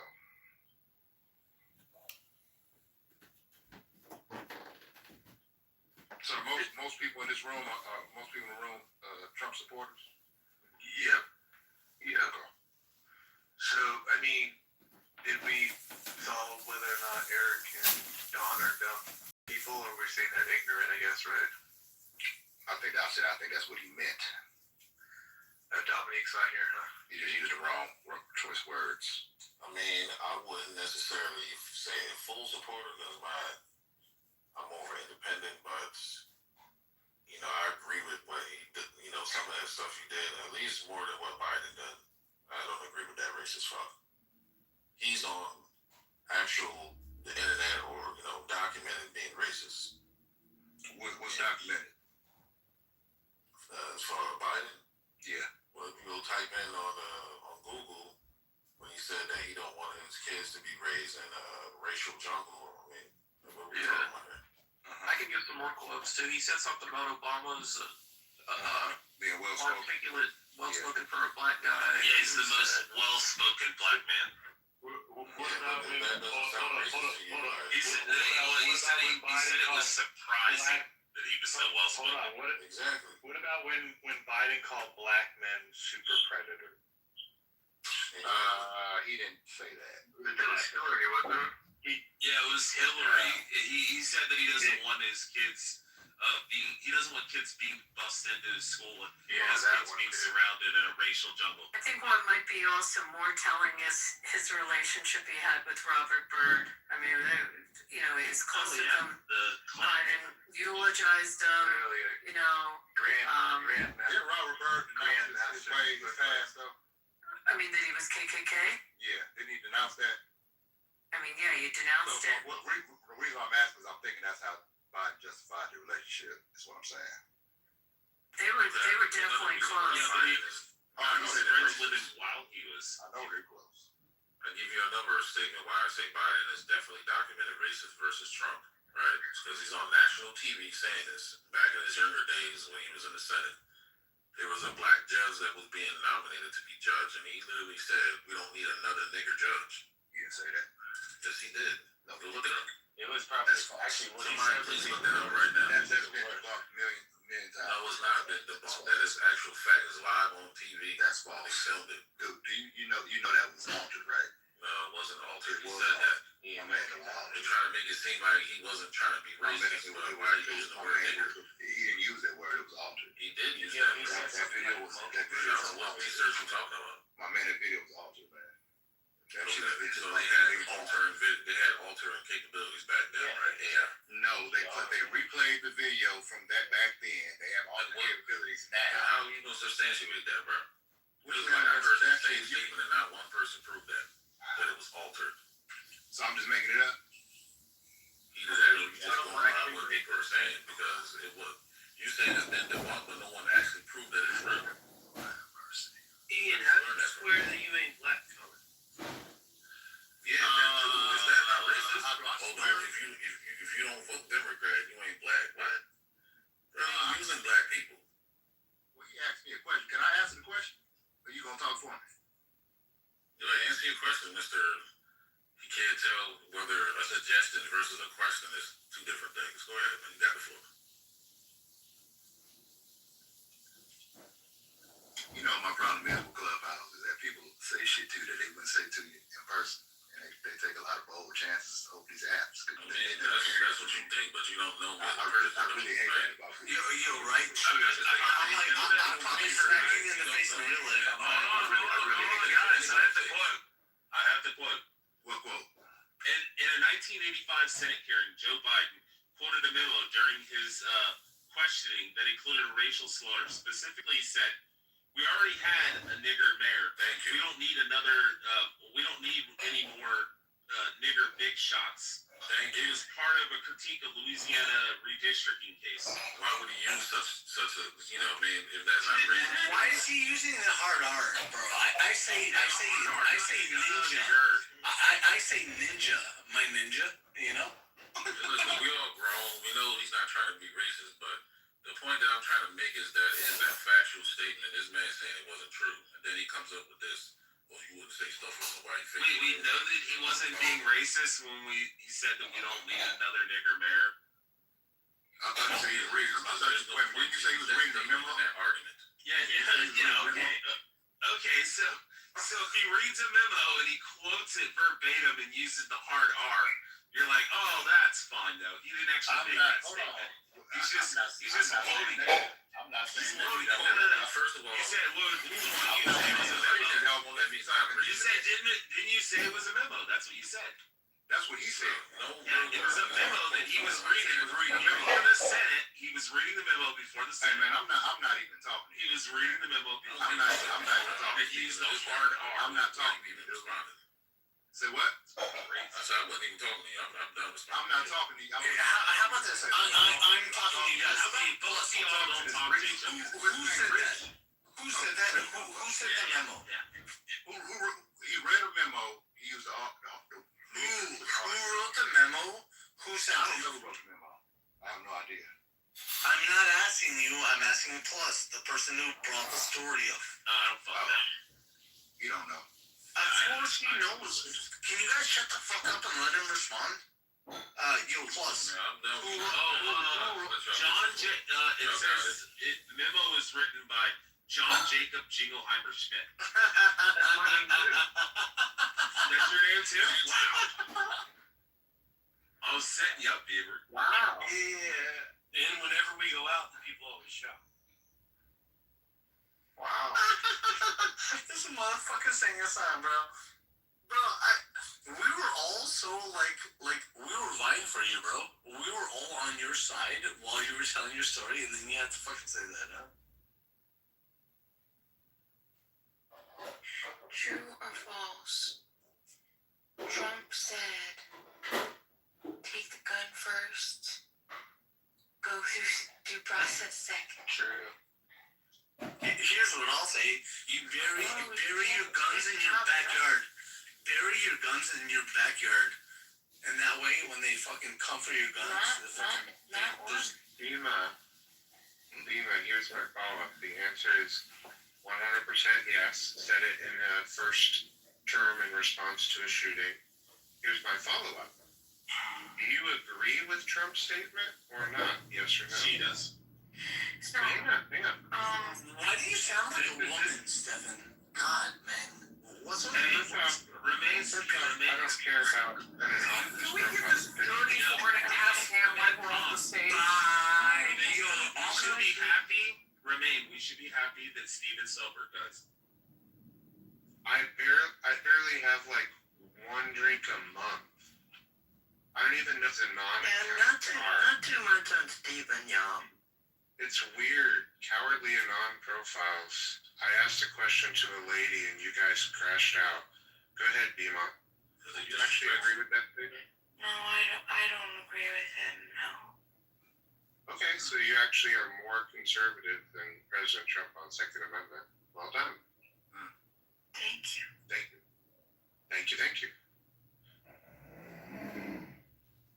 See, what happened was a mature exchange on this app. I know that that's foreign to some of these weirdos, but congratulations, you got to hear an example of it. Oh yeah, loud and retarded like that. I'm glad y'all don't judge people based on their speech, assholes. Typically. No, Jumpy, there's something that goes with those people that aren't right, Jumpy. Even like you? Yes, just like you. So back to the Joe Biden party, y'all. He was reading the memo, but he should have known that it's not. Read the whole memo and use that word for prayer. So it's kind of like how Plus here read it off and just dumped it in PR. If I read that on Peachtree in Atlanta, if I read that memo out, what do you think would happen? Remember, like Joe Biden What do you think about it? are just as smart as white women. Okay? That's one of our black and white smart boys. No, he said the rich man was Yeah, the rich kids are just as smart as white kids. Exactly.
just went over. Everyone was like, Biden's a racist. Biden's a racist.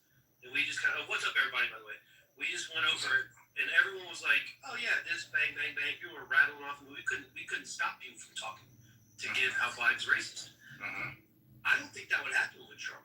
And we can say he's a racist, but again, the burden of proof would be on you, right? It wouldn't be on anyone else. You know, it's not like being proven he's not a racist. Well, Mike, he did say shithole countries, but that was a quote from Barack Obama. Barack Obama said that those countries should be not allowed to come into the United States. Barack Obama said that? Yeah, he didn't use the word shithole countries. He targeted like 19 different countries, saying that we should not bring these people in because they cause too much chaos and too much violence and stuff. He was talking about places like Somalia, Sudan. He was talking about those West Indies countries and Africa, Northeast African countries. I don't think that's racist. Almost all of them. I think Biden and Trump are racist. I think, we can say the same. They're both fucking racist. Let's rattle off Trump. We have no problem with Biden. Guys, I'll be honest with you. The whole race thing is done. So, here's a up and down question. Do you think that flooding majority black schools, community centers, hospitals with illegal immigrants that can't speak English and drain all the resources, is that an obvious political position that the black community should vote for? Because that is what the Democrat Party is in favor of. Does anyone want to say that yes, that's a pro-black policy? Absolutely. That's the quietest this app has ever been. We have played around with words. When you've got whole communities that can't even get what they need because they're getting scammed, and we're talking about words. That's my first example.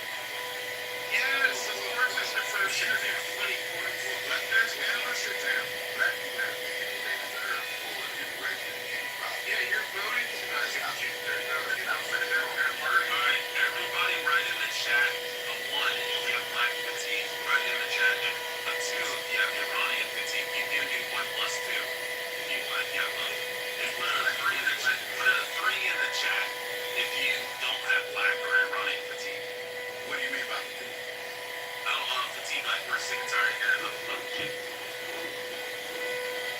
We're tired of hearing about like reparations and slavery and black people looking at everything. Like nobody cares anymore.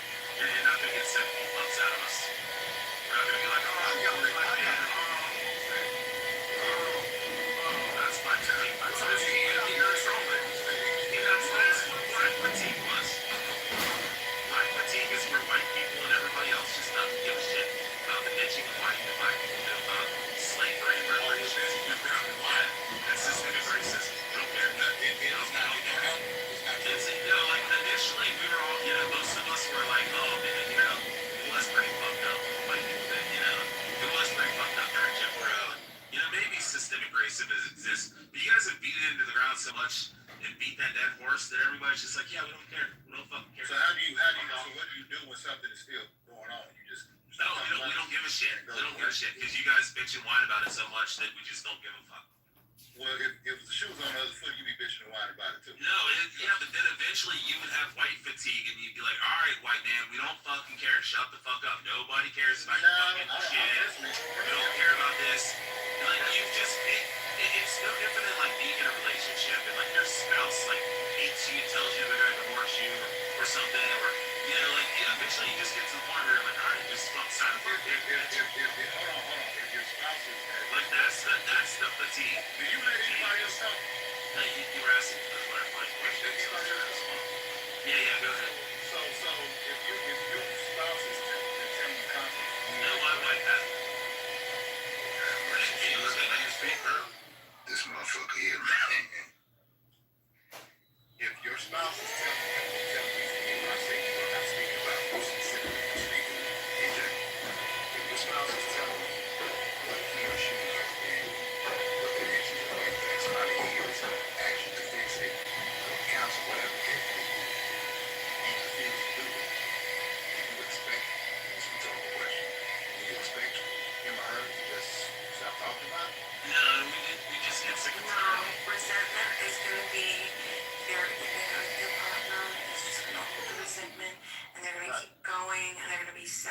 be frustrating. Rich, as much as I absolutely can't, no, Ian. No, you agree As with much me. as I absolutely cannot stand you, as much as I absolutely cannot stand you, I'm gonna caution you to be very, very, very, very careful applying this to black people.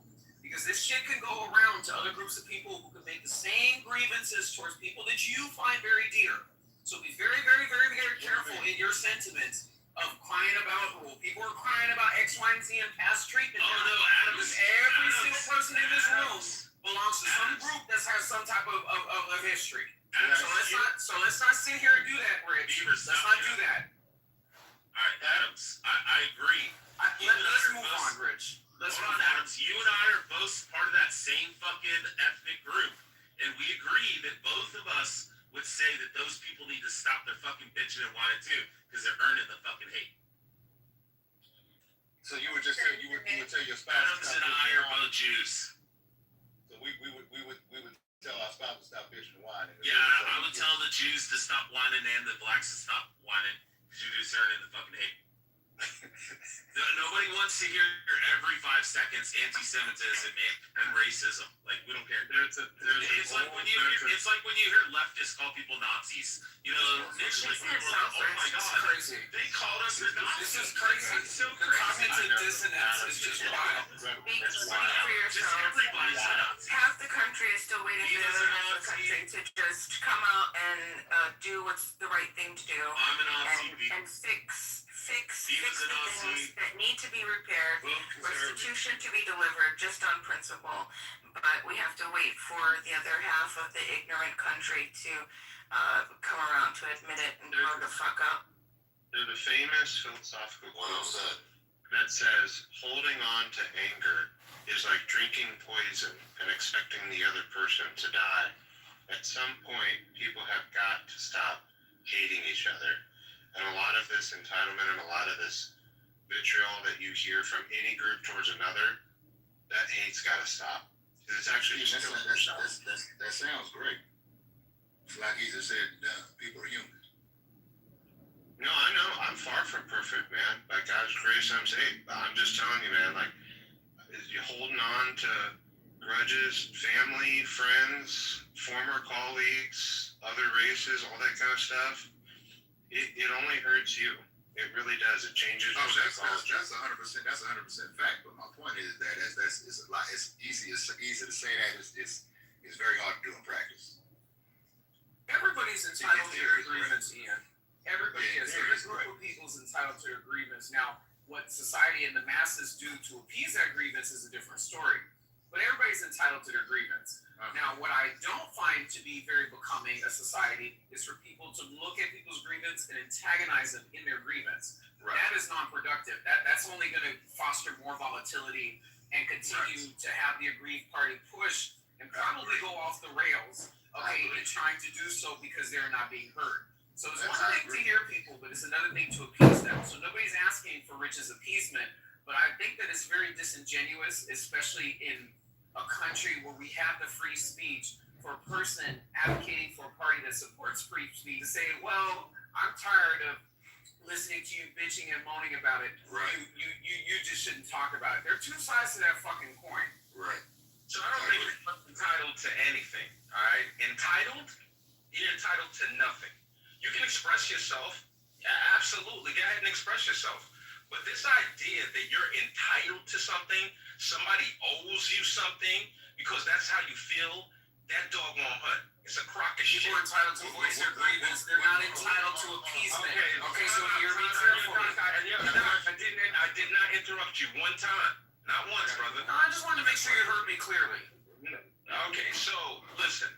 If you're saying that people are entitled to express themselves, that's literally what I just said. People are allowed, they're given the grace to express themselves. But nothing comes with that expression. You're just like, and here's the thing, like, if your goal is to garner pity for yourself, you're actually damaging yourself. You're not helping yourself. Pity helps no one. Making yourself pitiful, begging someone for something makes you look weak. You lose credibility. The way you gain credibility is by putting your nose to the grindstone and putting in work. That's how you gain credibility.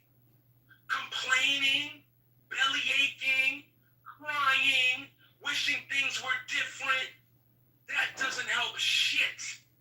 And it's really pitiful. Victim mentality. Thinking he's preaching. Whoever, if the shoe fits, let them wear it. If a hit dog hollers, we know who I'm talking to.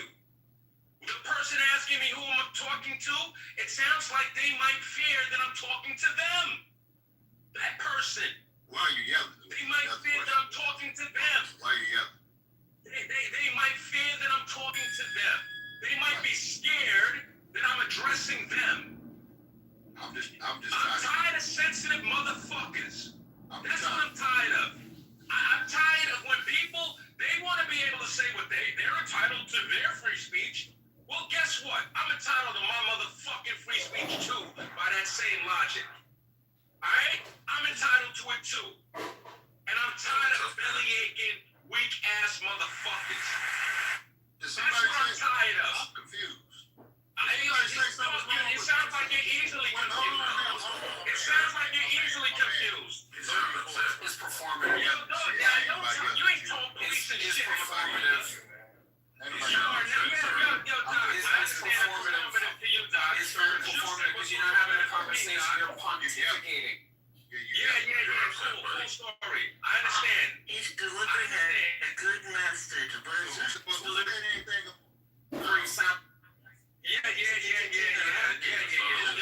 Yo, Adams, listen, man. Who are you Yo, referring Adams, to? I understand what I'm saying? Intersectionality. There you go. I understand. There you go. There you go. Low ball attacks. This is what I'm talking about. This is the weak bullshit that y'all do. Y'all do these corny. Settle down, settle down, settle down, settle down. Why just can't we have a civil discourse? Yo, listen, man. He's angry. What I said, there was nothing uncivil about anything I said. Then don't go personal. Then don't go personal. Then don't go personal. And I wouldn't go good if you don't stand at the top of that room. If you do not interrupt me while I'm speaking, I won't go personal. And as you interrupt me, you're going personal. As you interrupt me. Jesus Christ. This is delusion. You know what's delusional? What's delusional is to act like people being fatigued over people crying constantly is not a natural human reaction. That's delusional. That's delusional. People Exactly. Two sides to that coin, bro. Yeah. Cool story. And that was the whole fucking point we were making. Before you came up in here with a busted Martin Luther King. Adams, I don't want to hear anything when I start disrespecting. Alright? I don't want to hear anything. When I start disrespecting, that's when you lose the argument. Okay, cool. I'm happy to lose an argument on Clubhouse. I'm happy to lose an argument on Clubhouse. It doesn't matter. So then why are you? I'm not talking to you, motherfucker. This conversation all to the left. Alright, cool. Anyway. This shit somewhere where Yeah. Anyway, I'm addressing the points that I heard expressed on the stage. I'm addressing the points that I heard addressed on the screen spoken about by whomever it fits to. Alright? I'm just bringing that up, bro. Who's crying? Yeah. I understand. So here's what's up, right? Anthony, I'll bring it back. There's a group of people, right? What group? That listen to the words coming out of my mouth, and it'll be obvious. Listening to the last 10 minutes and it sounds You know what's talking about the mod? When the mod asks me to stop talking, I'll stop talking. Yeah, you guys don't interrupt Anthony. I'll drop you down. Thank you, man. Thank you, I appreciate it. So there's a group of people, right, that want to be paid for work they never performed by people that never benefited from said work.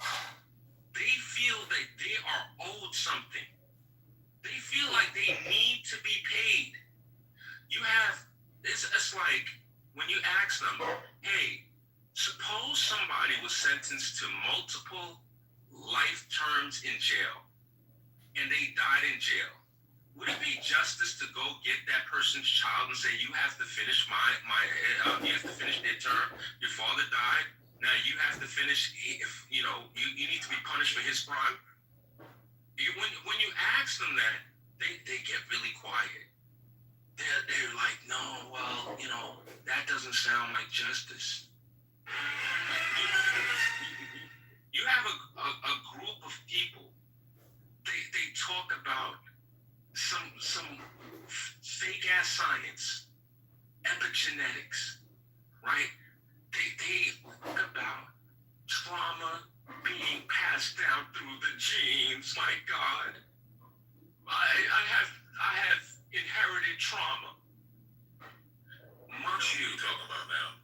Mind you, these are the same people that when a book comes out like the bell curve that says there's a certain group of people that are genetically inferior, they get up in arms. How could you say such a thing? How can you say such a thing? But of course, when someone says, yo, epigenetics is bullshit, no, because they want to use this bullshit talking point to get money for work that they've never done. You got people that are going to talk about, like, well, the Japanese, they were put in internment camps and they got paid for that. Nobody's descendants that got put in internment camps got paid. The people that were interred, they got paid, as they should have. All right? Listen, I understand there's a group of people that can't impose their will on society. Whenever they fail, it's because of something else. When successful, it's in spite of the way they look. We can go look up a list of household income by ethnicity, and guess who's not at the top of the list? Guess what? There's a group of people that are at the top of the list that their household income is more than double that of the so-called dominant group. It's more than double. I need you to make sense out of this bullshit. I can totally understand with people being tired of bellyachers. Thank you for taking the time to listen. Who are the best? Who are you referring to? The group of people. Who's the group of people you referring to? It sounds like Shit, y'all, is it still Monday? It's Monday. Oh shit, I fell asleep, y'all. That was crazy. I fell asleep. Oh, I need to wipe the corners of my mouth. I'm sorry, y'all. Somebody, yo, I fell asleep on club. Yo, I'm sorry. Oh my God. What is your favorite mouth, yo? I'm trying to figure who's the group of people he was talking about, though. Anthony? Sound like you talking about your own skin color, bro. Anthony, we need to know. We got questions. We need answers. That's what it sounds like me talking about people. If the shoe fits, let Hey, man, look here, man. If the shoe fits, let them wear it. You can't even explain your point properly. Little coon ass nigga. Sound like a set, bro. It's a karaoke one. Like, y'all going at it. Be singing and shit. Like, what I wake up to. Straight cool.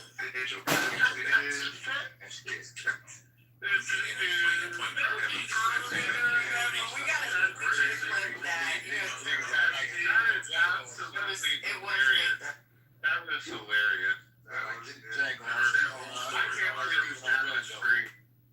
Anthony, what were you saying about the bell curve? Steve, is that you? So there's a book called The Bell Curve. What? And there's a book called The Bell Curve, and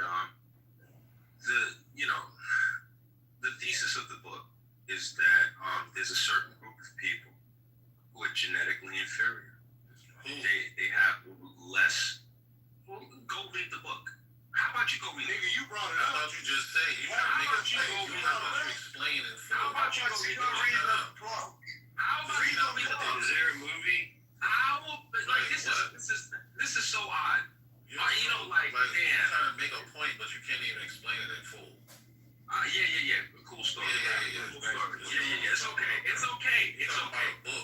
okay. I understand. Who wrote this book, man? What's the group of people? That's what we asked, sir. Alright. I'm done. You're telling me to go read the book, but you're talking about it. So tell us who wrote the book and who the group of people that you keep referring to, because you keep saying your group of people. So explain your point. If not, be quiet. Fuck you. You're literally. Oh, shit. Fuck you. Because I just want to be clear. Fuck you. I don't owe you any explanation, and you ain't gonna tell me to be quiet. You're nobody. You're a fucking loser. You're supposed to respond. You're a loser. You're no one. You're no one. You're no one. You are no one. You are a loser. You have nothing. You're one of them. You're a beggar. You're a beggar. You're a beggar. You're a loser and a beggar. You are a fake book somewhere? A fake book? Motherfucker, you don't need. When's the last time? Make your point. Get him, Coom. Get him. What kind of message is that? Yeah. You know, like, here's what's up. I want to point something out to you guys.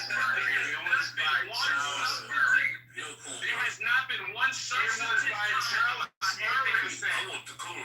was by Charles Murray. There have not been one substantive comment. Nothing. Your point don't make no sense, bro. You just running your mouth. Your point don't make no sense, bro. Your point don't make no sense, bro. Beaver, I just realized what he was talking about. Who's he talking about? Just told you it was by Charles Murray. It was by Charles Murray, okay? I'm trying to figure out who the group of people you keep mentioning. That's his whole group. It's crazy. Everybody. Okay, so what group? I agree that the bell curve exists of just a bell curve, right? Like as like a mathematic, like the bell curve of small business opens and closures, the bell curve of, you know, how many people, what type of education level there was of people who took the jab, like the bell And curve. for IQ, Charles Murray and Dick Bernstein, 1994, I believe. Pseudoscience rubbish. Sorry, you saying that I don't know what you're saying. I agree with the fact that a bell curve exists with things. And I heard him talking about epigenetics, and I like epigenetics. I thought he was going somewhere different with the epigenetics, and that's You why. agree that IQ is partly genetic? There's No, I didn't. If you say that I did, then I'm I understand. I want to be clear. I don't agree with the bell curve. I don't agree with the conclusion it draws. The reason why I bring it up, is because you have people that talk about epigenetics. There's people that literally say that there's a certain group of people who they pass trauma down through their genes, so therefore they're genetically inferior. So the very same arguments that are made in the book The Bell Curve, it's also made by a certain group of people that are seeking payment. They're using this as a justification for payment. And I'm saying that you are actually discrediting yourself when you make these arguments. You're actually making the argument of a white supremacist against yourself. And who is the group of people? Well, who made the argument for? No, I just like the side of science. I think epigenetics definitely exists. I think it exists. I mean, like, we know that it exists. This is a mostly, like, unexplored territory. You said you know what it is. You succinctly define epigenetics, Bima. You have the floor. Yeah, it's basically the expression of our genes, the way that we express our genes. So the genes that we already are born with. And because of environmental factors, how you know, like just how we express. So is that a good explanation? It's a horrible explanation. It's a horrible explanation, Bima. I'm disappointed in you. And I don't know that so Bima, the concept that I'm talking about, there's an idea, right? That people can pass trauma down through their genes. This is what I'm talking about specifically. Some people label it as epigenetics. All right, and the people that label it as epigenetics obviously have not read anything about it to understand how limited and focused this is. So, there's a lot of confusion. People make assumptions. People think, oh, if I bring up the bell curve, I'm speaking in support of the bell curve. Nothing could be further from the truth. I don't think that anybody's ice is colder than anybody else's ice. I think anybody in this world can achieve whatever they put their mind to. But I do think that there are people that have self-limiting beliefs. Every action starts as an idea. If you don't believe that you have the to achieve said idea, you will never achieve it. If for whatever reasons you believe some historical grievance has happened, your horizons are now limited, then your ability to achieve is also limited. But doesn't something that have to do with the environment you grew up in? Okay. Let's say that it had something to do with the environment that you grew up in. Do you know who put you in the environment that you grew up in? Your parents put you in that environment. Oh, okay. So, we can't blame society for the environment that we grew up in. Okay. How do you blame society for that? Society didn't arbitrarily say you have to go to this environment. Really? So redlining wasn't a thing back in the day? Really? Never happened? So let me ask you a question. So redlining wasn't a thing back in the day, so assume you know what that is. Okay, I want to know what impact redlining has had on your life. Oh, wow. I'm asking you a simple question. Question. Yes, redlining was a thing. Yes, redlining was a thing. I'm not going to answer your Could you question. imagine this on points? Redlining was a thing. That's Yes. wow. Hey, Ian and King Messi. So if redlining was a thing, Ian right? and King Messi, Ian and King Messi, I'll ask you this. What can I go do that you can't? Burn? What's that? Burn in the sun? What? Well, black guys get darker. I wouldn't say they. I didn't know if we were being serious or not. Are we being serious in here right now? Is it serious science? Either way, they do. I didn't know if we were being serious. I didn't either. Okay, yeah, I'm control. I'm not Ian, I guarantee Ian, if you got in the sun with a t-shirt for 12 hours, you have a tan line. I probably would. Sun, the tan lines, and So back to the question. What can I go do that you guys can't? That we can't do. Let's see. Yeah, like what would I be allowed to do? Wait, you just go beat up a cop. Like phrase it. Come on. Beat up cops. Wait. You could like throw a cop in an ice agent and be like, oh, it's crazy. Block is used zero. If you go back a second time, you'll get shot though. Phrase it like the next 24 hours. Like, what can you do, Ian? Or what can Mike? No, like I leave my house and I leave my house and Ian. Me and you are next door neighbors. I leave my house and you. Not like the last 10 years, but like, what can I just walk out? Like, what can I go accomplish that you can't accomplish? so okay. You can't accomplish nothing. This is going to Anthony's point. Anthony's saying you fucking work hard, you can do whatever you want. Nothing's stopping you. That has No one ever said you couldn't achieve anything you want if you work hard for it, but it is a such thing as trauma does be passed down. For example, the Black Wall Street, right? Anybody who's aware of these people. Genetically? You don't think trauma is is the same? Can we break down what we're talking about genetically? Yeah, we can have one person talking at once. You end up turning that way. Same conversation. I know. Thank you, Anthony. Thank you for bringing it down. Okay, genetics. So wait, but we believe genetics can have passed down. That we're saying. Passed down genetically. Trauma. What are you talking about? We talking about genetic shit. We're talking about our generation. Right.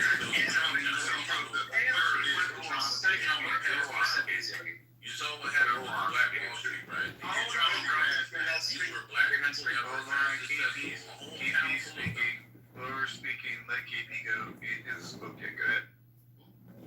KP? What went through? One is that I'm going to have the floor be quiet when I speak, right? Because everybody keep interrupting me. I'll let you have it, just let KP go. I'll let you have a key. Thank you, Matt. Let me tell you something. That fucker went through the same shit with COVID with me. We never complained.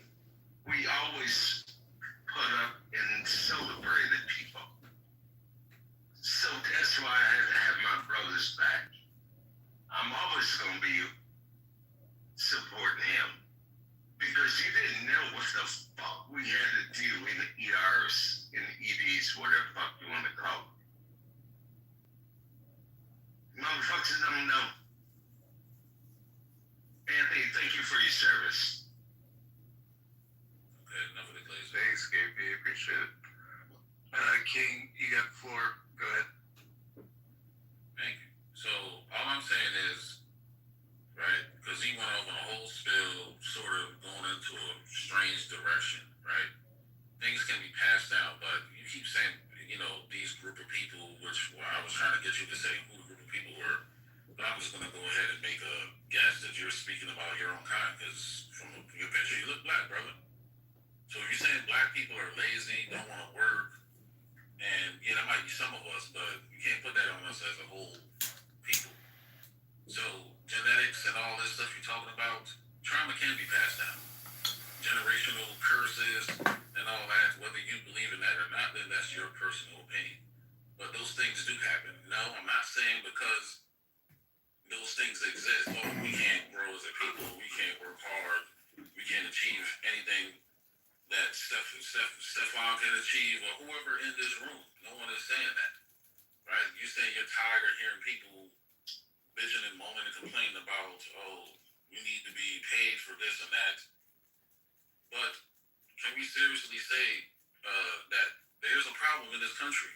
We tend to look at other countries and help them, but don't fix what's going on right here in our own so-called land.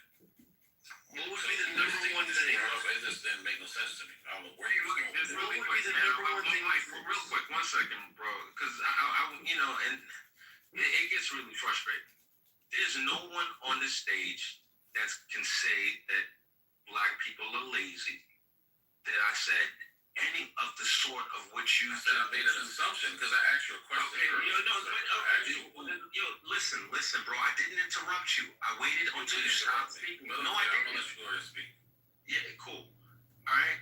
The vast majority of black people I know, I personally know, are doing phenomenally well. All right. Listen, racism exists. White supremacy exists. Who gives a fuck? The vast majority of black people I know. It is my opinion. I'm expressing it like you express your opinion. It's like saying water's wet. You came off your mic to say water's wet. That's your opinion. Yes, it's my opinion. It's not a productive conversation for you to say that's your opinion. You're not adding anything to the discussion by saying that. Because you still don't better understanding to bring up all of this. So I did the same thing. Here's what's up, right? I'm gonna say what I want to say during my time with the mic. You can say whatever you want to say. I'm not gonna interrupt you when you're speaking. I'm gonna. You already have. And okay, you said that you're gonna stop speaking. You keep on interrupting me. You technically did cut him off, Anthony. Ian, I literally did not cut him off. He was still talking. And here's the other thing. But Ian, that's neither here nor there. If someone was to come off their mic and lie on you, I do think that they should be interrupted. If someone's going to misattribute your words, no, I never lied. Okay. I don't even think you know. I was in the middle. Ian, you said you interrupted me, but I'm going to give it to you. That's what you said. That's what you said. And then when I continue speaking, no, but Ian, you said you interrupted me, and I'm going to give it to you. He meant King. Okay, King. I mean King. I'm sorry. Thank you for the correction. My bad. I was wrong. I mean King. So, King, that's what you said. If you want to reclaim your time, I'll mute up, and you let me know when you're done. Would you like to reclaim your time, brother? All right, he's not responding. So, Go ahead, man. You got the floor because you obviously got something to say. So go ahead, man. listen, the vast majority of black people I know are doing phenomenally well. Since we need to we have people on this app. We have black people on this app who have supposedly spent more than half of their life in jail, and they've come home and they make upwards of $200,000 a year. All right, black people. I personally know black people that don't have a high school diploma, and they're seven figures deep. So, if we want to act like because of the systems put in place, people cannot live the life that they want to live, I am here to disabuse you of that notion. I completely disagree with it. It doesn't matter whether or not, quote unquote, racism exists. If racism was a mousetrap, then they need to get a better mousetrap because it's really not working. I'm not saying it doesn't exist.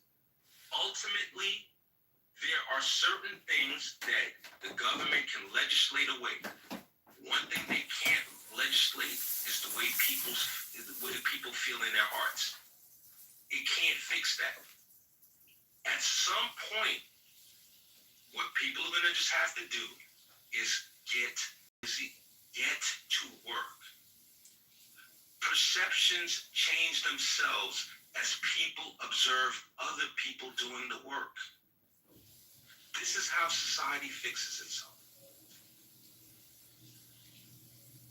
Okay, so before I was really interrupting what I wanted to say, so you know what, I got a question. So in America, the black man, what's the average a black man makes in this country? Because I agree with that statement. There's lots of black people that are doing very well in today's era. So what's the average for a black man in this country? And the question is posed to you, Mr. Anthony, or anybody who want to answer that question for that matter. Somewhere in the $50,000, high 40s, $50,000 a year range. It's about 45. Was it always like that? No. Oh, okay. But as far as you were actually more successful during Jim Crow. Well, if you doing Jim Crow because you were more successful, because you took care of your family, and more black men at that time doing Jim Crow did more less jobs, you would make over $60,000 a year. That's crazy how that works. And nobody talk about it. Nobody talks about it. Yo, this is so sad. Let me get this straight, Mr. K. So what you can still do? Nobody's saying goodbye. Yes. And I was just speaking to some young kids. Yeah, he was in their 20s. So what was Jim Crow all about? What was the whole point of it then, Mr. K? You tell me. No, I mean, you brought that statement up. You saying, well, black, people made more money and was more successful. Oh, KP's tore up. I'm asking you. You like to ask him questions. King, can I ask you some questions? What percentage of black children are born out of wedlock, King? What's that? 80 or 90? Really? You asking me questions when you're known for interrupting. How about you ask? Here's a better question. Why does that happen? Okay. I asked you a question. Here's the question I want to ask that you never answered. All people that you refer to. This is crazy. This is really crazy. Yo, listen, King. Even that's really high amongst all of us. At this point, King, I'm telling you. Trying to double back and ask you a question. Okay. You don't like what I'm saying. Okay. What question did you ask me before that I didn't answer? I asked you when you made those little terms or statement about this book, right? You said you keep using that word. These group of people. 73%. Who are the group of people that you referred to? 73%. skewed statistically. That's not answering the question, sir. But All right, cool. This country, This people so black diaspora in this country does better. Really don't. The black diaspora in this country does better than the black diaspora in any other nation on the earth, and I think that they do better than community in Africa. That's a hard decision to be. I don't know how you get in the 1940s. It was 15%. The best place for the black community to be is in the U.S. Yeah, where would you rather? This is in the 1940s. Ain't no right place for them to be. See, my problem with a statement like that, the best place for black people to be is the U.S. That still doesn't mean in the 1940s. There's not a lot left to be Well, of course not. No one's saying that. You can always grow.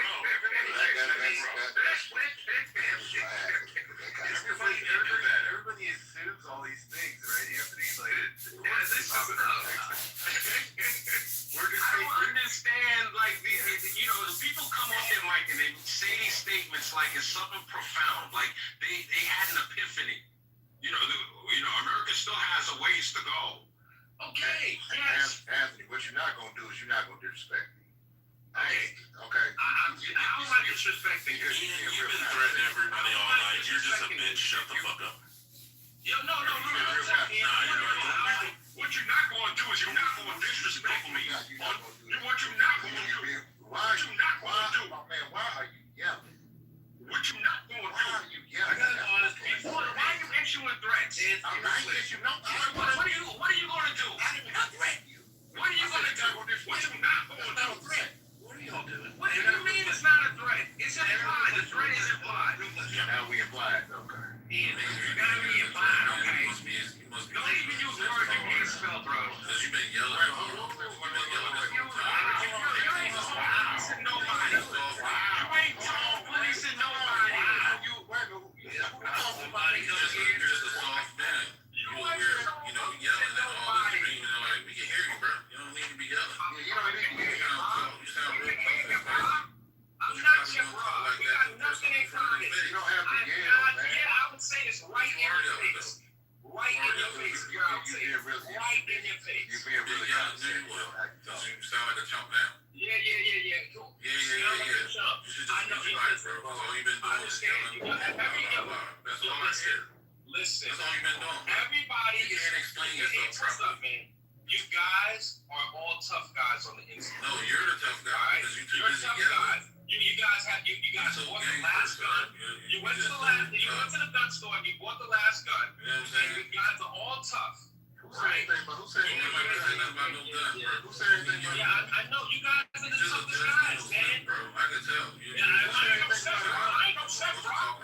But yo, you know what? I'm not a brokey. I'm not a brokey like you. Obnoxious. You're loud. You're obnoxious. Yeah, you are. You're loud and you're obnoxious and you're talking for no reason. You're desperate to. Well, Ian, seeing how King Messiah is a black Hebrew Israelite, there's a good high likelihood there's a high likelihood that he's Somebody told me that earlier. And then he's a farmer. That's why I said I wanted to know who you're talking about. Because we know you know what? I'm not engaged. Wow. That's what you've been doing all night, yelling and being loud. So we know who you're talking about. He's talking like that because what you said got right on his nerve. Read. I'm not even responding to you. You just troll because you don't even know you like Hebrew Israelite. You all kinds of comments about the way and you guys are functionally retarded. You're all poor. You're all ex-cons. Talk too sideways. That's a very good anything but engage with what you actually said. Anything but actually deal with what you said. And not one word, Norm. Not one word. He did not say anything. You didn't say anything. You're just talking gibberish and yelling. You're on the top, bro. You just want to sound smart, but you're loud and obnoxious. Want me to repeat what he said? You know what I'm saying? He said there's no money coming to somebody who didn't do any work from somebody who didn't get any. I heard what he said, man. You don't need to repeat. I'm saying he's a bozo. Well, then it was crystal clear. I heard what he said, man. Oh, okay. And then I said that the black diaspora in this country does better than any other black diaspora on the planet. And better than black folks who are still in Africa. So work on that. Now you want to improve the situation? Have you been to Africa? Beg your pardon? Have you been to Africa? Yeah, what about it? Norman, he's not African. No, you've been there. So he's indigenous. I said Africa as poor as you make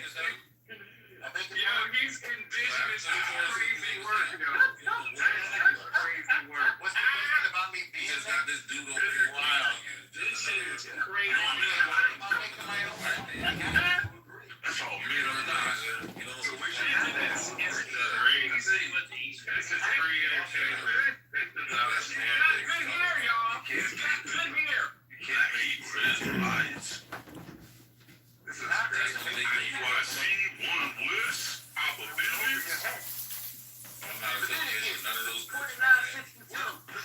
Just see what. Read it. Leviticus. Not Leviticus. Read it.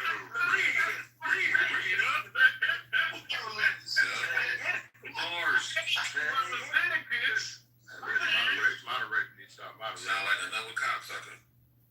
Like another cocksucker. You know what that counts like? Another cocksucker. Sounds like a black man right here. Let me hear how it sounds. Edomite? Oh, you feel real happy that you got Edomite? Read. Yep. And the Lord. Go ahead and respond to that, Anthony. You are Messiah. Messiah. Oh, there comes Orlando's coming ass. Look at the man down here. What up, King? What up, Queen? Damn. Nice to meet you, King. Nice to meet you, Queen. What up, King? Get a little spurge in there. Oh, it's just the Black Hebrew Israelites. We're attacking them. He can attack me if you want. Ain't doing nothing. What is that doing? It just make you sound stupid. Really? You think he sounds more stupid than you Did you know that King David was a Edomite? I gotta watch it. Nah, he wasn't. He was cheese, like Edom cheese? You guys know Columbus Nah, it wasn't, but we ain't here to talk about religion. Yeah, when the Philistine looked upon David, he said that he was ruddy. The word for ruddy in the Hebrew is Adam. About religion, the word for red in Hebrew is Adam. Speak on it. It's the same word. I don't know how y'all been Topic. So why are you still talking about? Oh, we all gang pile Black Hebrew Israelites. I think he was right there. I think he was ruddy. I think they made he had red hair like an Irish. It's not stopping enough of those. No. Edomites weren't even white. Question made earlier because you sound like a bunch of bullshit. Esau had red skin, so he's an Edomite. He's the one who created the Edomites, and the Edomites are demons and dogs. So by their logic, King David is an Edomite. The lost tribe shot up. Can we get Michael Jackson?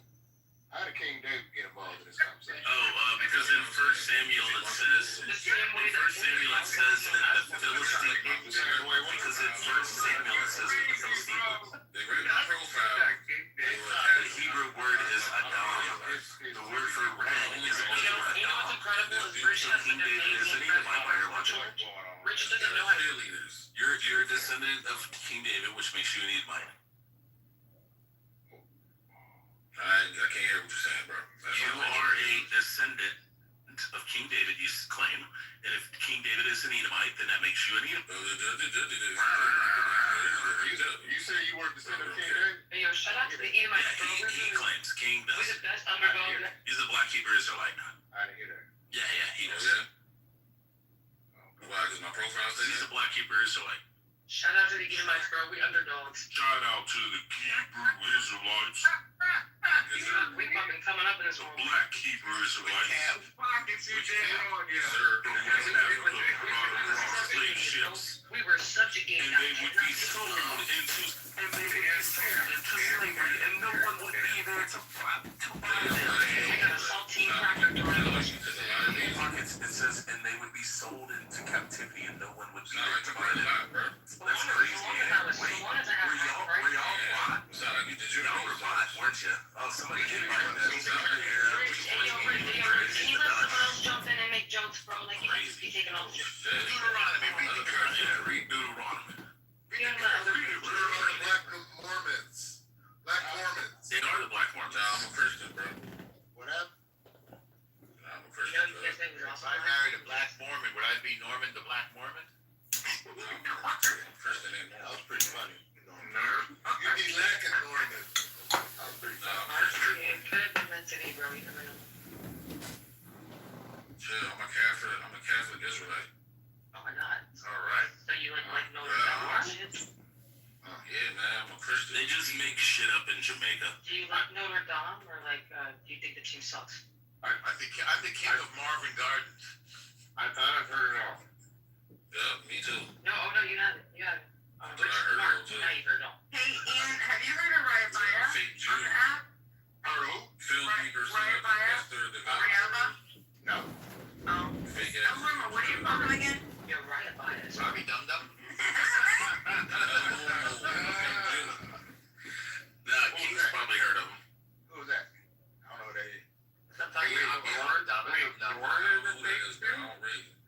Or Rayabaya. No, wow. Yeah. Oh, Norma's a fake Jew. Wow, Norman's That Yiddle is Diddle. funny. Wow. I don't read them Jewish. The real Jew, bro. Wow, read them Jewish. I can't, I mean, it doesn't get more real than El Normo. Holy cow. It'd actually save him It a lot actually of does. Canadians. That's true. He probably would help him. Turns out it was all a guy. Be like, he's a It's all an act. Yeah. He was just going undercover. Norman is the king of the Jews. If I go to like they take one look at me and they go, "Oh, Jerry Seinfeld, I know who you are." Like, Honestly, I thought you were Epstein when I first Wow, met you that. really compare yourself to That shit tripped me out. You could be his. you want to visit my island? Wow. Absolutely, bro. We could watch that. My island is Long Island. You want to You visit Long can call Island? up Anthony though. He'll come. We could get that little stick and welcome everyone. Norman, did you ever see the episode with Larry David when he's sitting with his friend, and his friend looks just like Weinstein, and she walks in and she's like, "You're fucking friends with him? That fucking monster!" And then she runs out. He really looked like him. Yeah. How about when he eats the Palestinian chicken and he gets together with that? Someone tried to say, yo, Norm, I actually defended you. Someone tried to say you were him. And I was like, nah, dude, Norm would never, Are you bro. defend me? Yeah, someone literally said that you were him reincarnated, bro. Yeah, we definitely talking about The Palestinian woman It was crazy, me like bro. you fucked my people. Oh, yeah. Fucking smart. You got Epstein on Clubhouse. Hey, Yeah, that's right. Come to my island. no, I'm good. Dude, Anthony, I'll be there with the Disney stick and everything, bro. And I got tattoos with me. The plane. Like, if you you're can call watching Anthony Norm's though. He'll channel, slide up there for me. Represent the black people. Sure. honestly, Denzel Washington never worked there, so shout out to him, bro. He will never work there.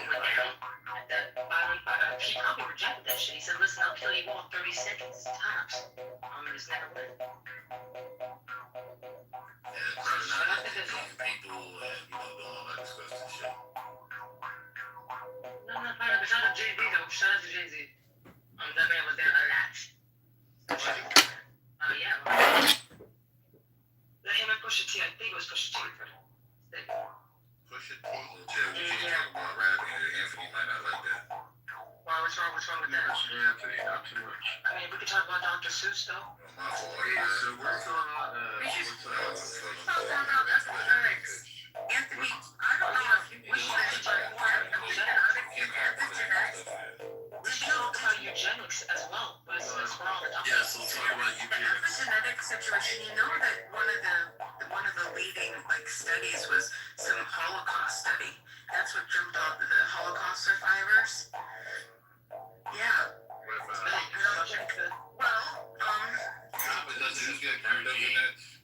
Well, that's not true. It's 100% true. Factually.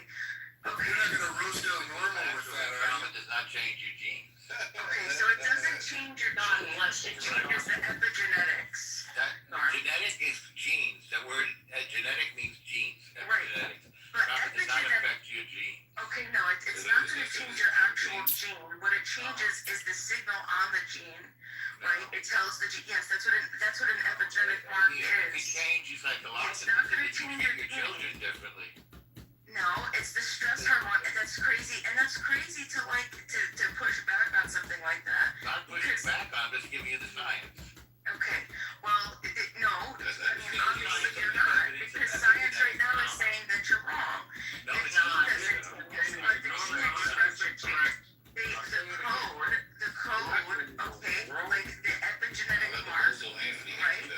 The epigenetic mark You is don't even that. know what the word means. As usual.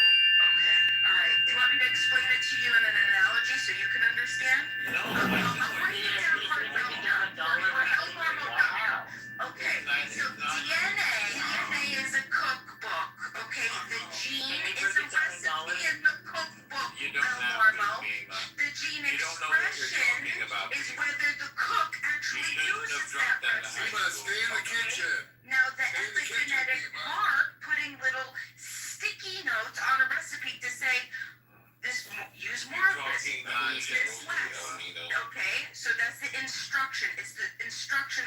FEMA, how tells you to behave without changing the underlying feelings. I'm definitely not wrong. I'm definitely not trauma. You're wrong, sir. Now, if you change people's behavior so that if FEMA, the ChatGPT is in the That's chat. not it. I'm not saying FEMA, the ChatGPT question is in the chat. You're wrong. what's the You're wrong, Dima. It's in the chat. epigenetic marker? What's the difference between the two? Hey, yo, 20 mics, maybe 30. Dima, it's in the chat. What's 45. the difference? It What's doesn't the change difference your between DNA instructions and then epigenetic? What's the It difference? doesn't change your DNA sequence, Dima. Will you respond? Answer the question. your genes are not changed by trauma. That's what epigenetics You're just going to keep not answering the question because you know that you can't answer the question. I'm not saying that genes are being changed. I can answer the question. That genes are being changed. I'm saying, what is the difference between genes and epigenetic marks? You don't want to answer it. Epigenetic marks. I wonder why. Let's let Euro answer the question. Okay, sure. So it's correct that the DNA sequence itself doesn't change. There are mechanisms like DNA methylation, which is the small chemical groups, which are attached to the DNA, the methyl groups, and they can reduce gene activity.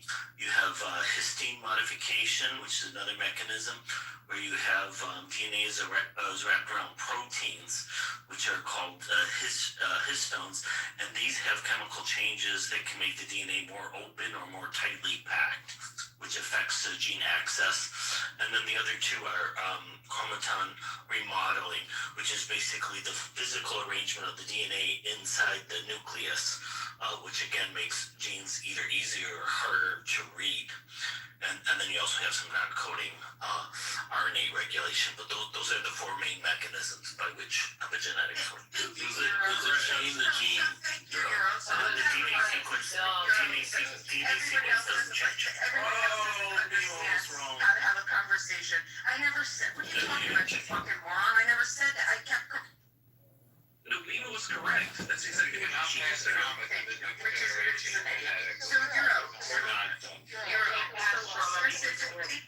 specifically, what is the claim in the Holocaust situation for the maternal, for the mothers when they pass? What specifically are they passing down inside of the gene? They're not passing around changed genes. I'm not talking to you, Elmarmo. I'm not talking to you. You couldn't even tell me the difference between a gene and a gene and epigenetic marker. I'm not talking to you. I'm talking to Euro. I'm talking about the methylation, the chemical tags. I want him to answer. He knows a lot more about it than. All right, go let him answer. You cannot inherit trauma.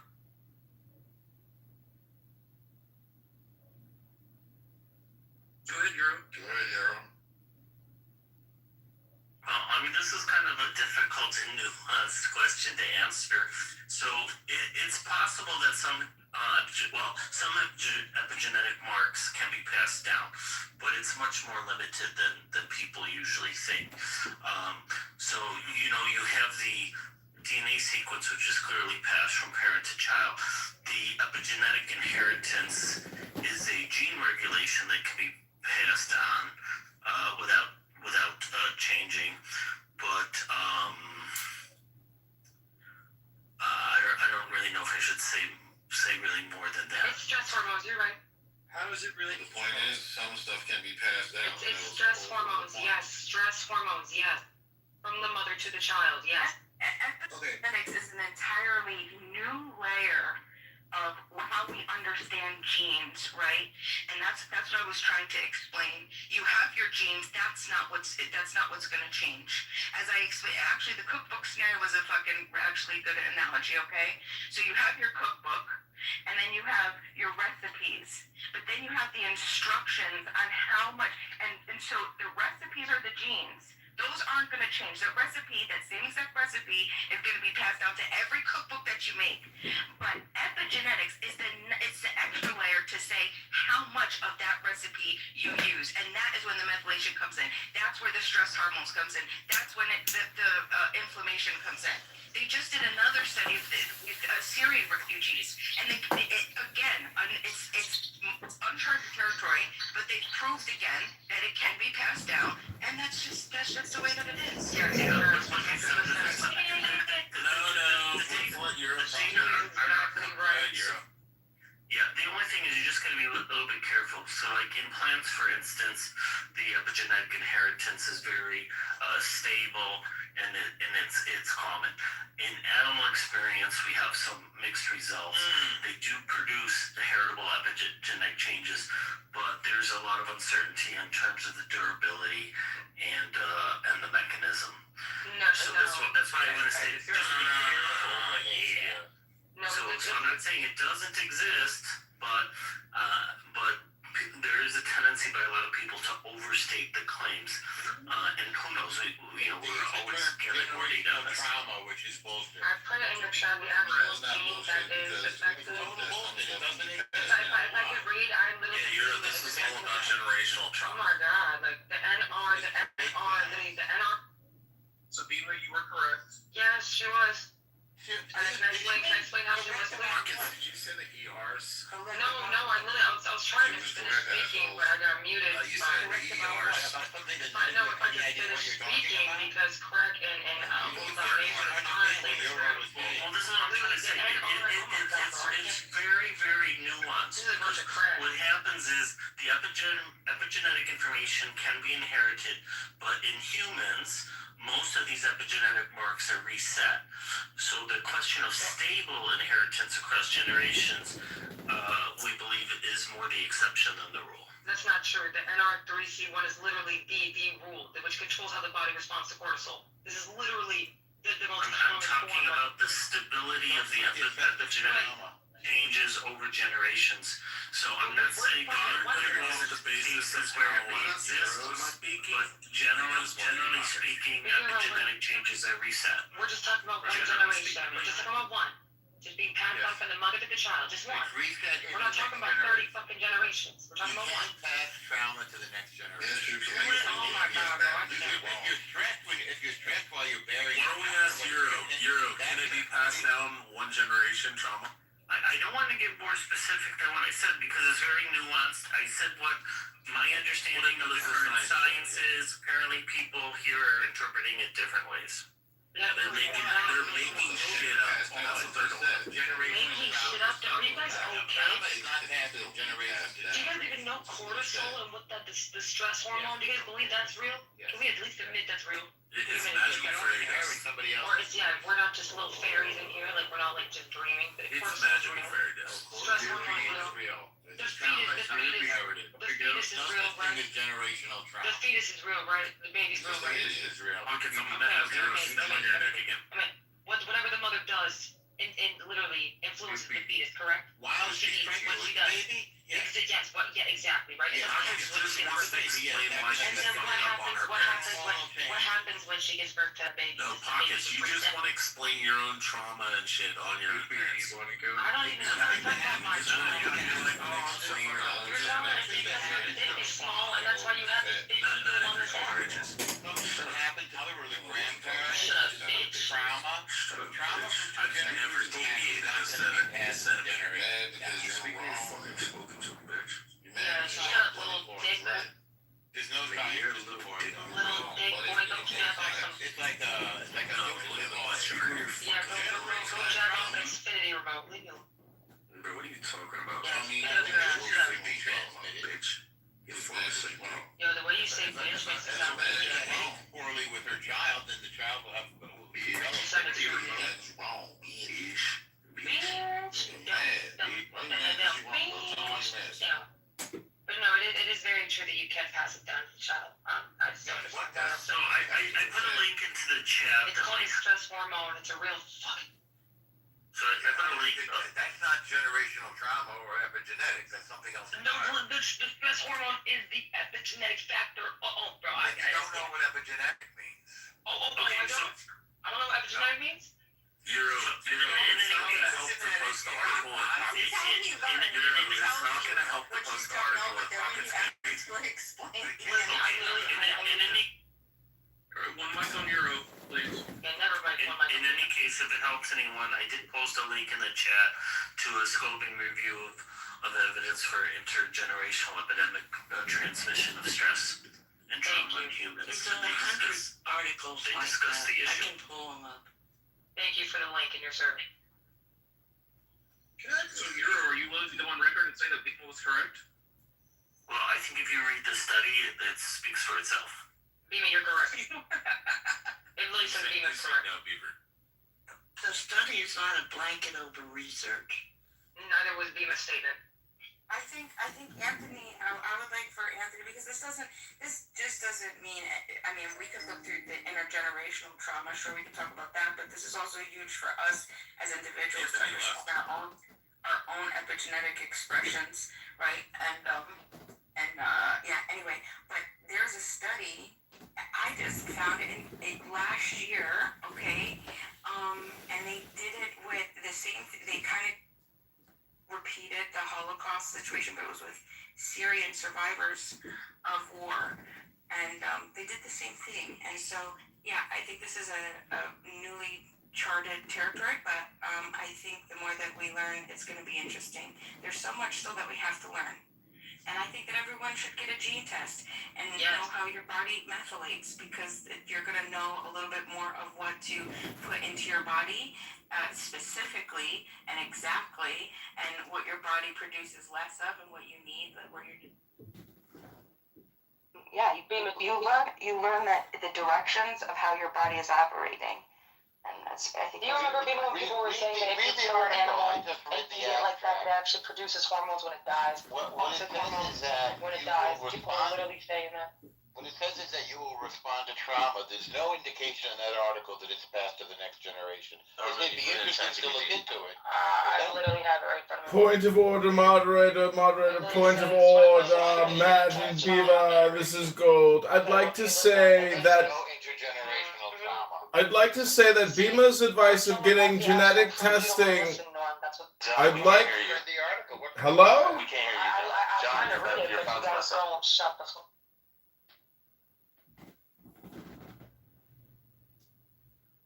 Yes, or turn the volume down if you worry that the noise is interrupting your reading. If you can't concentrate. That is true. Well, I mean, how could you listen?